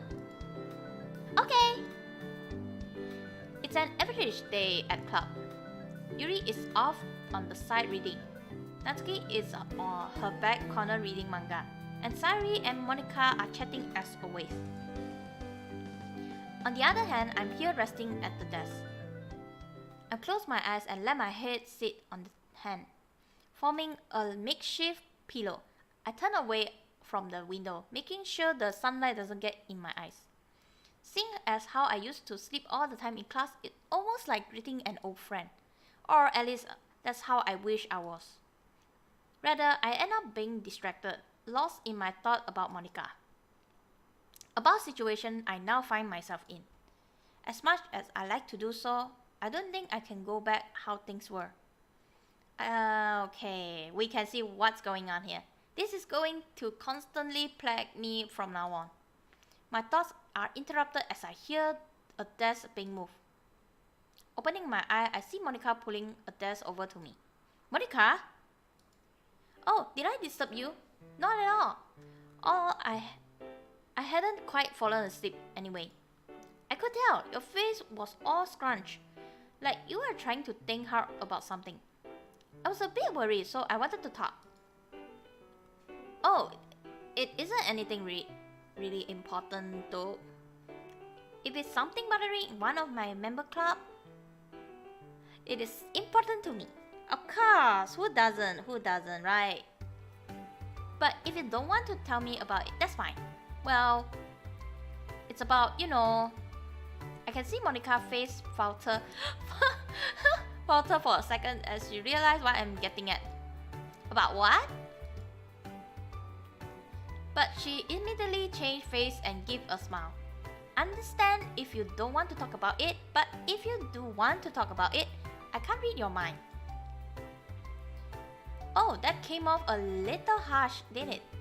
Sorry. No, it's fine. I guess I'm just not ready to talk about it. Okay. But if you do ever want to talk about it, I'm sure you can talk to Sairi as well. You two are close, right? Wait, what do you mean? Yeah, thanks. I fell right into her trap. I know that she knows what I was getting at, but she chose not to go after it. But because it must be painful to think about it. I watch as Monika gets up, pats me on the shoulder, and goes over to check on the other member club. Monika, I wonder how she'll react to my poem today. If she's going to act like that, well, I guess I'll just have to see. I try to rest until it's time to share poem. but I continue to really find my thought drifting. The thoughts about if this is all a game are annoyingly distracting, even if I told myself that it doesn't change anything for me. It's not even one of those it would be funny if scenario where you can entertain yourself by imagining wacky things. Especially since Monika seems to believe so seriously in it. Normally, people would tell her to get some help for those kind of thoughts, but something in me pushed me to believe her. Or maybe it's just that I was lured by the fact it was Monika. I doubt I had the same reaction if Sari came to me like that. Okay, everyone! Monika does her signature call, bringing everyone to attention. Like always, we all glance to each other as if to confirm Monika's asking us to share poem. We might have known each other a bit better now with the festival and this constant sharing, so it's less someone unknown in reading my writing, but more I hope it's still good now. It's time to share a poem! I was already expecting this, but here we go again. Who to share with? Well, who to share with? Let's save around here first.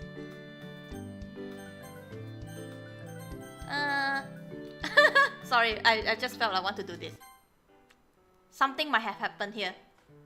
Oh gosh, the face! Oh gosh, the face! What's with the face? Monika looks upset after reading my poem. Is this your way? Monika? Are you okay? Oh, sorry. How do I put this? I found myself quite moved. Oh, wow, I understood what you're going for, but your word choice a bit off here. The tone of your poem should be consistent, but the words you pick sometimes doesn't match the tone. But you had a good control over the image you wanted. It's still hard to believe you say you never written poem before the club though. It's true though. In any case, good job, I like it. A few days ago, those words would have made my heart go aflutter. But today, I can't help but wonder if she's just saying that. Does she really mean those words, or is she still playing the role of club president? Anyway, here's my poem. I like it, Monika. I think I understand what you're trying to say in this poem pretty well. I see. I can't help but see a small smile on her face. I expected as much. Yeah. As the only aware of what Monika thinks of everything, I'm the only person that could understand the truth behind her words. It's a lemon, I guess, but it also... So that's how it's going to be. A declaration. Or more like a comment. That's the better word for it. Don't chase after me after more. Why? That's what it said between the lines. That I should just let the distance she put between us be. But I can't obey something like that. Not when I knew that Monika was purposely obstructing her happiness, or at least cutting herself short. If having this distance is part of that, I can't just let that aside. Game or not, that seems wrong to me.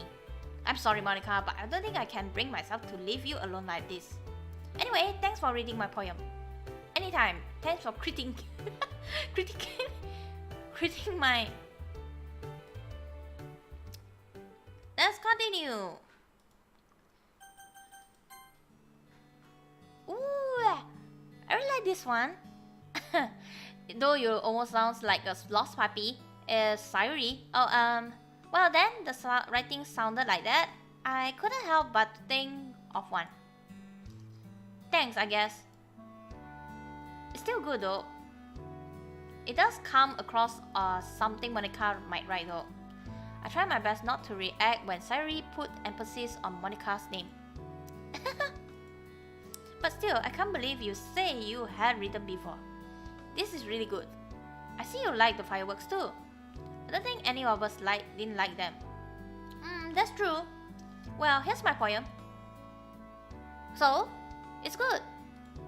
Then again, everyone here is a pretty good writer, so obviously it's be good. Thanks! Well, it's simple to read in a relaxing sort of way. I think maybe you could change a word or two to make it fit better, but that's probably my own preference. It's definitely in line with your style, sorry. I see. Thanks for suggestion.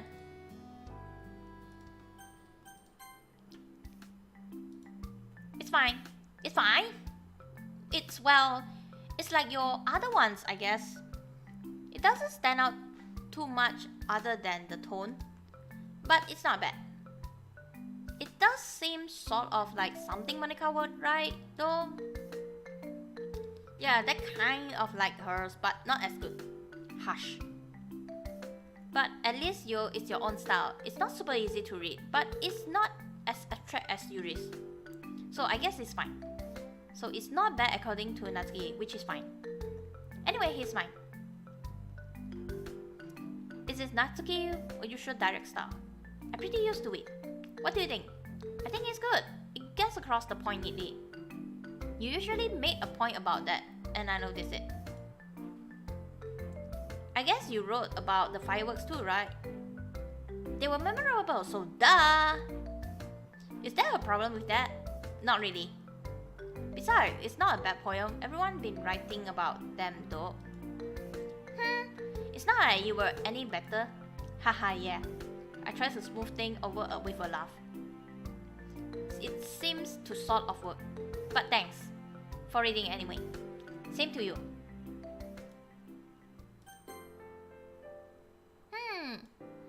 It's not exactly my taste, but this is good, mechanically speaking. I still find it hard to believe you didn't write before coming to this club. But I think a good word to describe it would be raw. Even you use a metaphor and other language like that, you can really feel the emotion behind the words. Yuri gave a bit of embarrassed smile looking away. But I guess that's how it is, huh? Yuri? It's nothing. Alright, here's my poem. I like it. It's very Yuri-ish. Yes, Yuri-ish. Yes, and maybe next time when we play, we say Yuri-ish.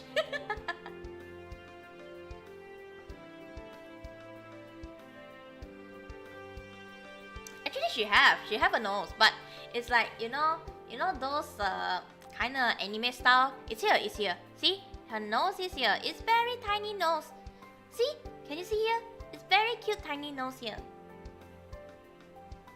Okay, let's continue. At this point, I've read enough of her stuff that I think I can get a grasp of her metaphors. The true meaning probably still elude me. Oh, I should probably say something. Yuri probably waiting for my response. It's good. It might be a little flowery for someone like me, but I can match some of the things you probably would have seen at the festival and your feelings with them. You enjoy the festival, I take it? The fireworks seem to be pretty inspirational too.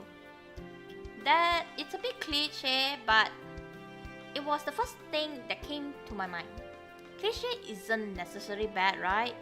That's correct, but if you use it correctly, sometimes it won't even register to the audience it's a cliche.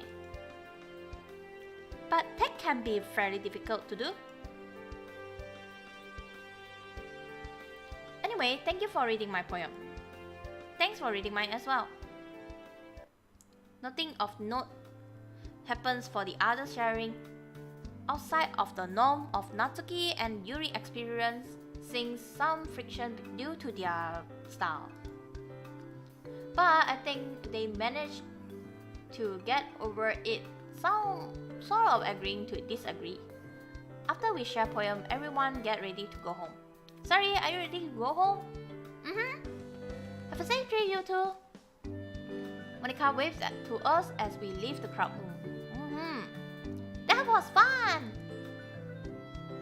Yeah, I'm glad one's getting along. Though Monika seems sad today. You notice it too?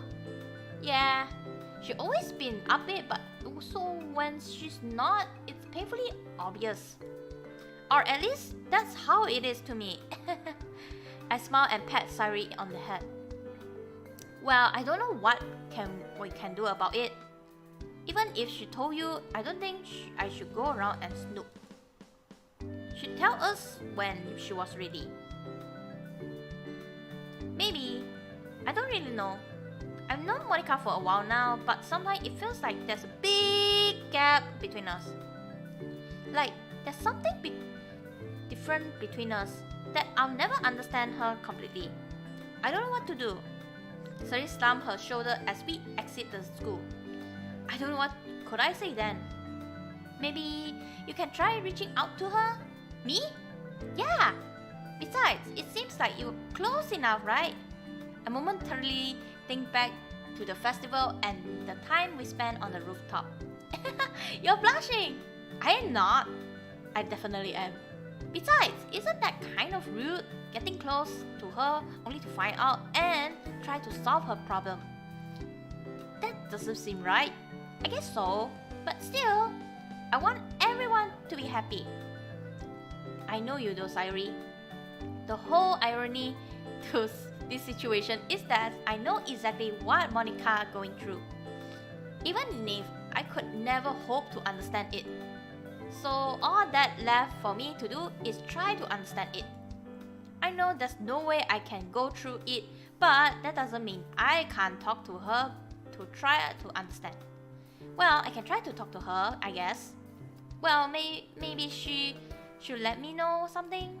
After all, I'm a guy. Maybe it's one of those things that she can't tell at a girl. Maybe. I really like it if you did that. Even you don't get through to her, I'll be happy if you try. Completely unaware of the weight of Monika's shoulder, Sari gives me an innocent smile and she charged me with something completely insane. When we reach home, Sari and I part away. I enter my home and lay down on the couch, looking up the ceiling. Jeez! Well, I guess I need to just sleep this off.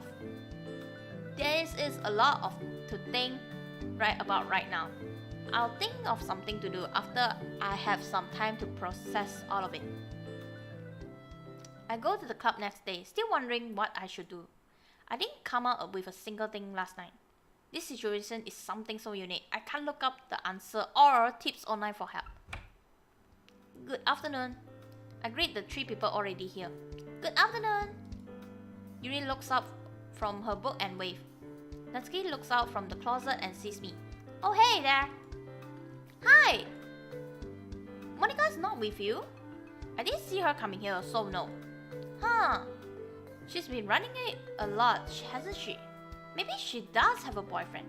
I see Sari's smile become cat-like again as she glances at me, looking for a reaction. I do my best not to give her one. Sari, you shouldn't be gossiping like that. Sorry. But still, it's not entirely out of the question, right? She did tell us that she didn't have one, but you know.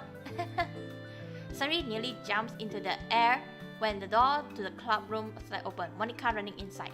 Sorry, mate.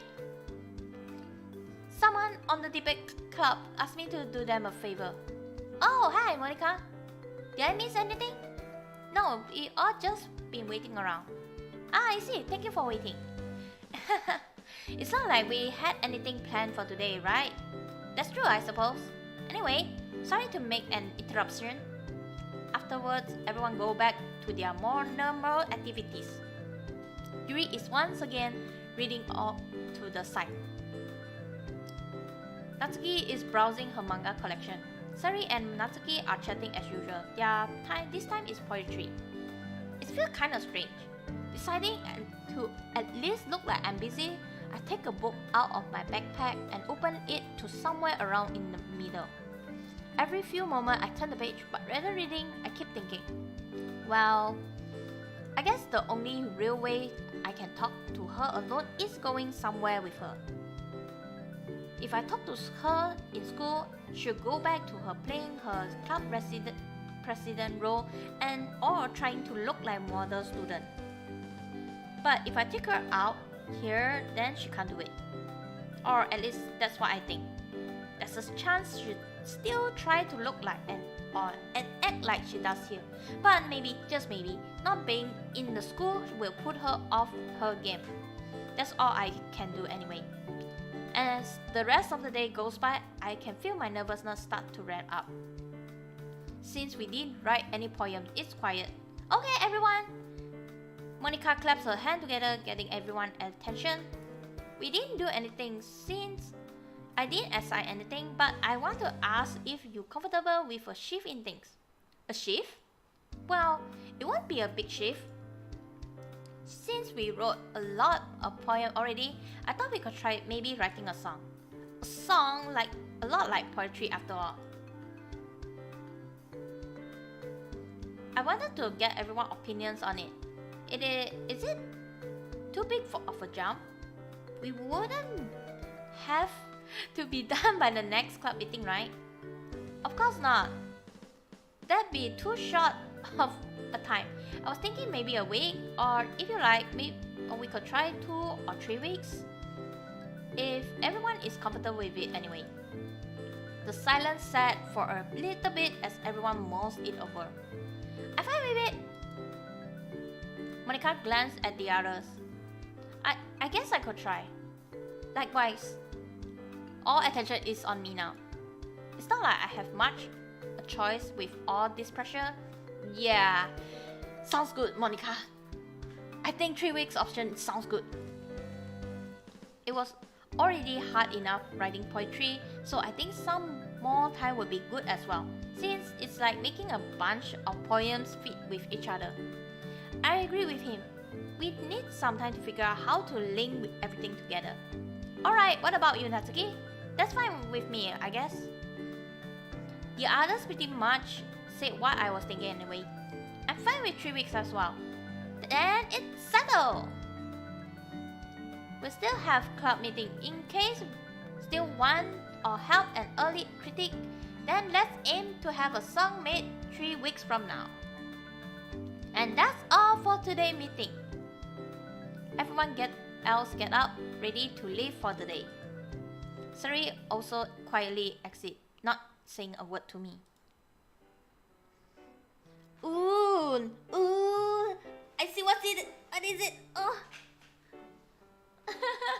oh, I'm. Let's see. What is it?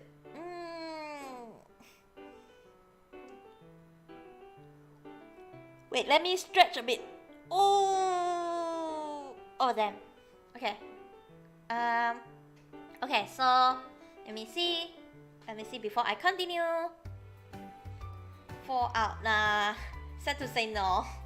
Maybe I try one day. I mean, there are so many players did play, but I didn't get a chance to play it, so yeah. But it's okay. I maybe get to try. I will try. Okay. Oh gosh, dear chat, what is going on? Are you also become what's the word again? Can't control. I mean, I also can't control the chat. I also can't control everything. Just like Monika, I can't control everything. Okay. Okay. Okay, let's continue. I guess you're putting things in my hand, huh? Oh, you're not going home with Sairi? I forced down a lump in my throat. Not today. Is something wrong? You two didn't get into the fight, did you? No, of course not. I think she knows what's up and is trying to keep me away from what I want to do. Anyway, Monika, I wanted to ask if maybe you like to go somewhere if you weren't busy. Sort of just to get some inspiration, you know. I couldn't backpedal in embarrassment. I know this really nice place that's a tower that has a good view, and maybe you could get something from it, and Monika flashes me a knowing smile. Are you asking me for a date? What? I can feel my face go aflame and quickly start to stammering in order to finish this conversation as fast as possible. It's not really a date. I was thinking that maybe, you know, I could introduce you a good place for writing since it helped you with write a nice song or and sorry, I'll be going now. Sorry to bother you. I tried to leave the room as fast as I can, realizing that my hasty move was probably not for the best. I'll be delighted. She happy. She was happy to know. She don't mind. She don't mind hanging out with us. Oh gosh, I'm so happy. I hear Monika talk when I'm halfway out the door. Huh? I said I'd be happy to go with you. Yeah. This coming Sunday is fine, right? Yeah, that's fine. Should we meet up at my house? You already know where it is since you came over one time. That sounds fine with me. What time would you like to go? Maybe in the afternoon. Alright, is that all? Yeah, see you tomorrow, Monika. See you later. As soon as I leave the club room and get far enough away, I breathe and sigh of relief. That went a lot better and worse than I expected. I reach up and feel my cheek, finding they still burning. Oh jeez. I couldn't have sounded any dumber if I had tried. Well, she at least said yes, but part of me is confused about it. I was doing it so I could get her out of the school, but surely she could foresee that happening. But again, maybe it'll be like the rooftop again. When it was just two of us alone, she didn't have to worry about being the club president. So maybe she'd say yes because of that. Either way, I guess it's set emotional. All that left to do is to wait and see what comes of it. I don't run into Sari on the way home, which is fine to me. I probably end up stumbling over my own words and giving everything away to her. She probably get all the details about how I completely failed to ask Monika to go with me somewhere. Jeez, well, whatever. I did nonetheless, so I'll have to be content with that. The next few days at club are fairly quiet. We all work on our song in silence, with Monika occasionally poking around to see if we're still okay. Sari teased me on the way home sometime. Come on, she's totally smiled at you. What did you do? Nothing. Are you sure you can't tell me? Absolutely sure. You're no fun. But Monika seems a little happier, so I'm still glad. I pat Sari on the head. Don't worry, Sari, I'm doing my best. I don't know if what I'm doing is going to help, but someone's got to try, right? With that, we reach our house, splitting off. See you later, Sari. Yes! Today is the day! Today is the day! The fatal Sunday arrived. Monika says she arrived at around 3 o'clock, so I don't have to worry about preparing lunch. I also make sure I have enough money to cover dinner if we end up staying there long enough. Alright. I wouldn't say I'm dressed up, but I thought I could at least to look a little nicer. I slapped myself on the cheek even though I'm wide awake. Okay, I'm definitely up now. Even though I kept telling myself it's not the day, part of me keeps saying it definitely is. So I'm a bit of nervous wreck inside. I check the clock and find it's about 2 o'clock. Not much to do other than make sure I have everything. Notebook, pencil, pen, eraser, some water. Yeah, I should have everything. I got sit idly on the couch while waiting for the time to go by, turning on the TV. It looks like there's a rerun of the newest episode of the anime this season after I checked the schedule. If I recall correctly, then Perfect Girls got its first episode this week, right? It surprised me that it was getting an animation since it seems kind of niche to me when I first read it. Either way, the opening is actually kind of catchy, a little bit of the cutesy side of things, but it's not so overboard that I'm turned away. The graphic in the opening could be definitely use some polish, though sometimes they didn't match up too well.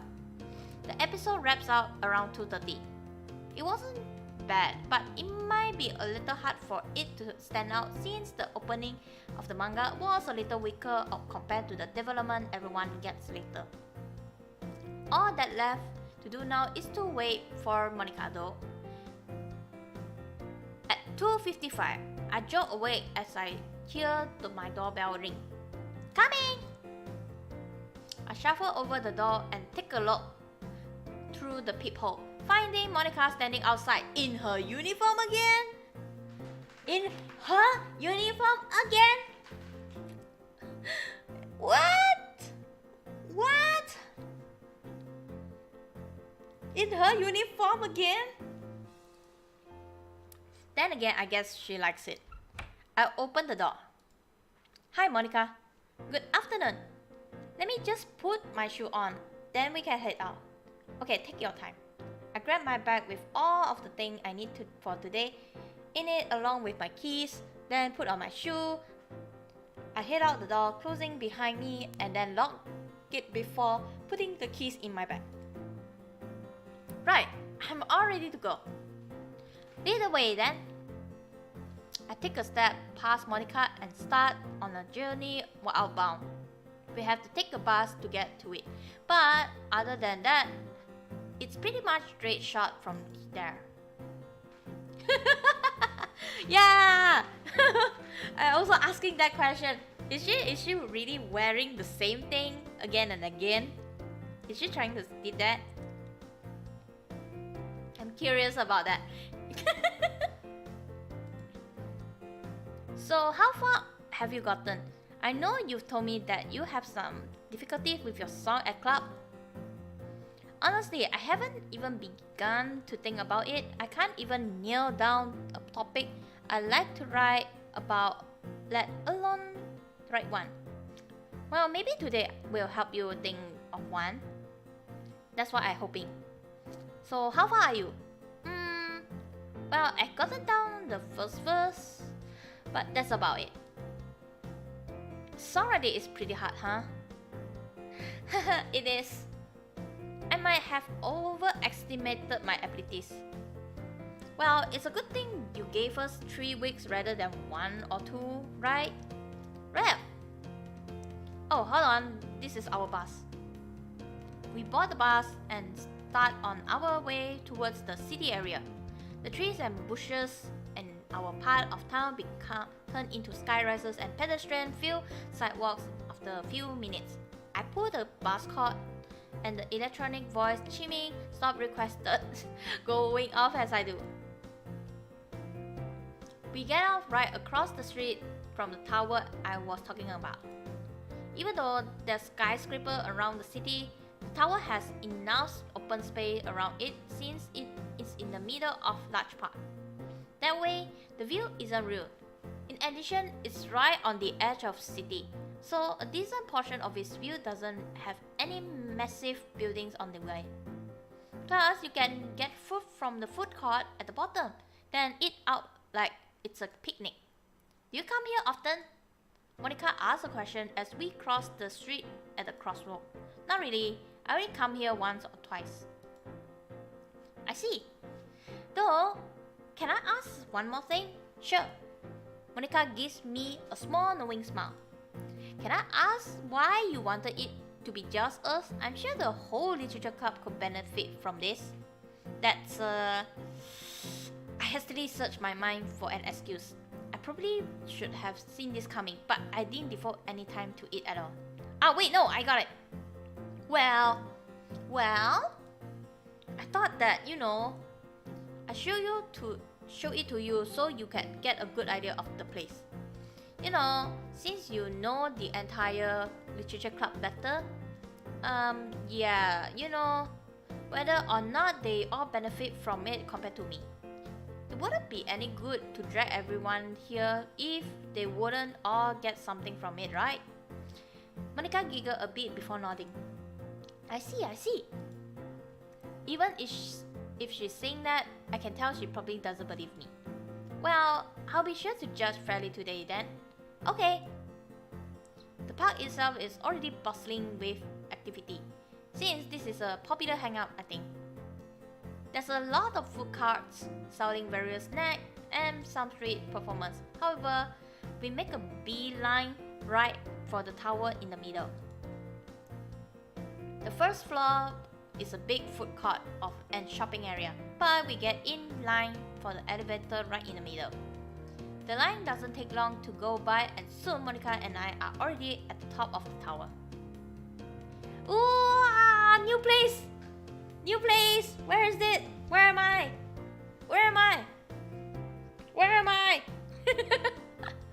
It's a skyscraper! No, it's not. It's a tower.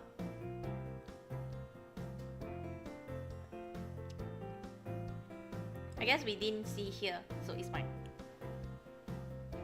That's something my... Yeah, right. maybe we didn't know. We don't know. There's a large panes making up the walls all around the circular viewing space, and binocular you can drop quarters in to look through a bit. Monika and I find a bench that looks like towards our town and sits down, taking out our things. Well, let's get to work. Yeah. The two of us sit in silence, listening to the sound of people walking by, children playing around and shouting, and couple being lovey-dovey. Occasionally, I took to the side, finding Monika scribbling something down before crossing it out. I guess I better take it seriously. I tried to think of a topic for a song. Maybe I could write a song about being friends. It would be something cheesy, but I guess the expectation for me aren't exactly high. Deciding to use the topic of friendship and being with people I can care for, I start writing my song. Or I guess it's more like writing a poem. So far, I only care about the first verse. If anything, writing this song feels more like I'm putting down my life. It's actually kind of sad looking back on it, that I really didn't have anyone I was close to for so much of my life other than Sairi, who I grew up with. The first verse is sort of like that, where the point of view character is expressing loneliness before finding a place where he has friends in. Yeah, this is sad. Looking at it, it's kind of hard to believe this was me only a short time ago. But maybe that's why it's surprisingly easy to write about. I don't even have to think very hard, as the memory of what it was like and how different it felt compared to now come naturally to me. After trying to get my words down into a good flow for the 100th time, I check my watch and find it past 6 o'clock. Monika, she jots up, as if knocked out of a trance. Huh? Oh, what is it? I was going to get us dinner. Since it's past 6, what do you like? Oh, you don't have to get me anything.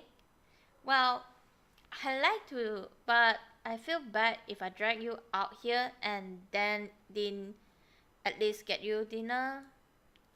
You're so sweet. Well, I'm a vegetarian, so I'm not that big fan of asparagus. Okay, I'll be back. Then I go down to the food court area and look around. I eventually settle on getting 2 vegetarian noodle dishes. I wait around 10 minutes for our meal, take them, and head back up the elevator. I walk back over to the area where we're sitting and open my mouth to call out Monika. However, the words die in my mouth. She just seems so beautiful against the sunset, with her brown hair sparkling in the orange light. It's rude to stare, you know. I can see you in the reflection, even if you aren't right behind me. Sorry. I brought our food. I hastily changed topic, walking quickly over to her and putting out food on the bench. You say no asparagus, so I went to two vegetarian noodle dishes. How much do I owe you? No, nothing. It's fine. Think of it as a thanks for coming out with me today too. If you insist. The two of us then sit down and eating our meal. About 5 minutes in, Monika started talking. So, did you make any progress? Yeah, I think I have a better idea of what to do now. I managed to find a good topic too. Oh, do you mind sharing? Monika leans in a bit closer, smiling. Well, you'll find out when I share. It'd be kind of unfair to the others, right? It won't. She pulls away, giggling as she puts her chopstick down. So what about you? Did you make any progress yet? A bit. She stopped and gets up from the bench, walking over to the glass. She never turns back towards me, gazing into the distance against the setting sun. She's standing at just the right angle where I can make out most of her reflection in the glass panes. Something on your mind was keeping you from working well?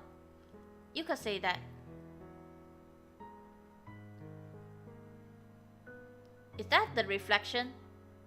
I guess it's a reflection. Wait, is it? Yes, I guess so. Can I know? This is it. I can only hope she'll let me into her world, her reality here, instead of giving me the same club president act. I guess you can. As she speaks, Monika continued to look out the window. I've already told you before, right, about this is a game. Yeah? About how is this a modification? Yeah, you also brought that up. It's obviously about that. It's obviously absolutely confused me. I just can't understand it. I don't get it at all. Monika, I should confess something to you. I knew what your intent was bring me here. So she knew. I had been found out since the beginning. It's why I accepted. I don't think I could have said this in the school. I'm a little too good at playing the part of club president, you know. Even here, wearing this uniform, I thought I might lose myself like I did at the festival, so I made sure to not take a risk. It might even just be a petty on my part, that there's something still in my control, but I made up my mind on this. What you're doing, I'm sure it's all well-intentioned, but this isn't something you can fix. There's no point of trying. You can't save me from this place. It's all just a game after all. Unless the code is edited, nothing can change. That's how it is. That's a truth no one can change. But even so, it won't change what actually happened. Even the happiness they found isn't real. It's just a dream. So why? For some reason, I get the feeling those words aren't directed to me. It's just like the rooftop again. Ooh! Ooh! Oh! Ooh! Ooh!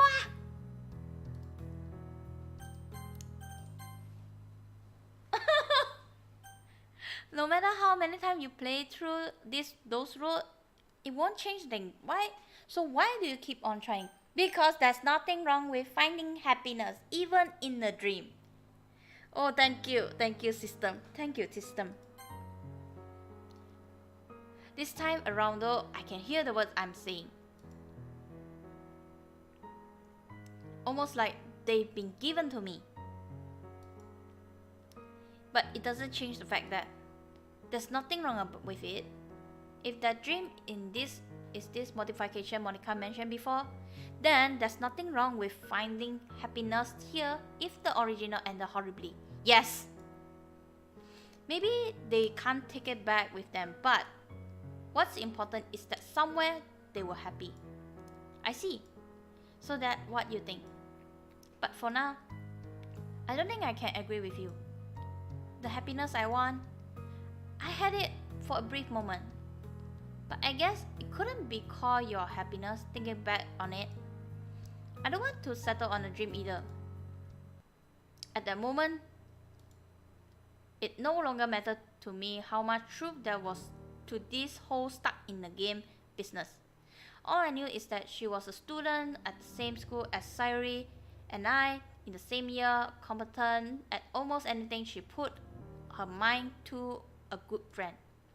And someone who was purposely denying herself happiness because she didn't think it was real, or because where she found it. Before, I had been worried that the reason she cut herself away was that she thought that she didn't deserve happiness, but that worry has all gone away. Happiness is happiness, no matter where you find it. I think someone once said anywhere can be paradise. I might be forgetting the second part of that quote, but I think it's applicable here. Yeah. It also had been weighing on me though these past few days too. If whether or not Monika had been right about this game stuff, I kept telling myself that it shouldn't matter because it didn't affect me. But it doesn't matter to me anymore, regardless of that. Game or not, I have found happiness at the literature club. No one can take that from me. So who cares if it's not real happiness? Right here and now, I know that there's a feeling in me that makes me want to smile when I think about it. I don't care even if it's fake, if it's real, if it's some code to tell me to think like that. All that matters is that it was here. How real it truly is, that can be thrown out. Besides, if what Monika says is true, then happiness should be cherished even more, as someone had to fundamentally change the world just for it to exist. So all I have to do is convince Monika somehow to accept that even if it's all a dream, a show, a modification or to something or a game, that it's fine to accept that happiness anyway, because no matter where it was found, doesn't change what it is. Monika turns around, facing me once again. Anyway, thank you for bringing me here today. I think this is a wonderful place. We should definitely bring everyone here sometime. Or maybe it could be our little place of inspiration. Even though I know what she's trying to do, I can't help but still get flustered. Well, it was for everyone, so if you want to share it, then I can't stop you. Okay, I want to enjoy the view just a little more, okay? Even though she told me she refused to be happy in a dream, I can't help but feel that there was something real to what she said just now. That maybe she really did hold some value of this moment, even if it's not real to her. Monika, I promise you, one day, you'll be able to accept the happiness you can find here. Game or not. It's alright, as long as we don't stay out too late. But I guess we could get a cab or salad. The sunset slowly begins to fade away. Soon enough, the spring evening takes hold, with the light sky becoming full of stars. Monika continued to stare out beyond the horizon. I quietly cleaned our things. One by one, people began to leave the viewing platform. After a few minutes, it's only us. Monika, I whispered while tucking her sleeve, trying to get her attention. We have school tomorrow. We should get going. Oh, right. Sorry, I know I said only a little while, but it's fine. It's a pretty view from up here, right? Yeah. Anyway, we should go now. Sorry to keep you up so late. Like I said, it's fine, let's go. We head over to the elevator and wait in complete silence. It's so quiet that I can even hear the car coming up through the shaft before it gets here. The door lumber open and we step inside. The elevator car brings us back down to the ground floor. All of the hustle and the bustle from earlier today is gone. The food court employees are cleaning up as we exit the building, coming out to an empty park. We walk over to the bus stop and wait. It only takes a few minutes for one to arrive. We board the bus and began to drive back. Still quiet. I guess we could both play it as we were tired. But as for myself, I was completely lost on what to say. This one the stop for my house. Oh, well, good night. There's a stop up ahead closer to my house. Oh, I see. Wait, don't you live opposite way from the school from here? This route circles round a bit, so I'll be able to get my house easily. Ah, I see. Then good night, Monika. I get off the bus and wave to her as it pulls away, waiting for the bus to be fully out of view before walking away. I guess that's about as good as it could have gone. I don't know how it could have gone any better, considering Monika knew what I was intending. That was me underestimating her there. At this point, I'm fairly sure she's going to be guarded again. Once again, I'll have to wait and see. But still, I do wish Monika would let herself to be happy. I walk by Sairi's house, finding the lights are off. Well, Sairi, I try my best. But I don't know what else I can do from here. Maybe that confession was supposed to make me feel better about what happened, but it's not like Sairi could hear me from here. I continue walking to my house and unlock my front door once I arrive. Stepping inside, I give a long sigh before closing the door behind me and locking it. I'm too tired to even take a shower now, so I take my shoe off and head to my room. Once I'm there, I simply lay down on the bed and close my eye, allowing sleep to overtake me. I arrived at club a little more tired than usual. Probably because how late I was out last night. Hello. I lazily greet whoever inside as I slide the door open. The person who greet me is... What? What? What the? Wait. Why? Monika is not there? Why? Why Monika is not there? Why Monika is not there?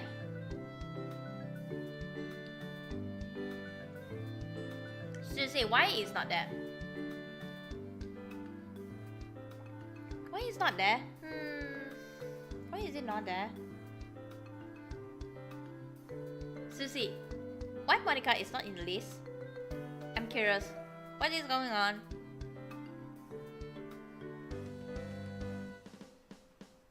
Seriously, what's going on?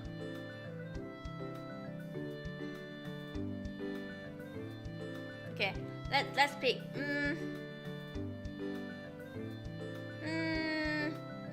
What should I choose? Okay, so before that, no. Okay, before that, let me just refill my water because I somehow accidentally finished it all. That was fast. Okay, I finished the water. That was fast. Must be so thirsty. Okay, let me just refill the water like very fast. In a minute. Very fast. Okay, be right back.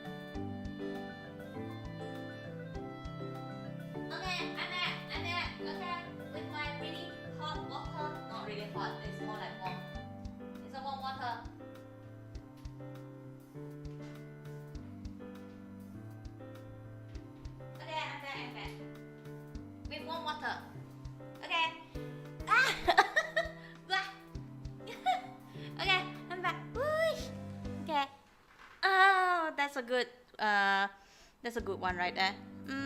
Let's see. Oh, who should I pick? I guess it doesn't matter. Hi. Hearing Sayuri's voice, I raised a hand and waved. You look tired. I was up late. Couldn't get to sleep in class either. Probably going to go take a nap. I look around the room and find no one else is here yet.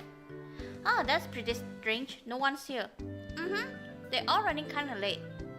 I walk over to a seat next to the wall and put my things down. Taking said seat. You must be really tired.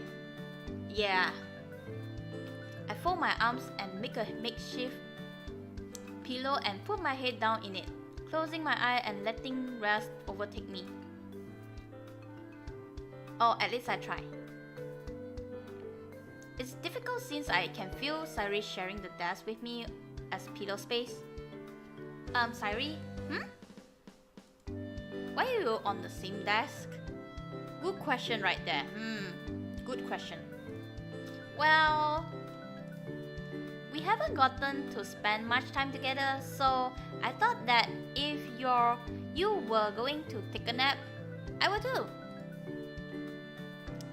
I don't know how to respond to that, so I decided to let it happen without further resistance. It's not like I'm actually bothered by it. Alright, well, good night for a bit. Good night! With that, I decided to close my eyes and try to go to sleep. When I wake up, I take a look at the clock and see that 10 minutes have gone by. I take a look around the room, finding others sleep in. I start poking Sayuri on the shoulder. Sayuri, wake up. Everyone's here now. Sorry, did we disturb you? No, not really. We were just waiting for everyone to show up anyway. Sayuri perks up, rubbing her eye. That was a good nap. Oh! Monika, hi! Sayuri gives a smile to our club president as she stands up. It's fine. Anyway, we can begin club activities. Part of me is surprised to hear what sounded like a stammer coming from Monika, as she usually has it so together. Well, you aren't done with your song anyway.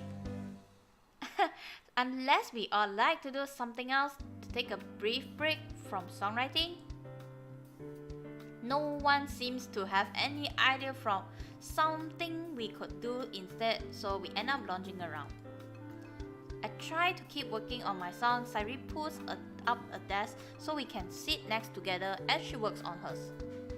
The days quietly goes by. The sounds of pencils scribbling on paper and the occasional grumble of frustration at words not going together breaking the silence. Oh my god.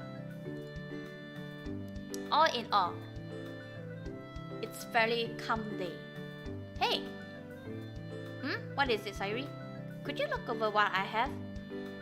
I want a second opinion on it. Alright. Sayuri slides me a single sheet of paper. Well, it's actually on the second verse, but I'm having some trouble with it. I see.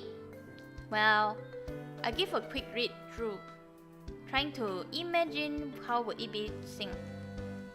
Here, the third line. I think there's too many syllables. It doesn't flow as nicely. Is there anything else?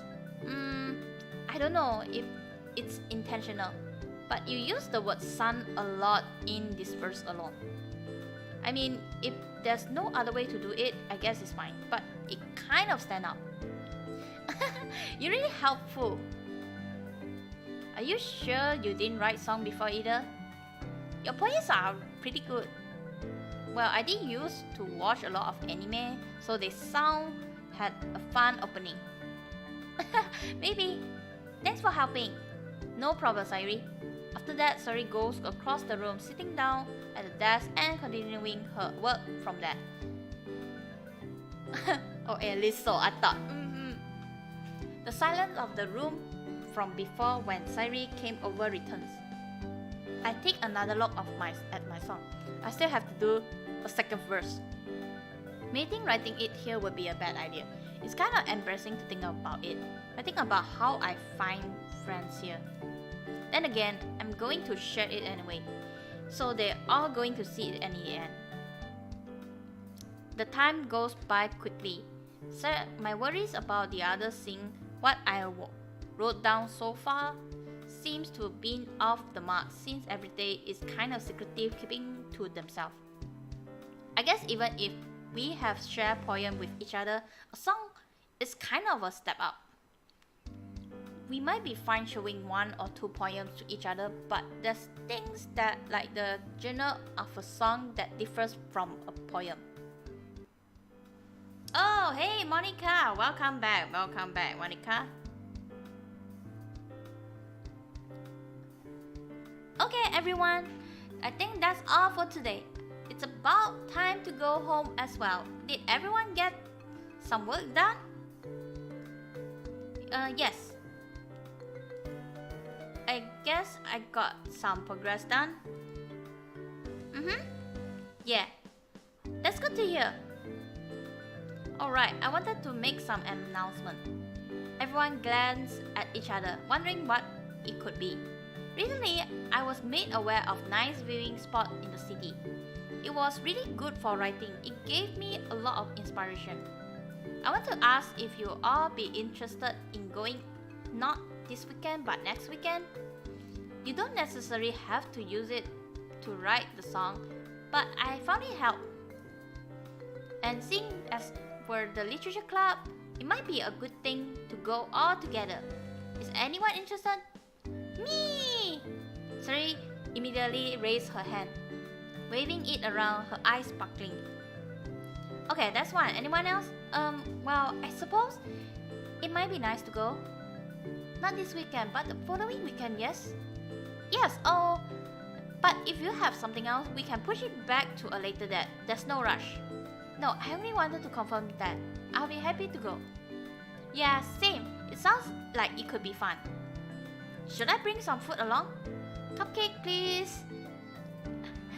Okay. Natsuki smiled, clearly having intended to bring them anyway. What about you? Oh yeah, I should be fine to go. Monika flashed a knowing smile at me before nodding. Alright, it's settled then. The time it should work, everyone, right? We all give murmurs of agreement, with Monika nodding. Well, that's everything for today. Make sure to keep your calendars clear. I wave goodbye to Monika as I leave the club room with Sairi. We talk about our progress on our song, along with how school is on the way home.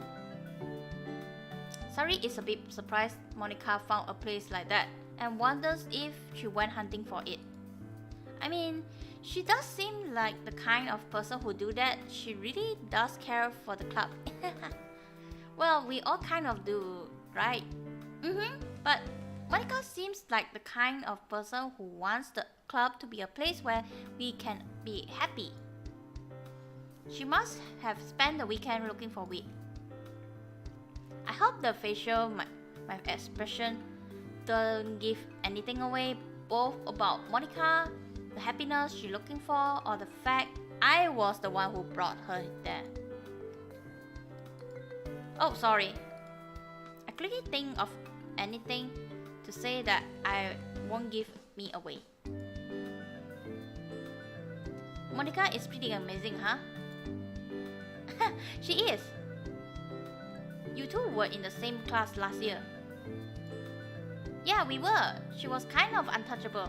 I think the me from a year ago wouldn't believe that we in the same class, same club. Let alone that I talk to her on a regular basis. Oh, hey, Rian Bolang. Oh, welcome to the stream. We are have a full playthrough of the final road, which is Monika. And this one is a purist mode, where everything it looks somehow normal, but it's not. Yeah, it's like really a dating sim, but it's not really. It's a literally a complete different kind of storyline. So yeah, Okay, don't worry, we're almost there. It's okay, we're still fine. I'm glad you're friends too. I know as we end the conversation here. Sari and I get home without anything else popping up. We say our goodbyes before entering our house. All in all, it was a fairly normal day today. Still though, hearing Monika stutter for the first time, I wonder why that was. Even when she seemed kind of lost, she always managed to hold it all together. Well, I guess I'll just have to see it happens again. It's probably nothing. Maybe it did even really happen, and that I only thought I heard it. The rest of the day goes by and soon I off to bed. But the thoughts of what Monika might be going through keep me up for some time. The next day, I go to the club as usual. Hello, I call up as I open finding. What?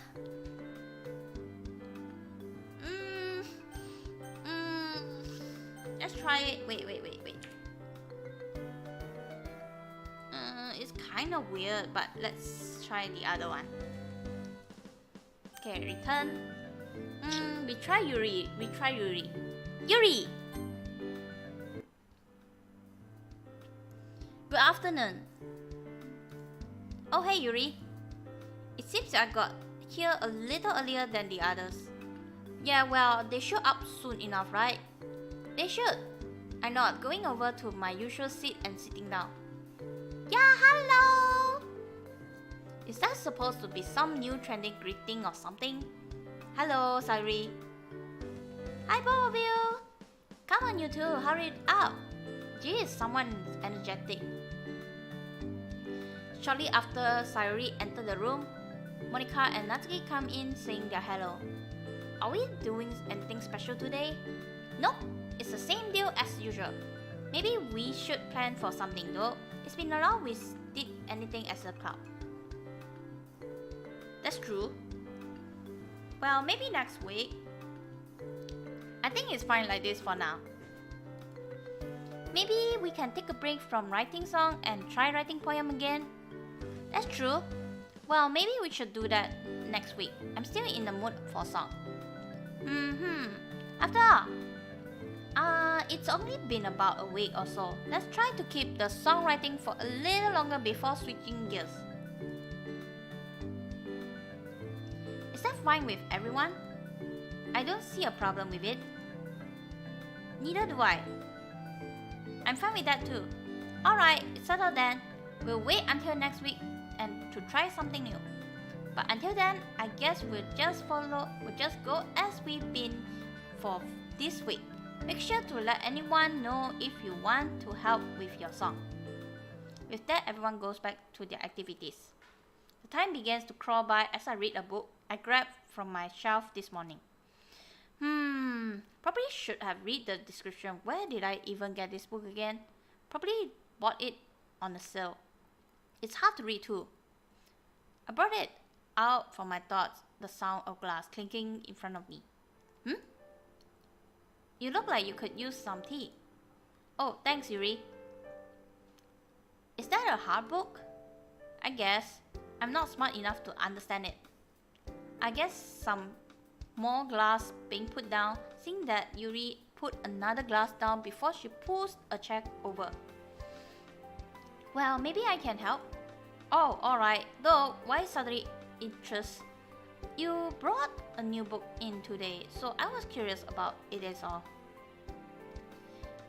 I seem to have put Yuri on the defensive. Oh, that's nice of you, but I am struggling to get through it. Can I see the book? Sure. I close the book and turn it over to Yuri, who looks at the cover and then the first few pages. Her eyes seem to light up as she looks through the pages. Yuri? Oh, sorry.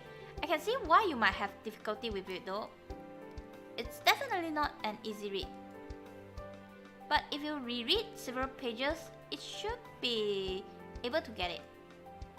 Okay. You could... also try something easier as well.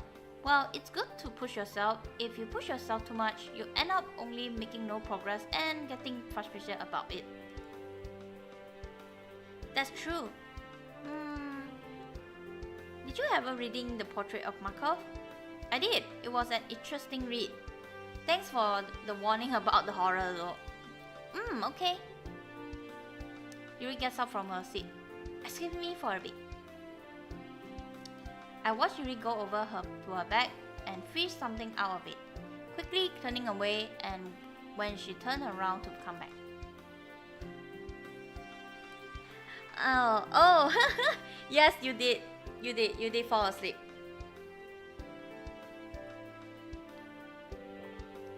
You did fall asleep.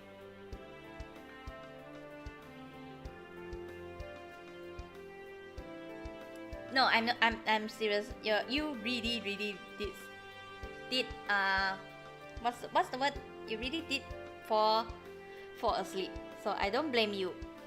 Here, I received a book from Yuri titled Shadow of the Middle. This one is of lower difficulty. Since you read the book of Portrait of Markov, it's about the same difficulty, if not slightly easier. Ah, I see. I guess I can give a shot. Aren't you reading it though? I actually finished it today, so you can borrow it. Thanks, Yuri. I guess you can borrow that book as well. Thank you. I start reading the book Yuri gave to me, finding it much easier to read. Oh, let me know if there's anything confusing. I should be able to clarify things. Alright, thanks again, Yuri. The time goes by quickly, much faster than normal. The two of us quietly read together, occasionally breaking the silence when I ask Yuri about something that happened, making sure I understood it properly. You are pretty good at reading though. Well, I guess I read visual novel all the time. It's like books in a way. I see, I'm not familiar with that medium. It can be kind of hard to get into. Would you happen to know any good beginner ones? I have to think about that one. Sorry. It's fine. It'd be hard for me to suggest a good beginner for thriller books, so I understand. I'll try to think of one for you though. Thank you. Yuri smiles at me. I give a small smile back before we can go back to the books. With that, the time flies past quickly. As soon enough, it's time to head home. Sorry, wait up. Alright. I turn around. Monika? Drop your pen. Let me get that for you. I'm fairly sure that pen Monika hands to me isn't mine, but I take it regardless. Maybe.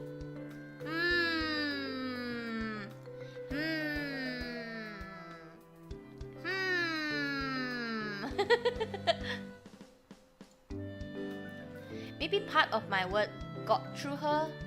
More neat. Anyway, you shouldn't keep Sayuri waiting. See you tomorrow.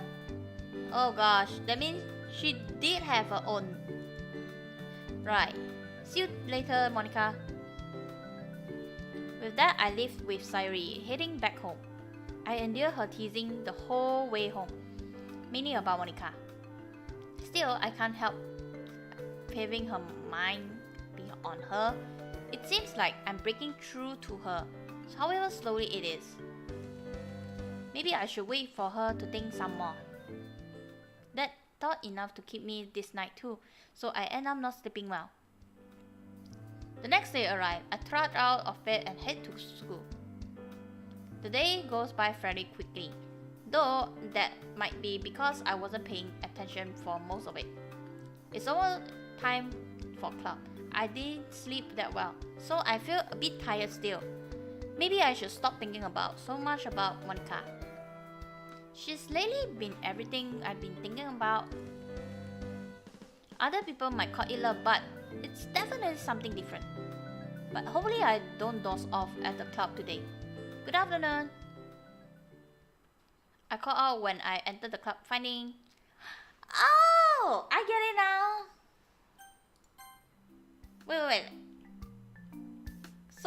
Okay. Oh, we did make a huge mistake. Okay. Oh, hey! My attention is grabbed by Natsuki, who turned her head away the instant Sari called out to me. Oh! Did I walk in a bad time? Natsuki's reaction seems to make Sari giggle, causing Natsuki get even more annoying. I can leave if you want. It's not that. Ah! Natsuki lets out a yelp. Sari goes behind her and then wraps her arm around Natsuki. She's just embarrassed, that's all. Come on, Natsuki. Shut up. I go to my usual desk and put my things down. What's going on? He won't be able to hear you, you know. I just wanted to know. Know what? Just be quiet. Natsuki takes another breath. I just want to know if you saw Perfect Girl in the past weekend. Sari said you used to watch a lot of anime and you seem to know about the songs, so I wanted to know you watched it and what you thought about the opening. Perfect Girls. It was good. I think the animation was fine and pretty smooth. The music itself was pretty catchy. I probably have to pre-order the full single. Next week's show should have the ending theme, right? They did close out this episode with the opening. Yeah, hopefully it'll be just as good. Were you planning on using it for your song? What? No! Oh, my bad. I didn't word that very well. No, I got what you mean, dummy. Well, if it fits what I want the song about, I might use it for inspiration. Ha! Natsuki is so cute when she's honest. Shut up, not Sari. But it's true. Don't you think so? This is a landmine field question. Oh gosh, I never like it.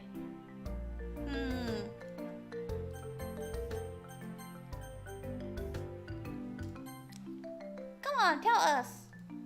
Sayuri.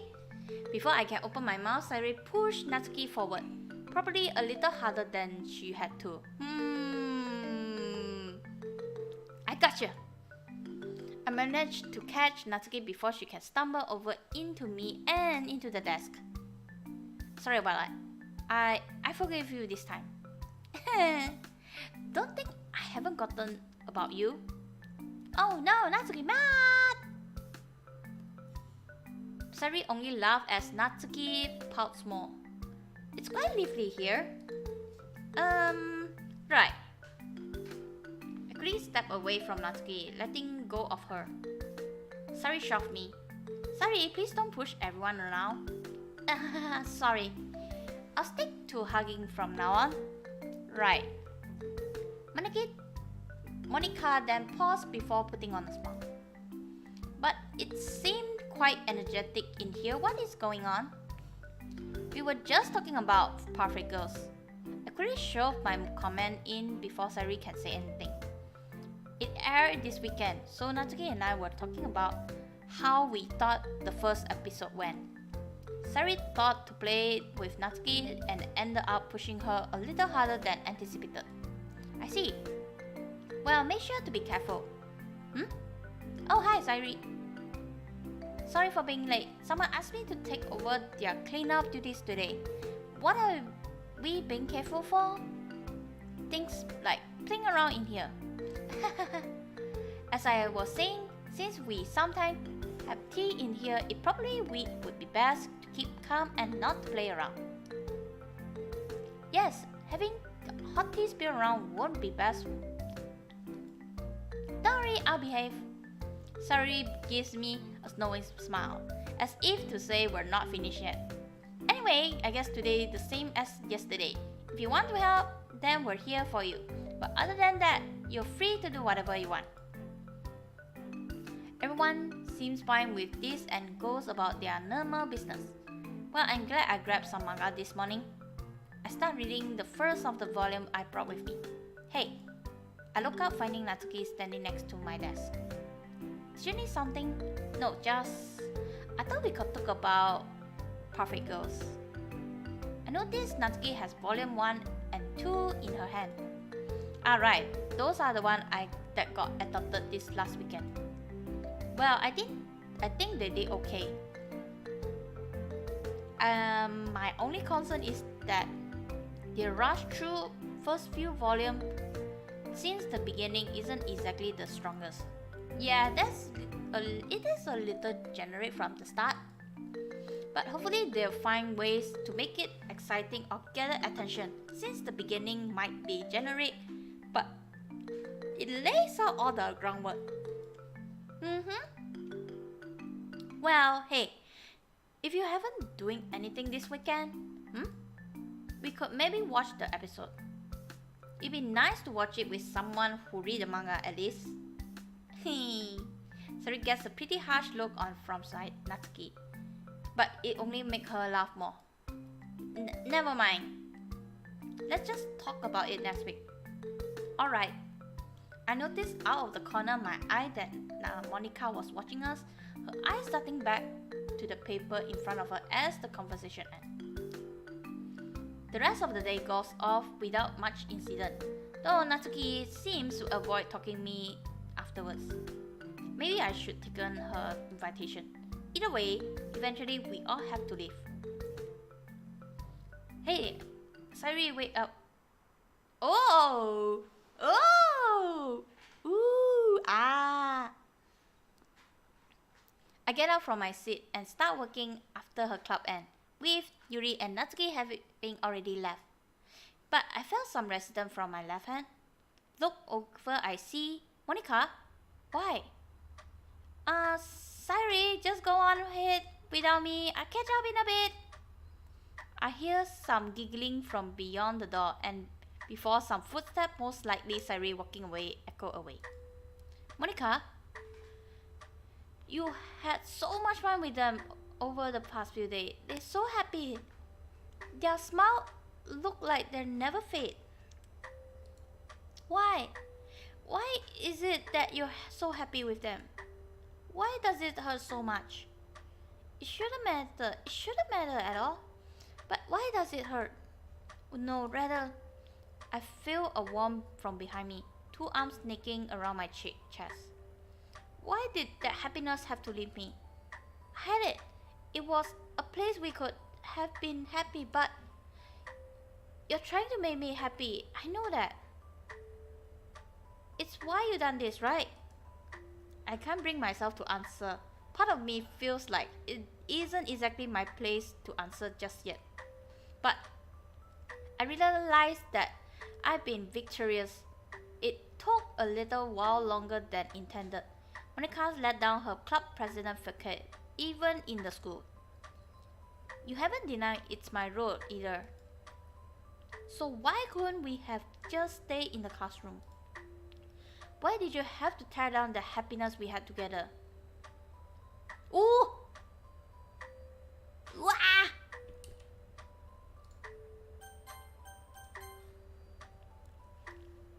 Ooh! What direct action may have unintended consequences? Because this is a place where happiness can be found. No sacrifices have to make. Oh, I don't recall this. Oh hey, welcome back. Oh gosh, I don't recall this part. Oh gosh. Okay, let's choose this one. I mean, we don't have any other choice, so that's it, isn't it? You wanted an ending where everyone could be happy? No wonder you couldn't be happy in that place. You really do believe that this is a place happiness can be found, don't you? I don't see why not. I hear those words that I said again. Frankly, I have no idea what Monika is talking about, but I can at least put together a few things. There was a place where Monika was happy, but many sacrifices had to be made. Perhaps it was even our club members. No, rather, it had to be the club that was sacrificed. But no sacrifice have to be made. An ending where everyone could be happy. If I think about a little and it become evident. Somewhere along the line, other member of the literature club had to be sacrificed in some way so that she could have her happiness. I don't know how it happened or why it happened, but the first part, that there can be happiness found here. Maybe in the end she thought it was happiness, but part of her didn't. Even she was happy for the most part, anyone would regret having to lose people close to them for their supposed happy ending. And somewhere along the way, Monika began to believe that there could be happiness in here in the literature club. But I really do believe that there can be happiness found here. Monika, I don't know what words I can say to you that will get you to believe me. I take her hands in mine. They're rather soft and smooth. She must take good care of them. Slowly, I break out of her embrace, removing her hands from locking me in, and then go over to my bag. I fish around for a bit, pulling out a piece of paper from my backpack. Monika looks at me with curious look in the eye as I unfold a piece of paper and hand it to her. This is the song you asked us to write. I'm sharing it with you just a little earlier when we were supposed to, and it's not finished, but I don't think I can say anything more than what's been written here. Go, my song! And may the words I've written find their way to her heart. I gingerly hold out the paper to Monika, who slowly reaches out, take into her hand. After a few moments are silent, save the wrinkling of paper as Monika reads through the lyric of my song that I have so far. I look away when Monika glances in my direction, feeling some heat on my cheek. Some of those lyrics so embarrassing that if anyone else were to read them, I want to curl up and cry. Who doesn't? Who doesn't, right? I can't believe I actually wrote them down. Thank goodness I never wrote my name on it. Even after 10 minutes pass by, Monika doesn't say a thing. It should take more than 5 minutes to read the entire thing, but I don't want to break the silence. After an additional 5-10 minutes, Monika quietly extends the poem back to me. I take it from her and put it back into my bag in silence.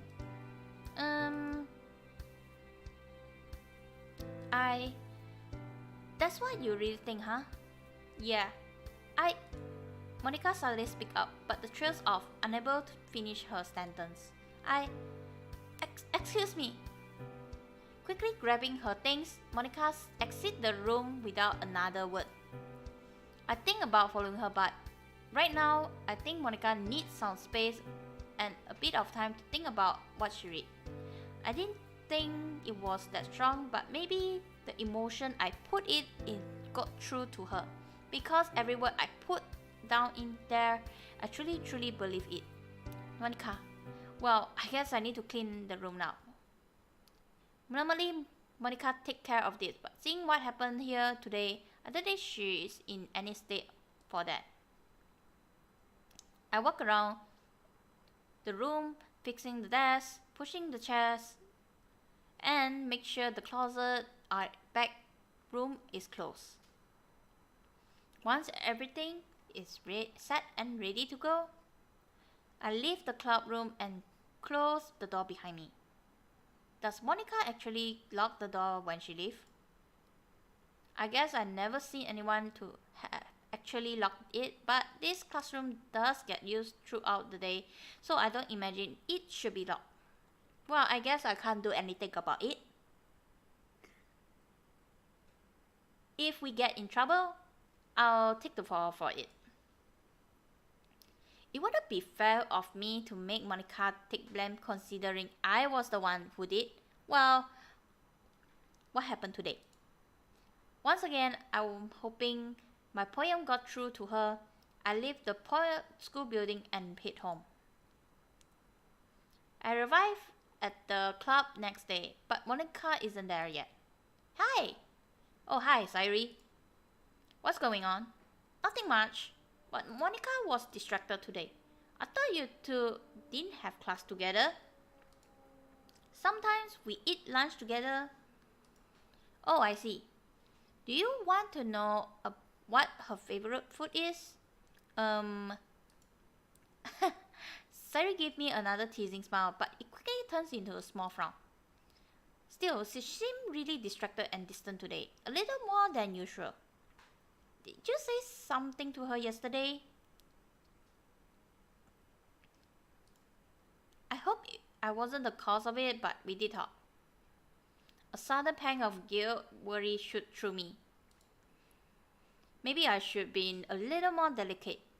Maybe I should wait a little longer to share the song. Maybe I should have said something more. Maybe I should have chased after her. Maybe I should have.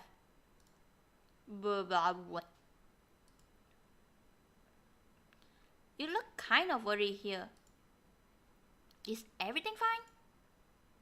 Yeah, it's fine. I'm worried about her too. I feel like we had this conversation multiple times since we both been worried about Monika. It's been getting more noticeable, huh? Well, I guess we'll have to wait her to show up. I also worry. Sorry for not saying hello earlier. Yuri and Natsuki not from their place in the room. It's fine. How was your day? It was alright. That's good to hear. I quietly take my seat near the window before taking out my song. Oh hey, what is it, Natsuki? Well, there's going to be a new episode this weekend, so I'll let you know what I think when we come to club after the weekend. Thanks for letting me borrow some of the older volume though. It's helpful comparing the manga and anime. It's nothing. With her usual Natsuki turns away, going back into closet. An uneasy silence set into the room. Everyone's here, save the offer for the obvious, but it feels something's off. I start to wonder, would everyone still be here if it wasn't for Monika? Well, probably Sari would found everyone, most likely, and brought them together. I shake my head, trying to get rid of those thoughts. I told Monika that there would be need for sacrifice. I don't know what sacrifice might have been made before, but I feel that Monika, along with everyone here in the club room, definitely has a place here. Removing any one of them would mean having to change everything. It's a complex machine.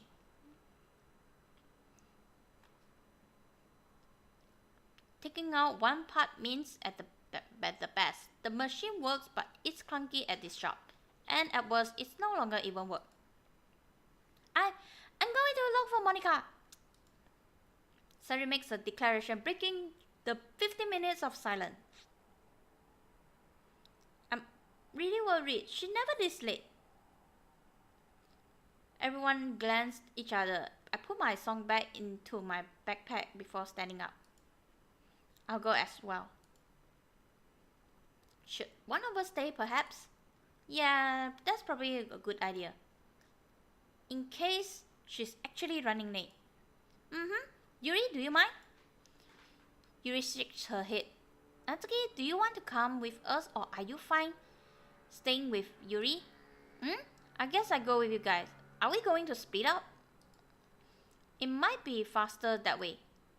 Oh, do we all have each other's phone number? If any one of us find Monika, we should let other know. I don't have anyone else other than your Sari. Me neither. I'm the same as Natsuki. Alright, let's share numbers then. Everyone quickly swipes number before we head out of the club room. Where is Monika? Where is she? Alright, let's take a spot. I'll search the first floor. Natsuki will take the second floor. I'll take around outside the school, and maybe she'll take a nap on the bench. I tried to make a joke to lighten the mood, but I don't think it worked. Natsuki and Sari take off down the stairs. I follow, with Natsuki leaving us on the second floor. I head outside the school after leaving Sari on the first floor before slipping back inside, sneaking past both of them and heading back to the third floor. After all, there's still one more flight of stairs up. I head up to the roof of the school, pushing the door to the rooftop open. It creaks loudly, no doubt alerting a certain someone to my arrival. I thought you would be up here. It's gotten predictable, huh? Well, it's really only the place I thought I found you. I casually walk up to Monika and takes a seat at her side. Sari said you were pretty distracted today. I was. It's my fault, wasn't it? I can't say it wasn't. Well, I guess that wasn't anything I already knew. I hear Monika give a small snort as she turned her head away. Monika. The words die in my throat as I hear sniffle. Monika? Why? Oh gosh.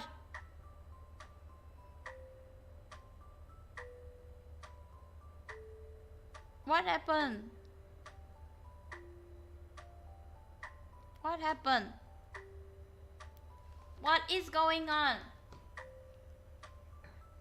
Why is she crying? Why? Why am I cursed like this? What do you mean cursed? Why am I the only one that has to know this pain?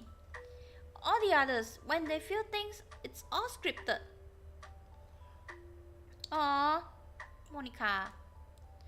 Every word that comes out of their mouth has already been decided. They won't really know what it's like to be like this. To really feel something. To know how useless it's all going to be. So why? Why am I the only one who has to go through it?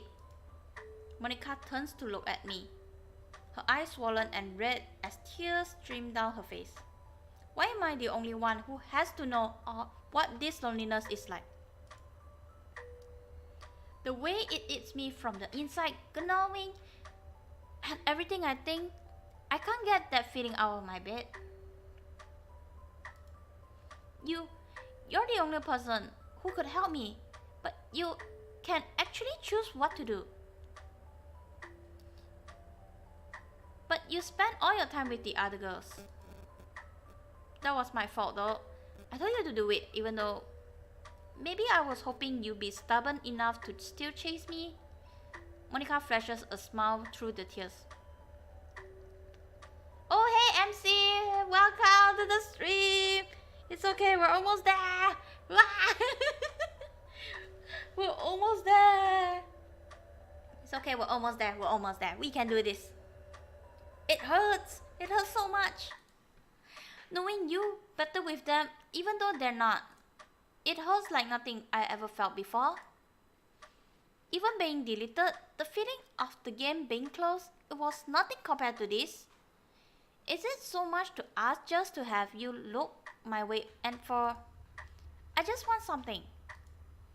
Monika paused before ending the sentence, starting anew. I want to see you happy. It makes me happy knowing that you're not upset, that you're smiling. So why? Why? Monika turns away again. So just...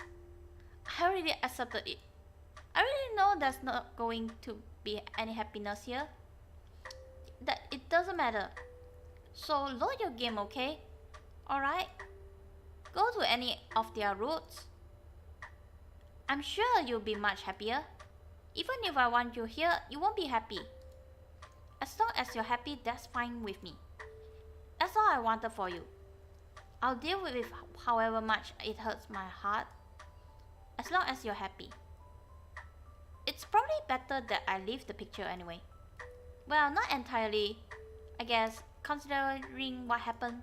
But still, it's for the best. I already accepted it.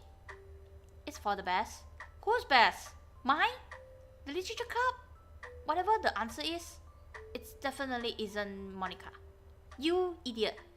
Didn't you ever consider? I gloop, reaching out my right hand. I take her left hand in it.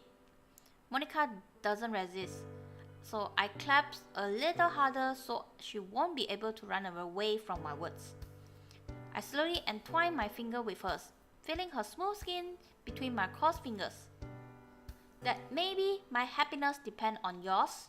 Time and time again, you keep telling me to go with other girls? That I'll be happy with them? Idiot. What if I'm happy with you? What if I'm happy with you being there in the literature club? You're so obsessed with this idea that things will be better off without you, or at least that I'll be happier if I don't stick with you. But you're wrong. I can feel Monika's hand tense up in mine when I say those 3 words. Right now, everyone in the literature club is looking for you. They're running all over the school, trying to find you. Say whatever you want about it. Already been decided, they do that. But to me, it means that even if something out there had made the choice for them and laid out whatever this thing was attributed some sort of value to you, and it decided that clearly you should be in the literature club, that you have a place there. As for me, I don't care about it. What matters to me, Monika, is that I want you to at the literature club.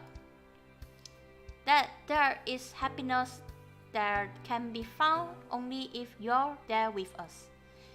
It doesn't matter if it's real or not, Monika. You say it yourself, right? That you can feel things.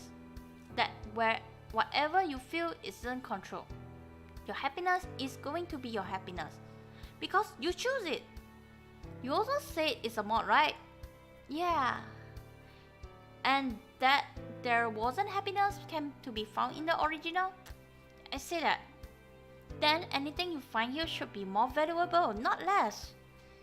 Someone had to so fundamentally can change everything for a shot at happiness. It must have taken a lot of work, so doesn't that mean it's simply more valuable? The silence hangs in the air for a bit. I don't know what to think anymore. Everything's been so wrong. I said there could be happiness, yet it's been pouring from them all like a waterfall. I keep telling you to go be with them, but I know that I do want you here. Even after everything, you still are here, trying to reach out to me. This whole place, it shouldn't even be, yet here we are. Everything I thought was right has ended up being so wrong. All I know is that this isn't real, and that whatever happened here won't change what happened. Those are objectively true.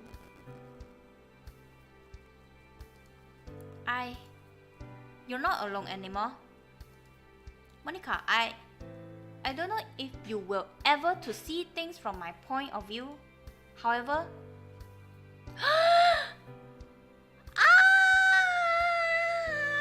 Okay, let me calm down first. We're almost there. Okay, I can feel we're almost reached the ending. Okay, we're almost reached the ending. Okay, we're almost. I can feel it. We're almost reached the ending. Oh gosh. You know, whenever I get so nervous, right? Like you really want to know the ending. You really want to know the ending, and then you're like, oh gosh, I don't feel so good. Okay. Sorry. Just wait for me a while. I kind of finished the class again. That was fast. You know, it just like I kind of nervous. You know, really nervous. What's going on next? Okay. So I'll be back. Okay, I'll be back. Another 3 minutes. Okay, let me just have another 3 minutes. Sorry, guys. Well, I'm really curious of the ending. Oh gosh. Sorry, I'll be back soon. Wait, let me just type here.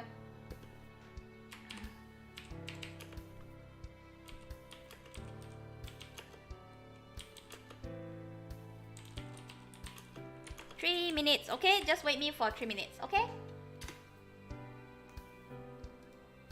Sorry, I just trying to run. Sorry. I'll be back, okay?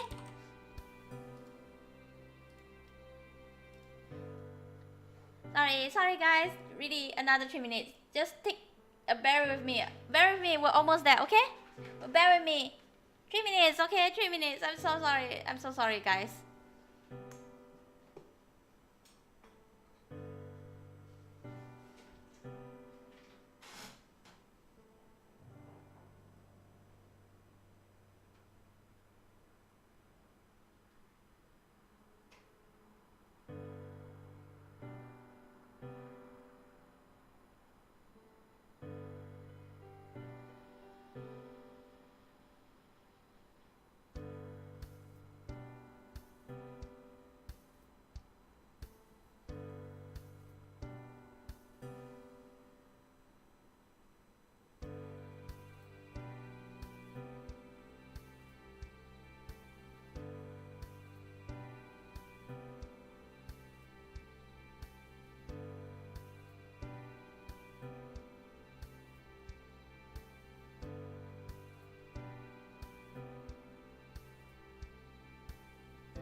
Okay guys, I'm back.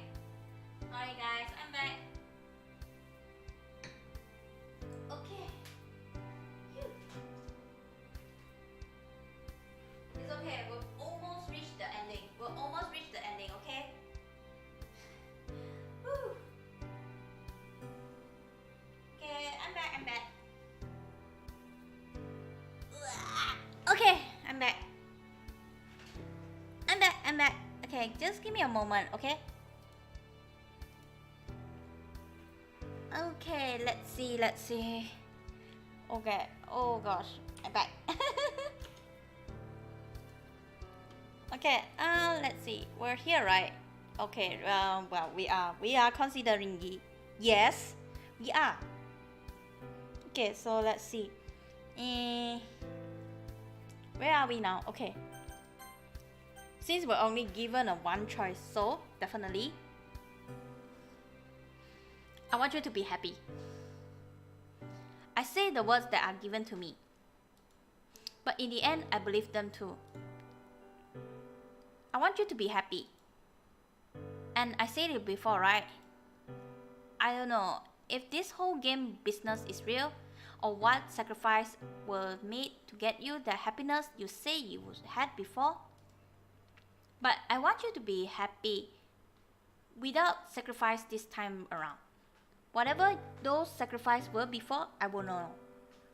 I don't even know what will help you believe me. But I'll be here. I don't care how alone you thought you were, but from here on, Monika, you are definitely not alone. Oh, I'm so curious.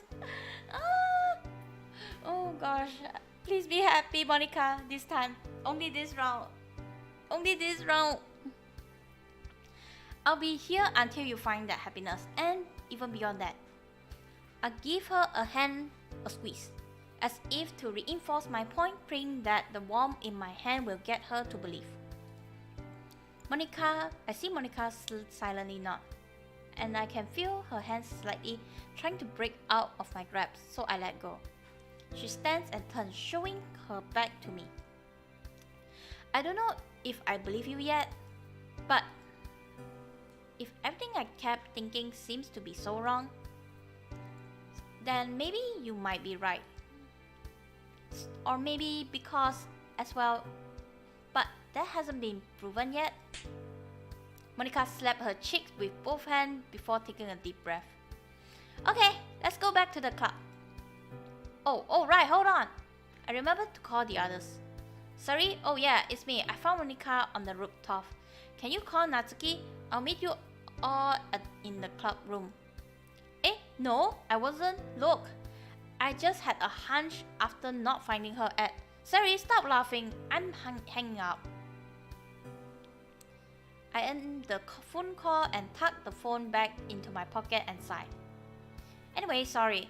I had to let the other know I found you. We were all seriously concerned that you were running so late. Sorry, I got distracted. Up here, the view isn't one I can find anywhere else. So I wanted to savor it for a bit. She already back in her club president persona, it seems. But something in those words seemed less fake than normal. The view, huh? I wondered out aloud as I opened the door for Monika. Maybe there is something she'd like to preserve here. I don't know what is it or if I'm even right. I can hope that I'm right. If there's anything Monika wants in this world that she say isn't real, then maybe it will be the key to give her happiness. Even if it's not me, then at least she'll be happy. Not that I particularly want it to be me or anything. Come on, I already walked through the door. Sorry, I got distracted. I hear Monika giggle as she continued walking down the stairs. I quickly moved to follow her, hearing the door to the rooftop slam shut behind us. Both of us enter the club room where the others are waiting for us. Geez, you were only on the rooftop and we still made it here before you. Sorry, Natsuki. I try not to look at Sayuri when a big smile appeared on her face. Oh, so how long did it take for you to find out she was on the roof? Well, I walked around the school ground for a bit. It's not like it would be hard to find her, and I asked some of the other students they had seen her and no one did. So I went with my gut. Your gut? Well, you know, I guess something gave me a feeling we were missing something, and I went to the roof, is all. Something wrong? Sorry, it seems that he is quite stressed out, so you should say what you're thinking rather than leaving him suspense. It's fine. Besides, we can talk when we walk home, right? I suppressed a groan as I would sit down at my chair, closing my eyes. Yeah, we can. I guess it's not something we can discuss here, huh? Anyway, sorry I'm late. You weren't with your boyfriend, were you? Boyfriend? I hear Natsuki sigh from her closet. Sayuri always likes to think you have a boyfriend that you see after school before coming here. Monika was on the rooftop though. Sayuri, so we would have been seeing someone coming down. But we did see him go up. Sayuri, I thought I told you before that I don't have a boyfriend. I opened my eyes and watched through the reflection in the window. After Monika denies it, I see Sayuri's eyes float over to me. Monika doing the same, likely to see whatever Sayuri was looking at. Sayuri gave a goofy smile before Monika realized what Sayuri was trying to do. Either way, I was only distracted on the rooftop. It has a very inspirational view and I lost track of time. Maybe we can all go up sometime. But sorry to make all of you look for me. Anyway, I guess we can resume what we were all doing before. Even though the only thing that changes is Monika prison, the silence that set in is far from oppression. It's a peaceful one, as if everything is just right for now. Sari and Monika make some conversation, adding a bit of noise in the room, but they tend to keep themselves in whisper. Sari occasionally breaks out into a giggle fit that she can't keep contained before Monika shoots her. Yuri and Natsuki keep to their own reading, sometimes asking what's so funny when Sari gets a bit too loud. For the most part, I work on my song, and I think it's really coming together. The rest of the wait, did I skip run? Wait, where's the thing? Okay, the rest of the day passed incredibly quickly. Well, some of it was spent looking for Monika anyway, so it's not like we had so much time as normal. Okay, good. Okay, it's normal. At the end of the day, everyone packs their bag. Natsuki and Yuri live together, making some idle chatter, probably about girl stuff. Sari gets ready to leave after them, stopping by the door. Ready to head home? Yeah, be right there, Sari. See you tomorrow, Monika. See you tomorrow. Sorry to make you worry today. It's fine. Just let me us know if you're going to be somewhere other than the club room at first. I try to ignore Sari's smile in the background as my slip up. I will. Thanks for everything.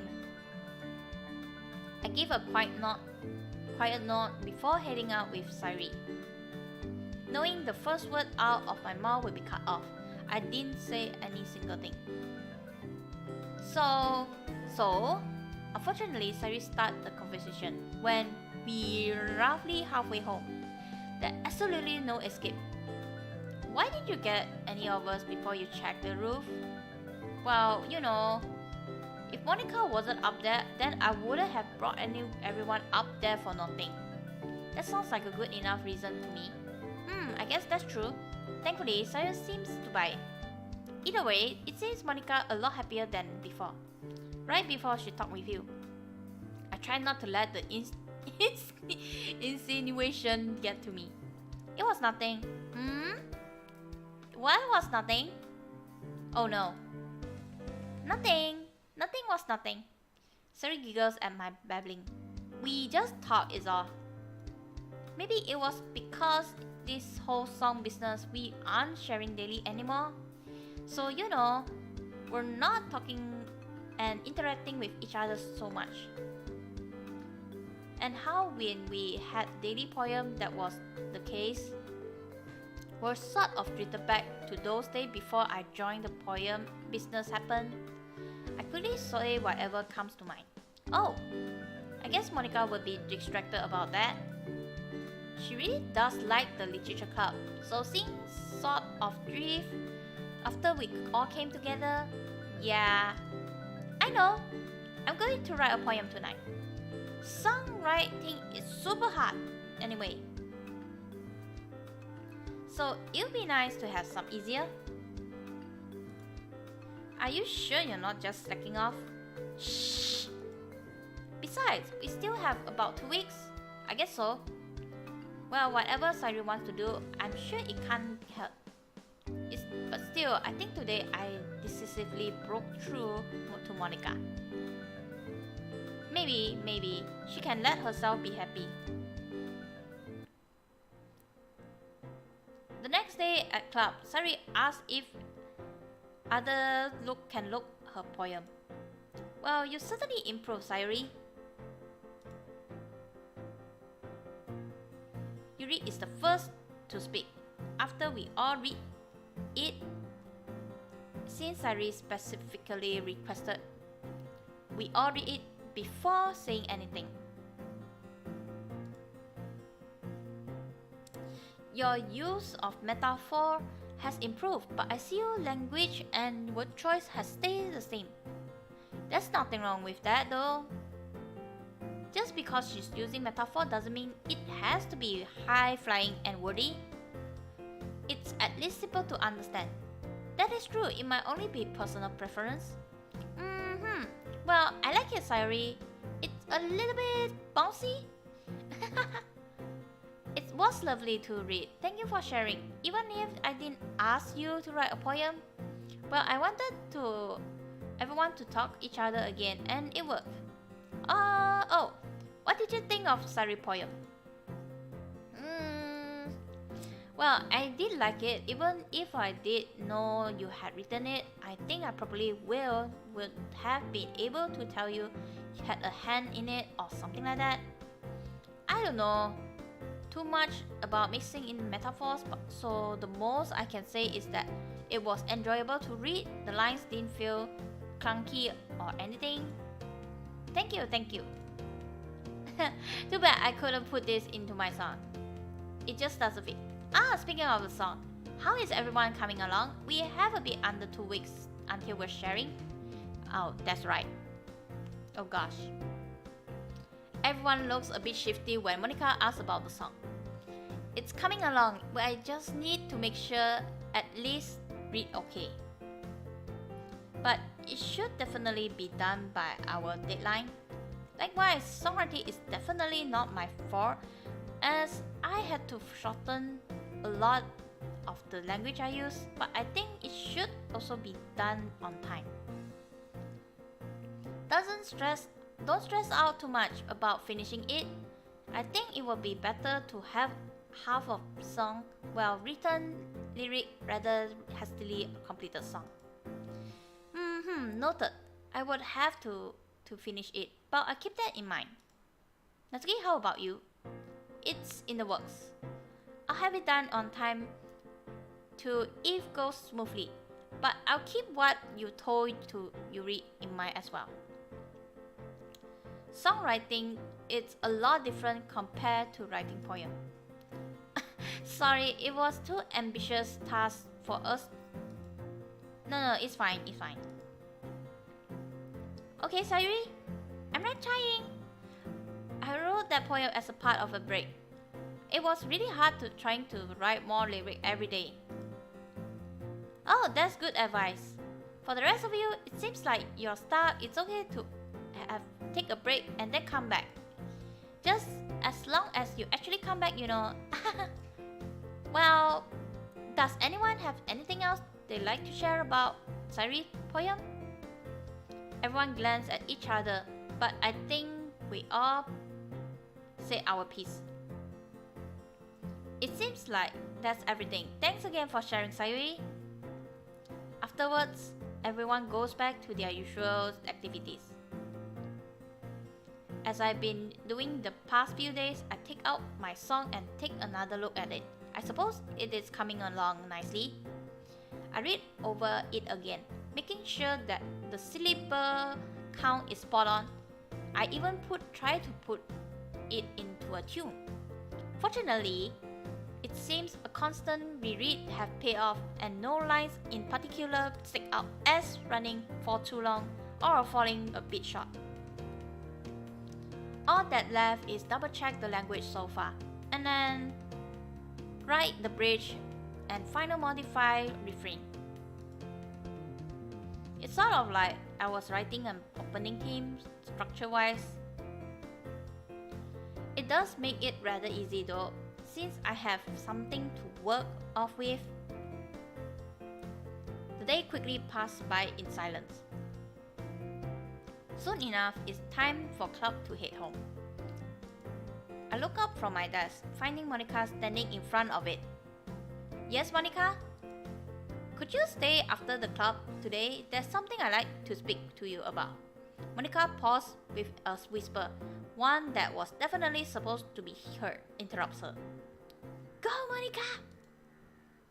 After that, Sayuri quickly leaves the club room, following the other two girls who had left before her. Anyway, I guess now that we're alone, it doesn't matter that much. What's going on, Monika? Monika sits on the desk directly ahead of mine. I've been giving everything that happened some thought, and I wanted to talk with the only person who understands it. Alright. It's just everything I kept saying it doesn't matter, that it isn't going to change a thing for what it really happened, that it isn't something you can convince me of otherwise. No, I don't think I could. But I see Monika's hands curl up into fists as she starts shaking. Her mouth opened multiple times, but she never said anything other than I. Countless thoughts must be running through her mind. About what she wants to say, about the truth she wants to convey to me. I don't know Monika well enough to completely understand her. Nor am I able to read mine. Nor am I able to comprehend the struggle she has gone through. What she wants, what she is searching for, that is likely much more than what I can possibly ever think. But I know some piece. Enough to piece together a good enough picture. It isn't some happy moment that she wants. There was something else she desired all along. Not a beautiful smile, not some dramatic kiss, a heartfelt confession, or even to have her problem solved. She simply wished for something that would last. The only reason she rejected it before was that she was believed it was not real, so it would evaporate like the morning dew. I guess I was a bit off the mark then. It wasn't so much mere fact the happiness was found in a dream, but rather the fact it would disappear. She desired a connection that would persist beyond the end of the game. No, perhaps even something that might echo beyond what she would call a modification and would affect even the original. In short, something so impossible it might be called lunacy. She had already accepted the fact that anything done here would not affect the original. She used that fact as a shield, not only towards my constant attempt to reach out to her, but also to her own doubts about finding happiness here. If she could convince everything here was comparable to a dream, then she only had to wait up until she woke up. Maybe she was afraid of the pain too, of losing whatever happiness she has here. I guess that's the reason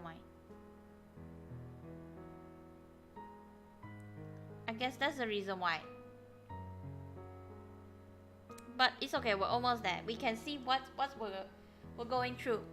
But before that, let me just take a sip first.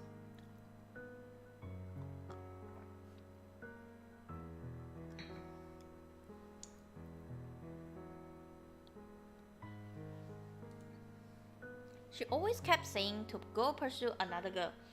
It wouldn't hurt if she found happiness here, but then couldn't take it with her, would it? She didn't want that pain either. So she took the path of avoidance, avoiding a situation where she'd be able to feel that kind of pain of having something you held dear ripped from you. But I didn't let her take it. Now the only path left is to take a leap of faith. Since I eroded her will to simply run away, I think there's no evidence that says something done here can be taken back with her. But that doesn't mean she can move ahead with the belief that it can be done. That is to say, even if it means nothing, I will move ahead as if it does mean something. There is nothing stopping Monika from pursuing her own happiness, facts be damned, other than her own mind. Pursuing a dream that so bluntly that goes against seemingly objective fact of the world is awfully self-indulgent, egotistic, and is practically arrogance. could even been seen despicable, yet someone has to believe in things that aren't.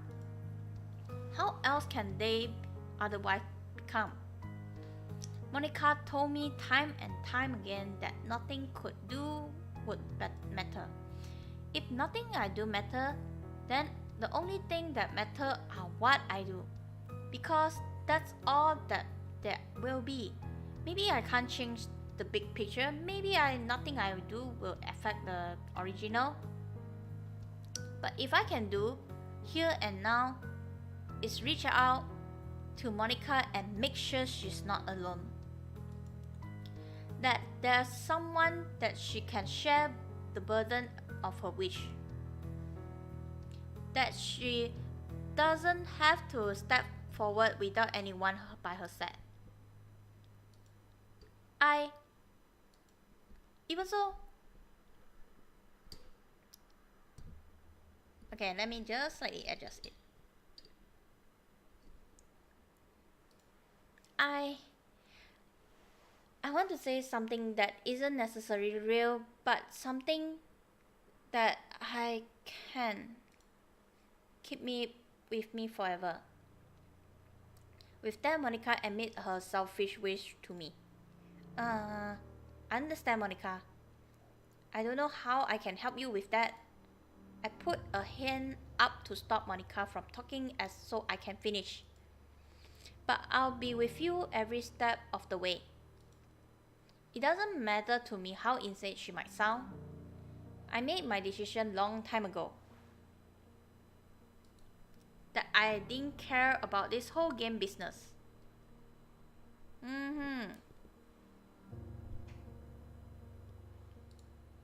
All I wanted to do was see her happy. So let's find that something together, Monika. I don't even know where to begin though. And I know it's impossible, but even so, Monika clenched her fist. I want it even more now.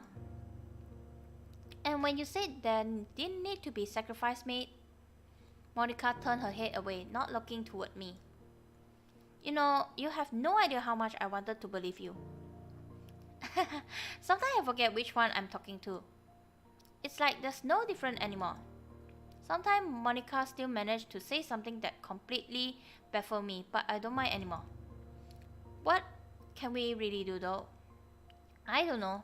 But Monika, I noticed it during festival. There were so many times it looked like you were ready to smile, but then you didn't. That was a while though, so many things have changed. So let's try something like that again. I don't know if the school would let us throw a festival that quickly. You know what I mean. Let's try heading somewhere again this time. And instead of holding yourself back, just do whatever you feel you should. You say you wanted something you could take back with you, right? Yes. Then let's gather as many moments and feelings as we can. Maybe we'll find the one you can take with you. And what if none of them are like that? Well, I don't have an answer to that. But we have to try, right? Yeah. If we never take a step forward because we're so afraid it will be nothing, we might miss the opportunity that we could taken if we made a leap of faith. Wow, too late already. Yeah, I know, but we'll almost reach the ending, you know. It's almost there. We'll almost reach the ending. We're almost there. So yeah. I mean, we get to know what's going on with Monika, where she actually know this is her road, and she know this is a mod and this is a game. She doesn't want to admit it. I think about it. I just wanted to talk to you about everything that was going on. So I don't know if I'm ready to take a step or really want to completely believe in me anymore. There's this whirring of thought in my head, and I don't know what to listen and what to ignore, and it's just this endless cacophony. Monika stopped as I take one of her hands in both my mine. I'll be here. If you want to go back to how things were before, I apologize right now. I don't think I can do that. I probably will end up continuing to bother you. But if you think you want to take a step towards trying to find that something you want, I will always be here for you. To listen, to be a shoulder to lean on to be just here, if that's all you need. Thank you. That's all for today. I need some time to think, so I nod, silently getting up and retrieving my belongings. Right before I exit the club room, I turn around and find Monika looking out the window. See you tomorrow, Monika. See you tomorrow. What a silent prayer in my heart. I leave the room and close the door behind me.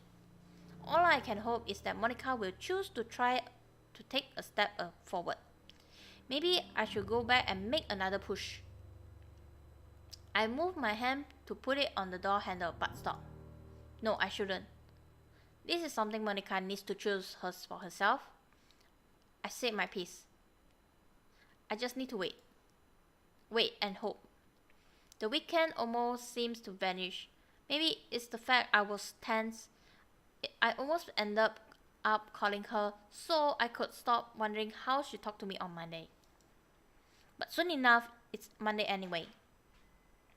I show up to the club room, but no one's here yet.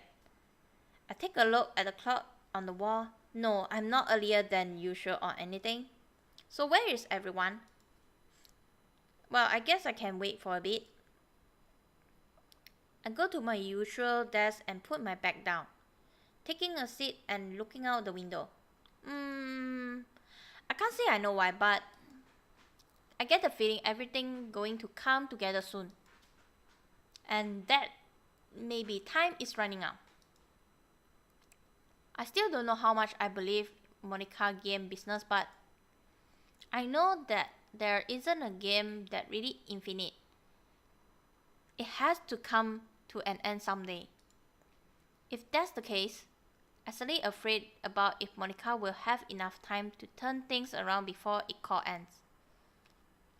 I'm definitely not old enough to be at point in life where you start worrying about finishing your bucket list, but maybe it's similar enough. Sorry, mate.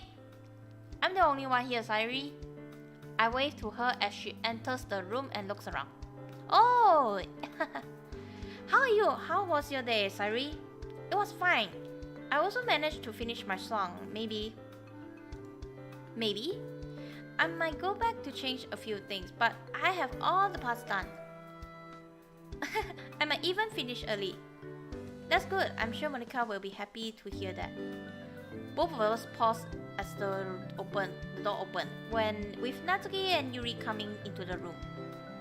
Good morning, good afternoon, you two. Oh hey there, Yuri.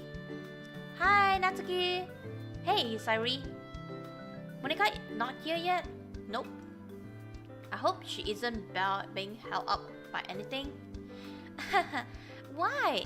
Do you want to see her? What? No. It just, well, I mean, she should be here is all, and she seems to like the club, you know.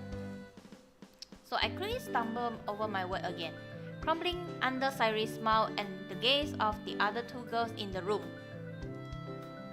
They all glance toward each other where Sairi nods and then the girls. I feel like they're having a conversation I'm not a part of. It's okay, I know what you mean.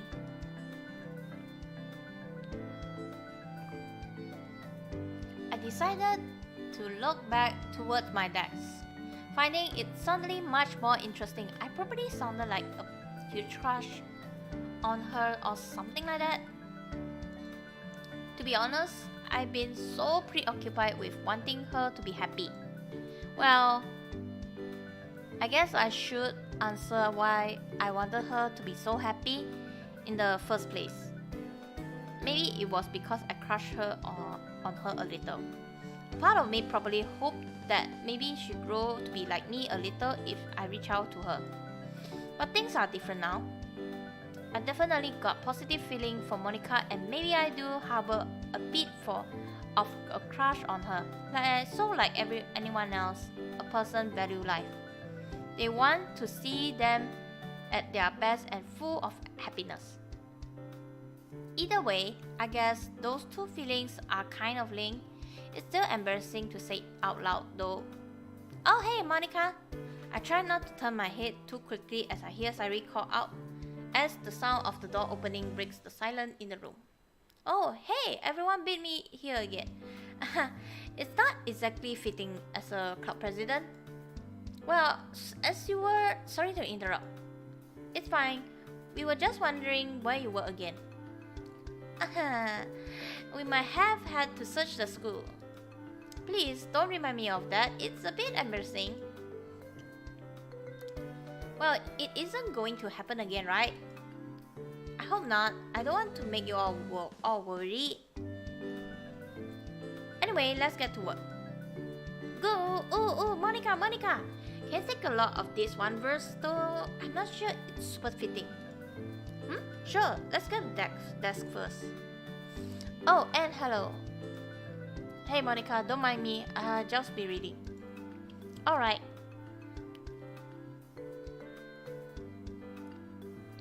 Like always, everyone goes to their normal club activities.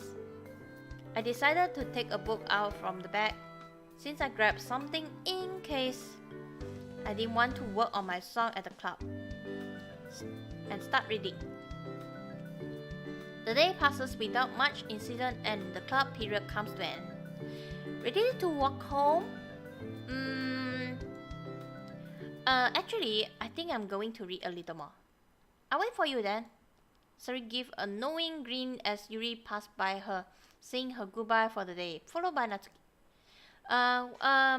You can go on ahead without me today, Sari. Okay. Monika, who is silently packing her things, seems to crack a tiny smile. That girl, sometimes I regretted doing that. Monika? It's nothing. I've come to a decision. For so long, I kept pursuing something that was real. Even though the reality around me, the one I had accepted, could never let me have it. It might be too late, but I like to try. Even if it's a dream, I still want to pursue happiness in it. It's insane, right? I tell you how it's all a mod, how it won't affect anything in the original, but even still, I want to search something I might be able to bring back to the original. Even if I can't, I want to act like I can. It's arrogant, self-indulgent. It goes against everything I thought about, but even so, I still want it. I don't want to be held back anymore, being afraid of grasping something if only because it might disappear from my hand. Maybe it was right here in front of me all this time. Just being with the literature club, I couldn't find any joy in it before, but when I didn't push it all away, something just felt so warm when Sari asked me for help. Like I really had genuine bond with her. I don't want to live with that crushing feeling anymore. Alright. I get up and walk over to Monika. I say, I'll be with you, Monika. That if you were going to take a step in this decision, I wouldn't leave you alone.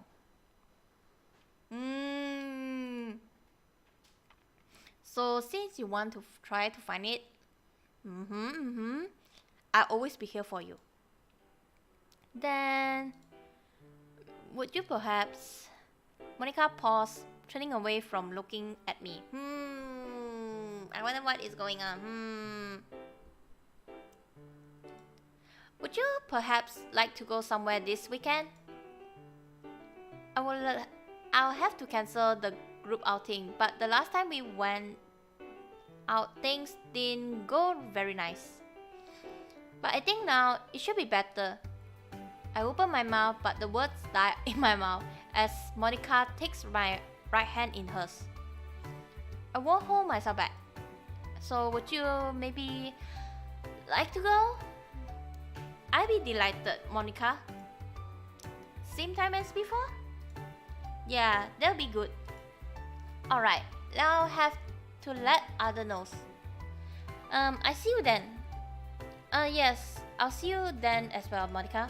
And I paused on my way out the door. I hope we can find that happiness you're looking for.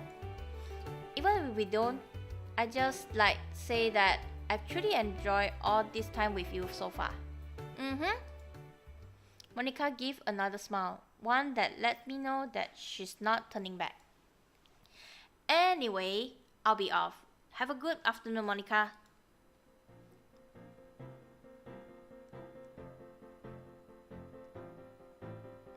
I hurriedly leave the club room, retreating back home. When I get back home, I sit down on the couch and take a deep breath. I was finally able to break through to her. I don't know what made her think or what really went in her head over the last 24 hours, but all I know is that I'm happy she thought otherwise. That maybe she'll allow herself to be happy from now on.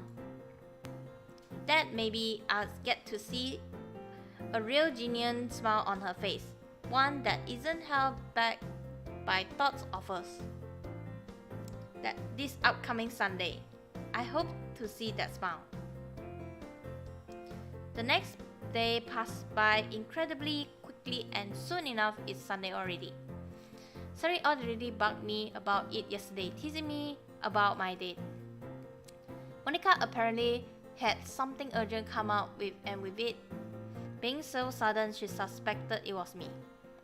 Natsuki was a bit upset, but Sari promised to go to her house along with Yuri, but so they could bake together, or at least be together. When asked about it, I said I was falling behind in schoolwork, so I had to stay home to catch up.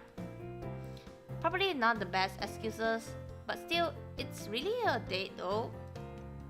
But only, making up the last time, who am I kidding? That was me essentially asking her on a date. That was totally a date. Of course, that's not helping my anxiety about this. I don't want to make Monika unhappy, so now I'm nervous even though this isn't the first time we've done this. Ding dong! I swallow, going over to the door. I reach out and turn the knob, opening the door. Hi, Monika. Hi. Here. You can come in. I gingerly pull the door open and step off to the side so Monika can come in. As always, she is in her uniform. She really does like it, or maybe she just grown attached to it with, well, everything that's happened. It might just be hard habit to break. Let me get my shoes on.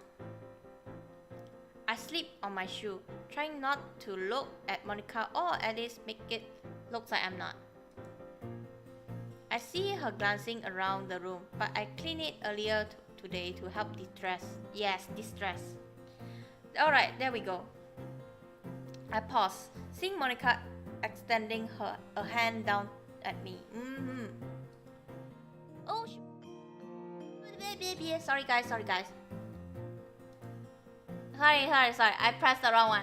Oh gosh, we're so close. It's okay. I can do this. Oh gosh, scared. Oh gosh. Oh gosh. I thought, what is going on? Then I noticed, oh gosh, I clicked the one. Oh man. Okay, but I can do this. We're almost there. Oh, I hope no one sees the error.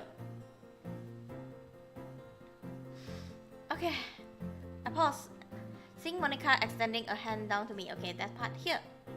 Moving my hand, I gently take Monika in mine. She pulls up to my feet and let go of it. Better? Yeah. Thanks. No problem. I hastily fumble for my keys before finding in my pocket. Nodding, I can feel them. Alright, I'm ready to go. Let's go then. The two of us leave the house and I lock the door behind us before we continue on, walking to the same bus stop as before. It feels a lot lighter compared to the first time. It's a nice day today. Yeah, spring is really in the full swing. I'm glad that it's sunny out too. Yep, it's going to be summer soon though. Maybe we should look for a new place to go.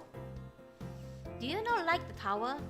No, I do, but maybe you should go look another place we can also take the literature club. You seem to know this place. Do you know of any others? Well, I know a few. I guess we can go take a look.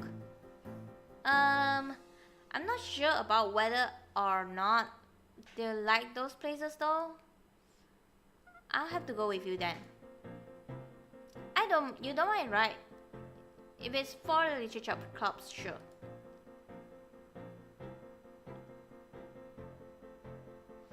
I try to keep myself calm even though right now my heart is currently threatening to break out my chest. Well, I guess I'll have to think about where to go. Okay. Monika's behavior seems more natural now, putting me off guard. Her usual behavior used to be a facade, so I could still myself be better against it. But even then, I get flustered about it. But this is definitely not her putting on a mask, so there's no way in hell I can defend against this. Anyway, we're here at the bus stop. Well, we'll have to wait around for the bus here. I shut up before I can keep talking myself deeper into the hole. Monika quietly moved over next to my left.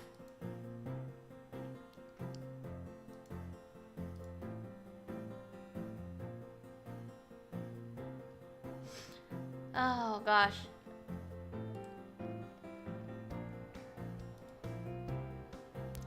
Wait, let me calm down myself first.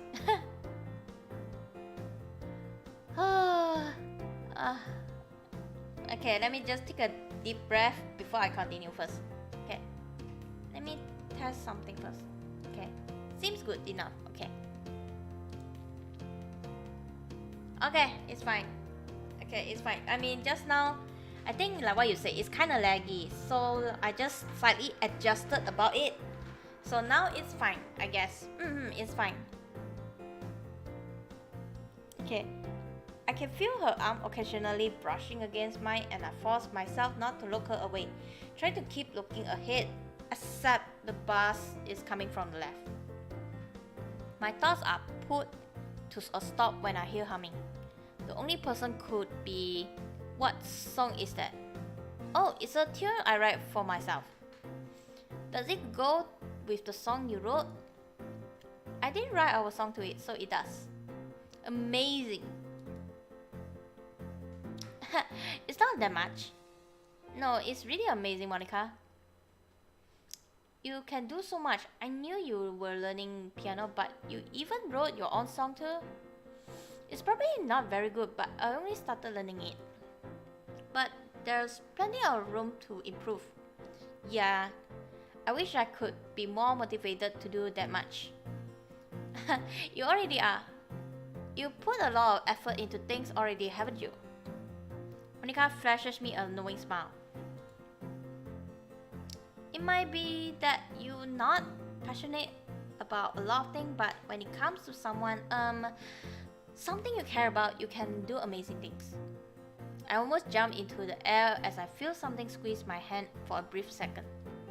I turn to look at Monika, who only gave me a small grin as I feel her warmth leave my hand.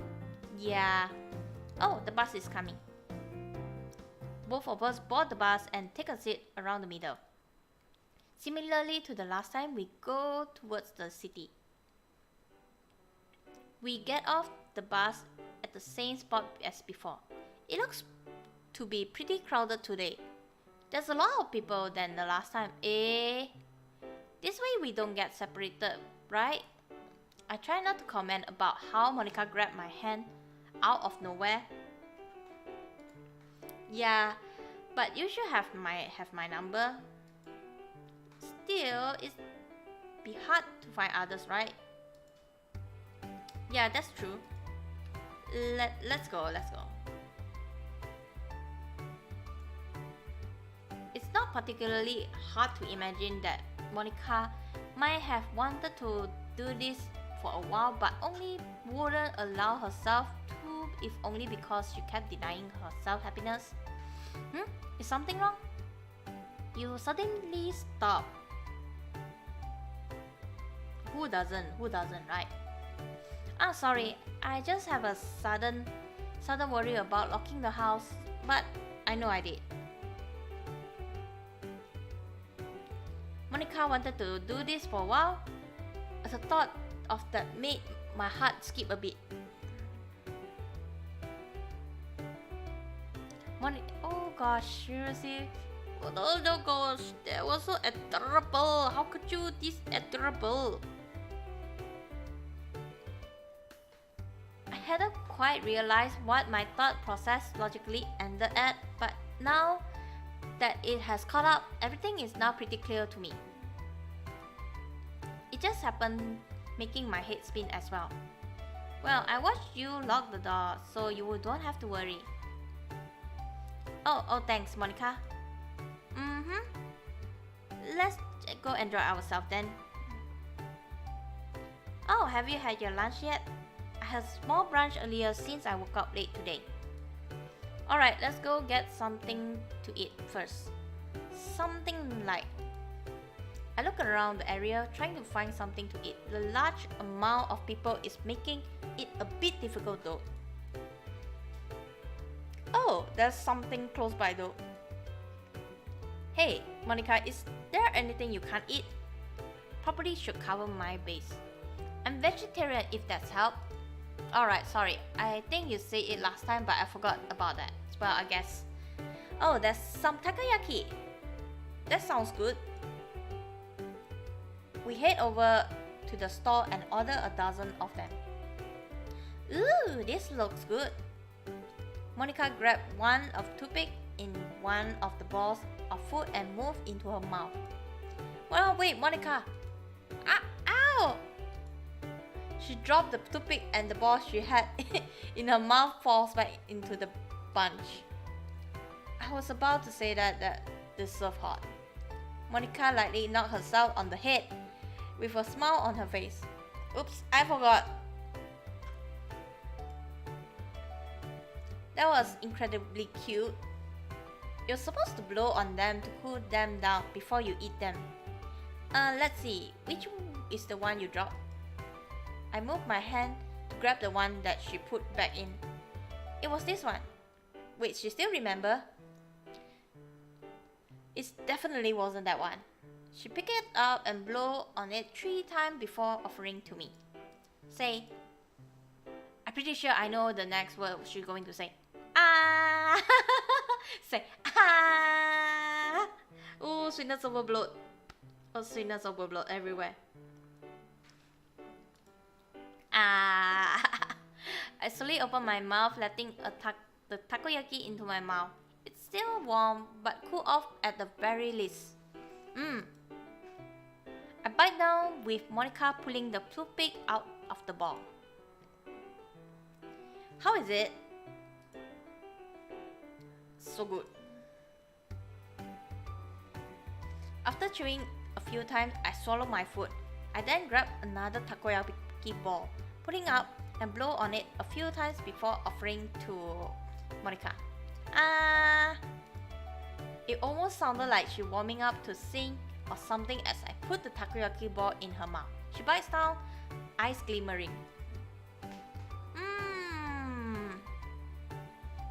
I pulled the toothpick out and set it with the others. I'm about to grab one for myself, and when Monika takes another and holds it up after blowing at it. We end up taking turns back and forth feeding each other, attracting a bit of attention. I'm fairly sure that I also fed takoyaki ball that Monika put in her mouth, but I can't confirm that in any way. I try not to let it get to me, but I think Monika knew as well. I knew she could a little forward and teasing sometimes, but not this much. Either way, I think that should hold us over sometime. Yeah, it should be.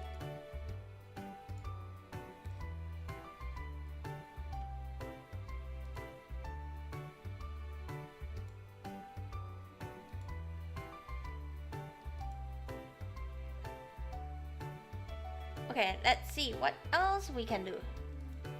Oh! They have some stores. Stores? I look where Monika is pointing and find some vendors who are selling things from rack after throwing out the small trays we had our food in. Let's go! She immediately takes my hand and starts dragging me towards them. Okay, no need to drag. Sorry, I got really excited. Come on, I want to see them. Monika takes us to a store where my eyes naturally drift over to the price. I immediately start mentally calculating how much I left over if I buy anything whenever she mentioned liking a particularly thing. I can look around, right? Yes, you can. Yeah, it's fine. Ooh. I watch Monika poke around, looking at necklace and a few dresses. She makes some light conversation with the clerk as I look through the items that Monika liked. Well, this necklace isn't too bad, and I should have a bit left for dinner. Oh, I'm going to take a look at the other table. Okay. With a smile on her face, Monika skips over and goes over to search for something else that she might like. Excuse me? The store owner comes over me smiling. I point out a small necklace with green jewel in the middle that Monika looked out a bit longer than the others. May I purchase this one? The clerk looks over me, then glances at Monika, who is still over at the other table, and smiles, taking the necklace and going over to the register and totaling up the amount. I take out my wallet and pay for it in cash. The clerk gave me a knowing smile and wished me good luck as I turn away. Walking back to Monika, and I tuck my purchase in my inner pocket, hiding it from view. Find anything you like? Oh hi. Unfortunately, no. There are a few nice things, but nothing that comes up to me. Oh, that's a shame. Maybe I'll get something from the table before. I like something they had there. What was it? Why? Are you going to buy it for me? You don't have to. Besides, if I want it, I'll get it. But you're quite a gentleman. Oh, thank you. Monika goes over to the previous store and looks around, but looks a bit distressed after finding the necklace was gone. She talks to the clerk before coming back to me, looking a bit upset. Something wrong? Someone else bought it while I was away. Oh. Here, let's get away from the shop for a bit. Alright. I feel a bit sad, a bit bad, since Monika does look a bit upset, but I'll wait for a perfect moment. Monika and I go around the other shop, finding some interesting trinkets and some phone charms, one of which Monika buys. It's a small piano, which she slips onto her phone as we wait in line. Hey, look! It looks good on your phone, Monika. Thanks! The afternoon has gone surprisingly fast, so we're in line to head to the viewing deck.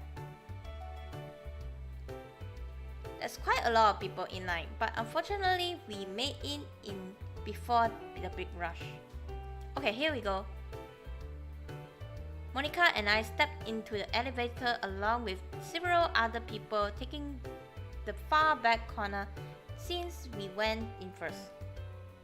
Oh, sorry. Monika apologized as she has to squeeze up the next to me as it's crowded. It's fine. I experienced what has to be the slowest elevator ride of my life as the car slowly clutches up. Eventually, the car does open up, revealing the viewing area. After the car clears up, we step out and look around, trying to find a nice place to look around. We managed to find a not so crowded spot right next to the window that looks out at the city. It's just like the last time we were here, timing is similar enough. The sun hole should get things soon. It's so pretty. Yeah. We both continue to watch the city slowly fall into sunset. Down below, the storekeeper closed up shop and packed their things. The street performers below give one last encore. Slowly, the place began to empty out. Should I get us a dinner? I'll go with you. I should be. The words die in my mouth as Monika takes my hand in hers, giving a small smile. You shouldn't leave a girl all by herself when you go out somewhere with her. Right, sorry, I'm not exactly used to this. We retreat back to the elevators and take them down, looking around the food court. Since Monika ended up going to a seafood place, I decided to go get a dish from there as well. I'm not vegetarian myself, and she doesn't seem to be the crusading kind, but it was convenient instead having to make her wait for my meal to be made elsewhere. Afterwards, we go back up to the viewing deck and get a bench to sit on while we wait. Just like last time, eh? But still, it feels a lot better. Monika. She suddenly shifts next to me, our sides touching. Something's wrong? No, nothing wrong. Okay, everything's wrong. More specifically, it's incredibly hard to move when to eat my meal if I don't want to accidentally brush again Monika's hand, although she seems to have no trouble doing the same to me. I try to eat calmly, focusing out on the cityscape ahead of us. As the night falls, the skyscraper slowly begin to blink on and the jumbotron seems to get a lot brighter. You can even see the pale lights of cars zipping around the grid road. Seeing both of us finish our meal at the same time, but neither of us say a word, simply enjoying being here for the moment. However, we're both knocked out of our reverie by the PA system alerting us to the fact that the viewing deck is closing in an hour. Guess we have to go sometime, huh? Yeah. We can still stay for a bit though. But even so, I'm glad for today. Everything just seems so bright. She's opened her mouth and mouthed something, but no sound came out. You didn't. It's embarrassing to say. Monika turns her head, looking away, contradicting her behavior for today. I see. Well, it's now or never. Hey Monika, can you close your eye for a bit? Please. Oh, okay. Monika closed her eye and leaned slightly forward. I quietly slip the necklace out of my pocket and undo the latch, moving my hand as carefully as possible, trying not to let the gem touch her neck. I redo the latch after I'm sure it won't fall off and let go. I'm sure Monika felt it. You can open your eyes now. It sees Monika pouting a little bit before she looks down and sees the necklace. Well, you seem to like this one, so... When the class says someone else had bought it, Monika gave a bright white smile and hugged me. Thank you so much! I gently returned the hug, Monika not resisting. Sorry for not telling you. It's fine. Eventually, Monika stopped hugging me and pushed back. I'm definitely not disappointed by that, not at all. Thank you. You're welcome. Anyway, I look around, finding that almost everyone here has cleared out. We should get going too, right? Yeah. We both get up from the bench though. I try my best not to comment on how Monika took my hand, but I give her a gentle squeeze, but as if to say, it's fine.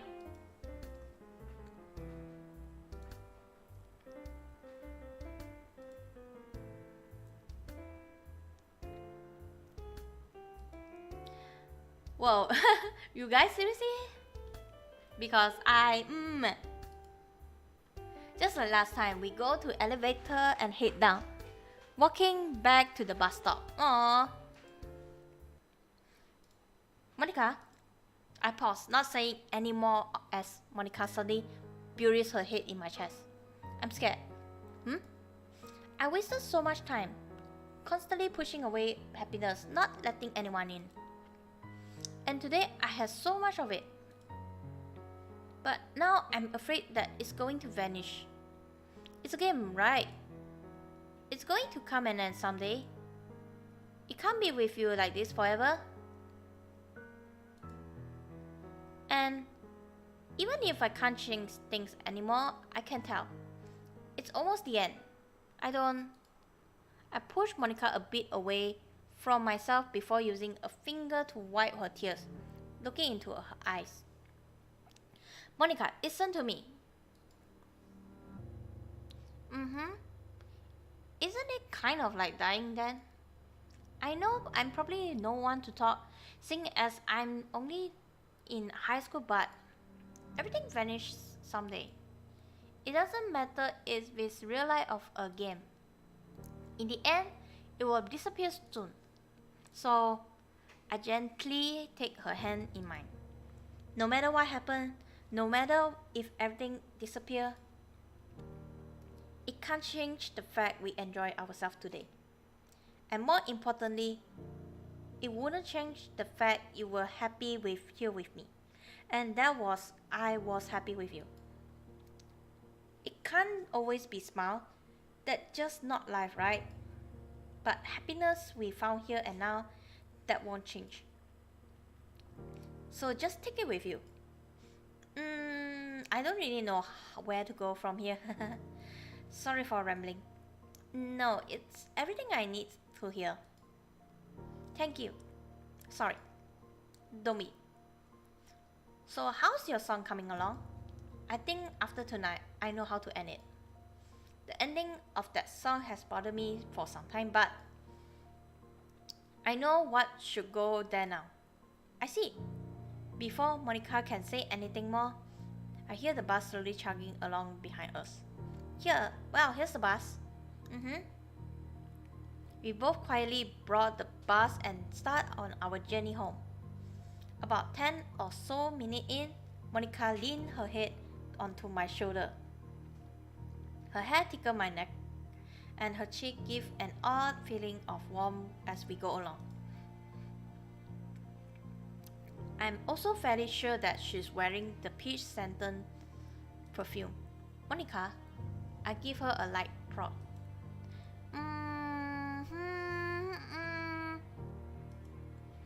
It's almost my stop. Oh, did I fall asleep? Yeah, do you want to stay over if you're that tired? I'll be fine, but thanks for the offer. Alright, if you insist.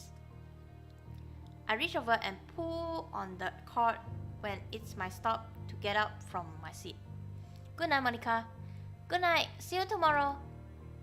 Yeah, see you tomorrow.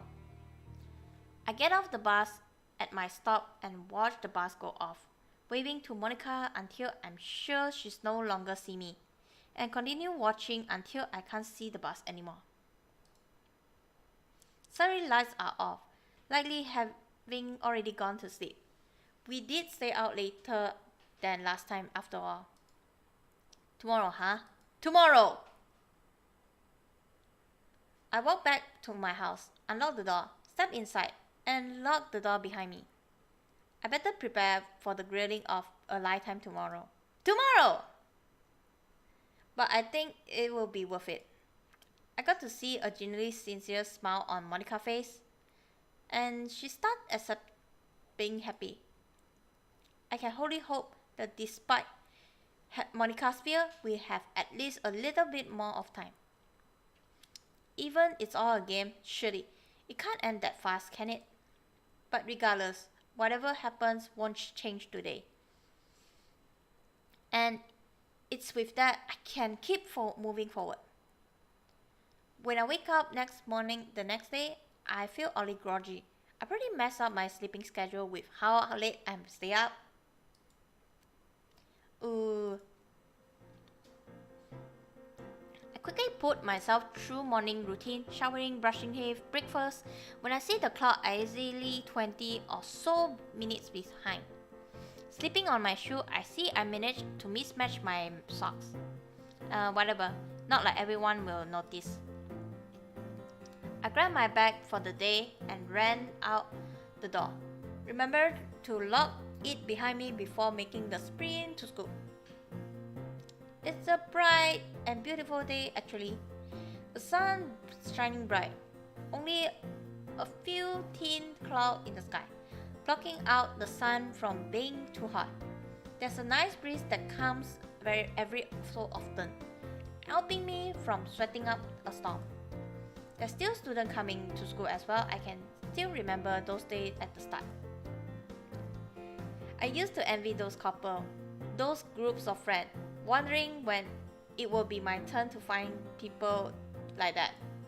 The memories of what happened last night flashed through my mind again, but I'm not out of them when a car honked at me. Sorry! Yelling an apology, I crossed the street as fast as possible before paying more attention to my surroundings. It is quite a pretty day and geez, I'm getting way too ahead of myself. For a brief moment there, I was imagining walking to school with Monika while seeing all this. That's a little too quick, isn't it? After all, we had only one really successful date. Well, not really a date. It's not like we were officially going out or anything. Whatever, it was a date. I call it that unless she insists it wasn't. Coming down, I complete the rest of the walk to school without getting into traffic accident. When I get near my classroom, I find Sairi waiting by the door. Whoa! You were even later than me. Shut up, Sairi. I tried to sound annoyed but completely failed to do so. You seem pretty happy today. Yeah, I do, huh? Are you Monika a thing now? Huh? I saw you two heading out yesterday. Sari gives a smile as she leans forward. So, details? I look away, making Sari laugh. No, not now. Okay, I'll ask again during club. Please not there either. Fine. When we walk home today together, okay, right? Or when are you walking home with Monika now, even she's in the opposite direction? I decided the best thing to do is keep my mouth shut. Not that it's helping against Sairi if ever widening green. I'll take that as a yes. Well, you'll be lonely walking home then, won't you? Sairi sighed. Monika really has it rough, huh? Nothing. But I'll be fine. I'm still happy for you. I think before you joined the literature club, you wouldn't have been like this. You really changed. Have I? You have. Maybe you haven't realized it that. But I think you're a lot different than how you used to be. Oh no! The class is starting! See you after class! With that, Sari takes off, running for her classroom. I enter mine and go sit down. making it just a few seconds before the teachers come in. I'm a bit restless for all of today. I mean, after all of that, well, who would it be? Before the day would go by so quickly as I wasn't paying any attention, but today I seem to be painfully aware every ticking second. Thankfully, the day have finally ended. I marched right to the club. Was that Sairi said true? Have I changed that much though? I guess I have. Oh, you're here. Oh, hey, Monika. I gave a wave as I dropped my things off my normal chair by the window. You're here a little earlier. Usually you were the last one to arrive.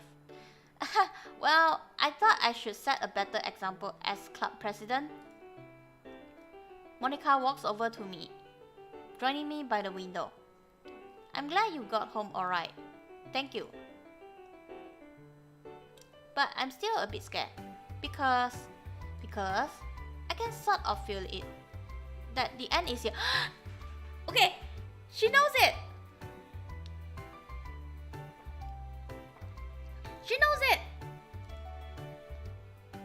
Is this because of that game thing? Yeah.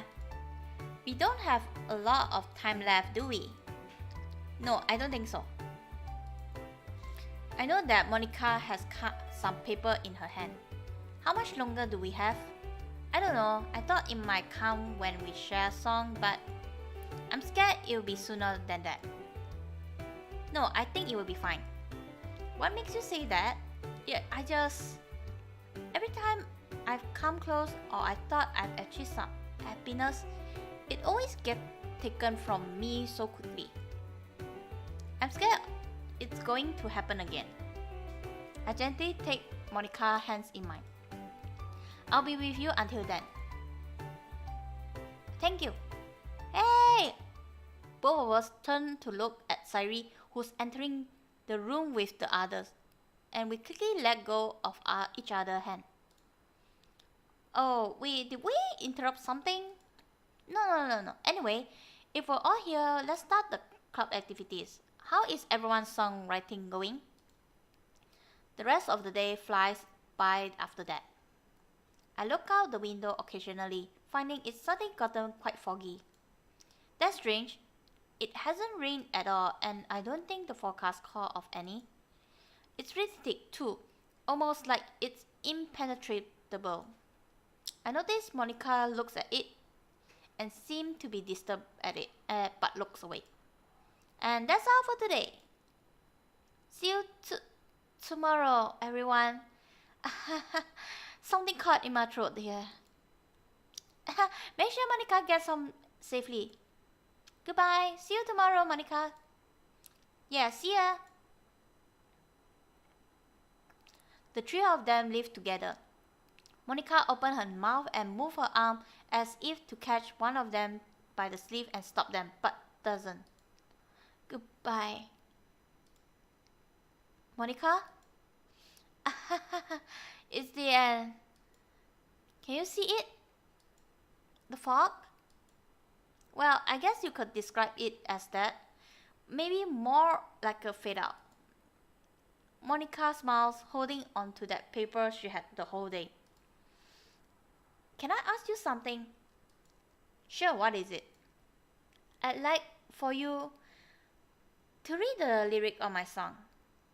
At least this nice. Yeah, I can do that. I walk over to Monika, who hands me the paper. Oh, finally! We're reaching the end. Okay, let's read. Final finale. Okay.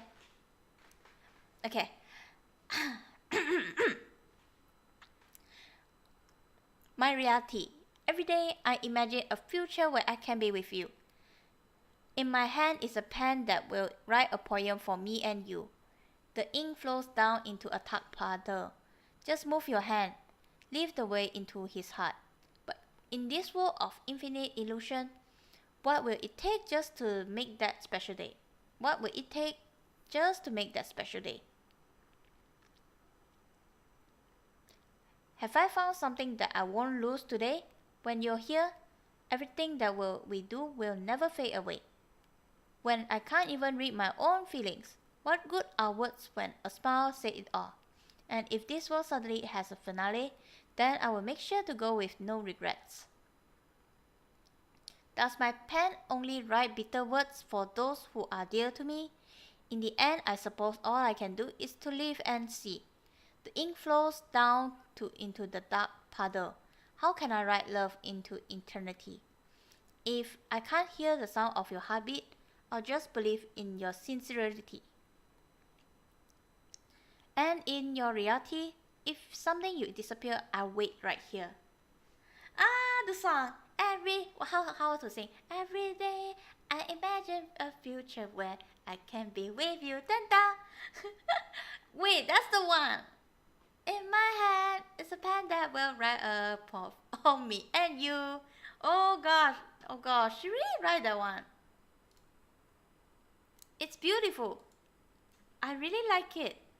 You must have put a lot of work into it. Thanks. Can I at least read what you made? Sure. I reach over into my bag and hand Monika my poem. She reads it, smiling at first, then wiping a tear by the end.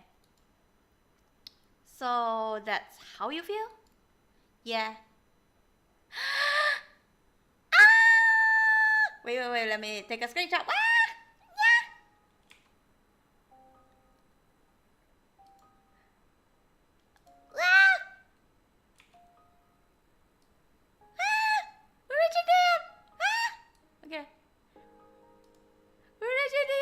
Scream.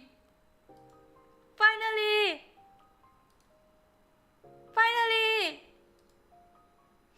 Monika suddenly takes a step forward and embraces me. I can feel her warmth pressing up against me as she holds me closer. I'm sorry I took so long. It's fine. We could have more time together. But it wouldn't have been something genuine. That's true, I suppose. My song was the height of cliché. The story of a boy who only wanted to have many friends and a girlfriend that he happened to meet along the way. Then he realized something when he was surrounded by a bunch of girls, the fantasy he had before. In reality, he wanted something deeper. He didn't want a bunch of shallow friendship. He wanted to have something that truly meant something with someone. It took a long time, but he eventually found it. No matter how little time he had the connection he wanted, it was worth everything, even the pain of losing it.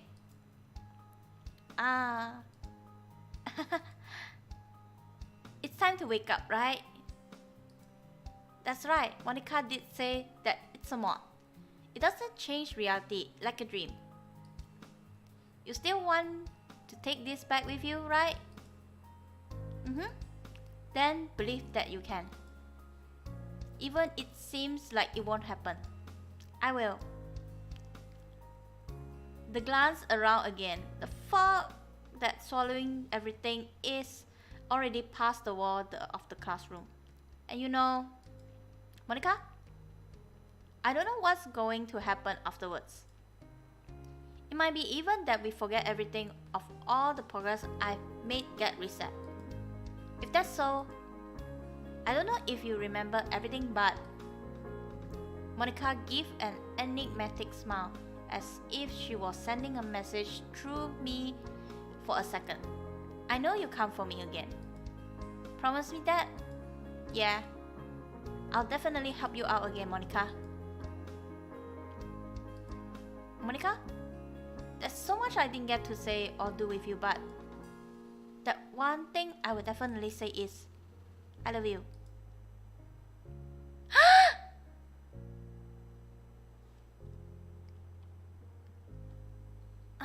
Oh, what?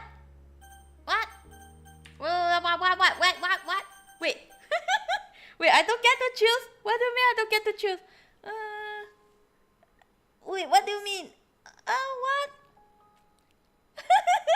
Wait, I can't save here? Okay. I can't save here. Oh gosh. Okay. Yeah, I picked the first one. Let her happy.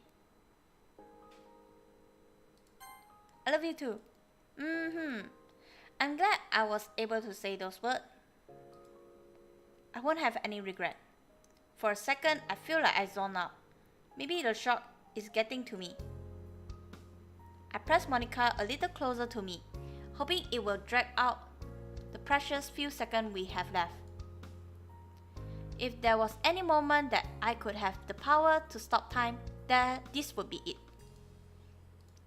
Monika? I can't feel my legs now. Neither can I. Monika?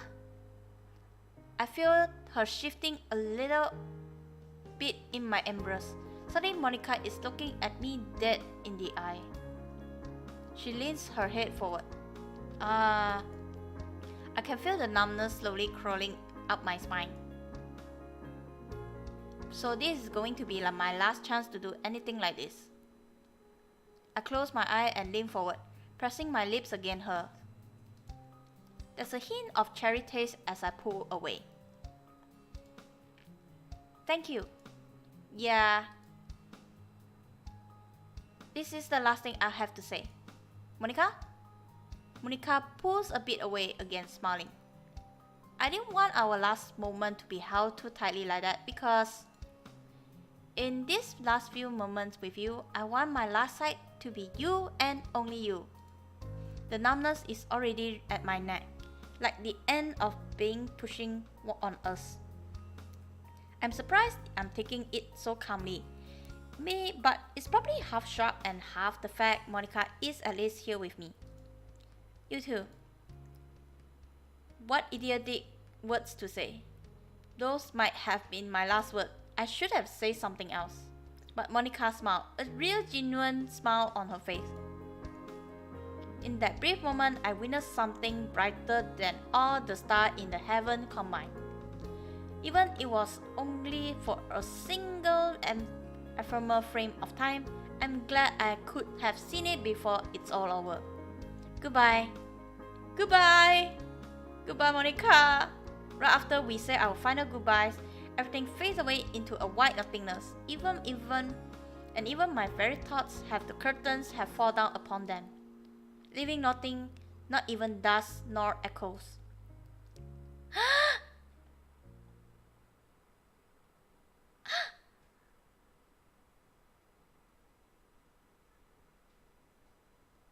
Is this the end?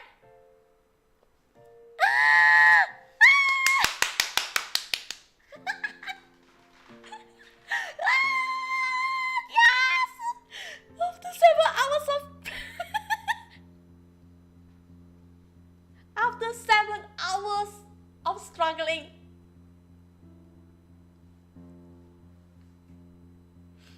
I'm crying. Oh, thank you. Thank you for all your time. Oh my gosh. Wait, I really want to see the credit. Oh my gosh, I'm crying. The scene, Yuri scene. The scene, everyone love it.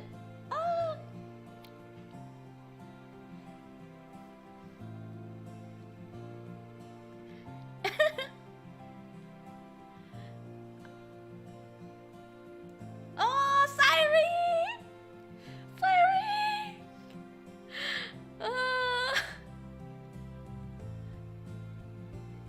Oh gosh. I'm glad I really played all of them. Oh gosh. Let's follow them together. Yeah. We love this one. We salute you. Oh, thank you, Monika. And farewell.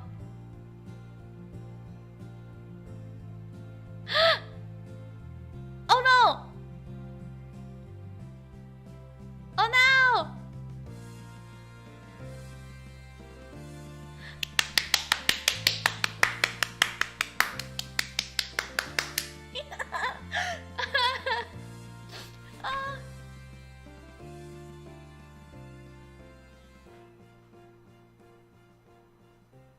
What's going on here? Is it the end? Please tell me it's the end of everything. Is this the end? Is this the end of everything? It is? It is? Please tell me it is. Oh! Really? There's nothing to do anymore. I think it's a goodbye. It's a goodbye.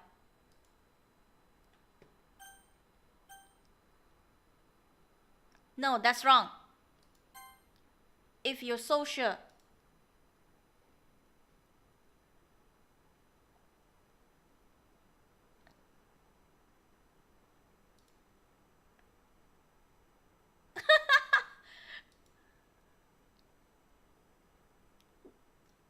I'm curious what's going on here. Yes, I agreed. Is it going back to the normal one right now?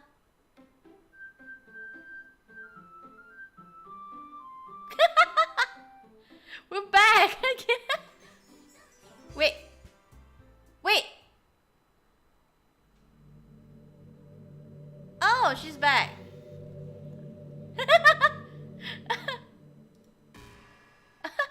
What? What did you do? Well, she's back to normal. I think she's back to normal.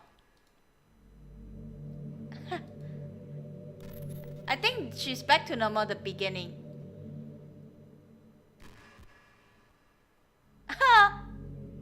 Oh, she wouldn't want to come back.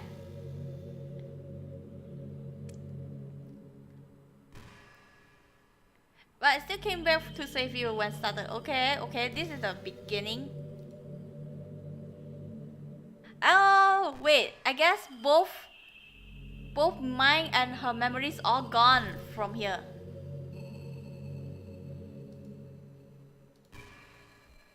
No, no, no.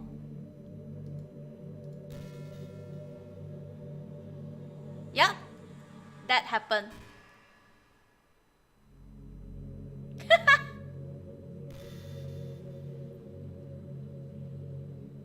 I guess that's the loop of everything.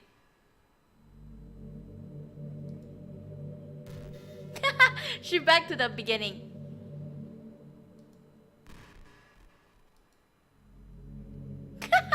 I think that's the beginning of everything. Yep. She lost her memory, everything.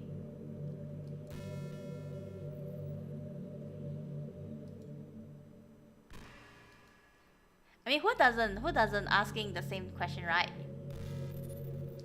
No?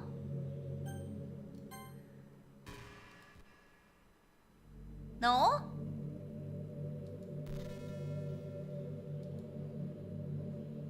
I think that's the reason she's claimed like that.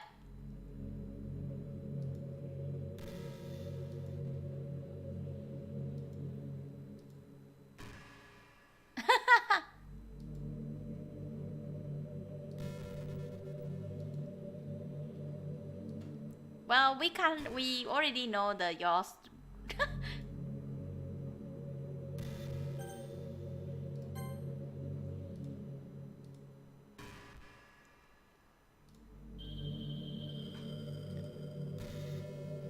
It's okay, I guess that's the reason why she lost her memory as well.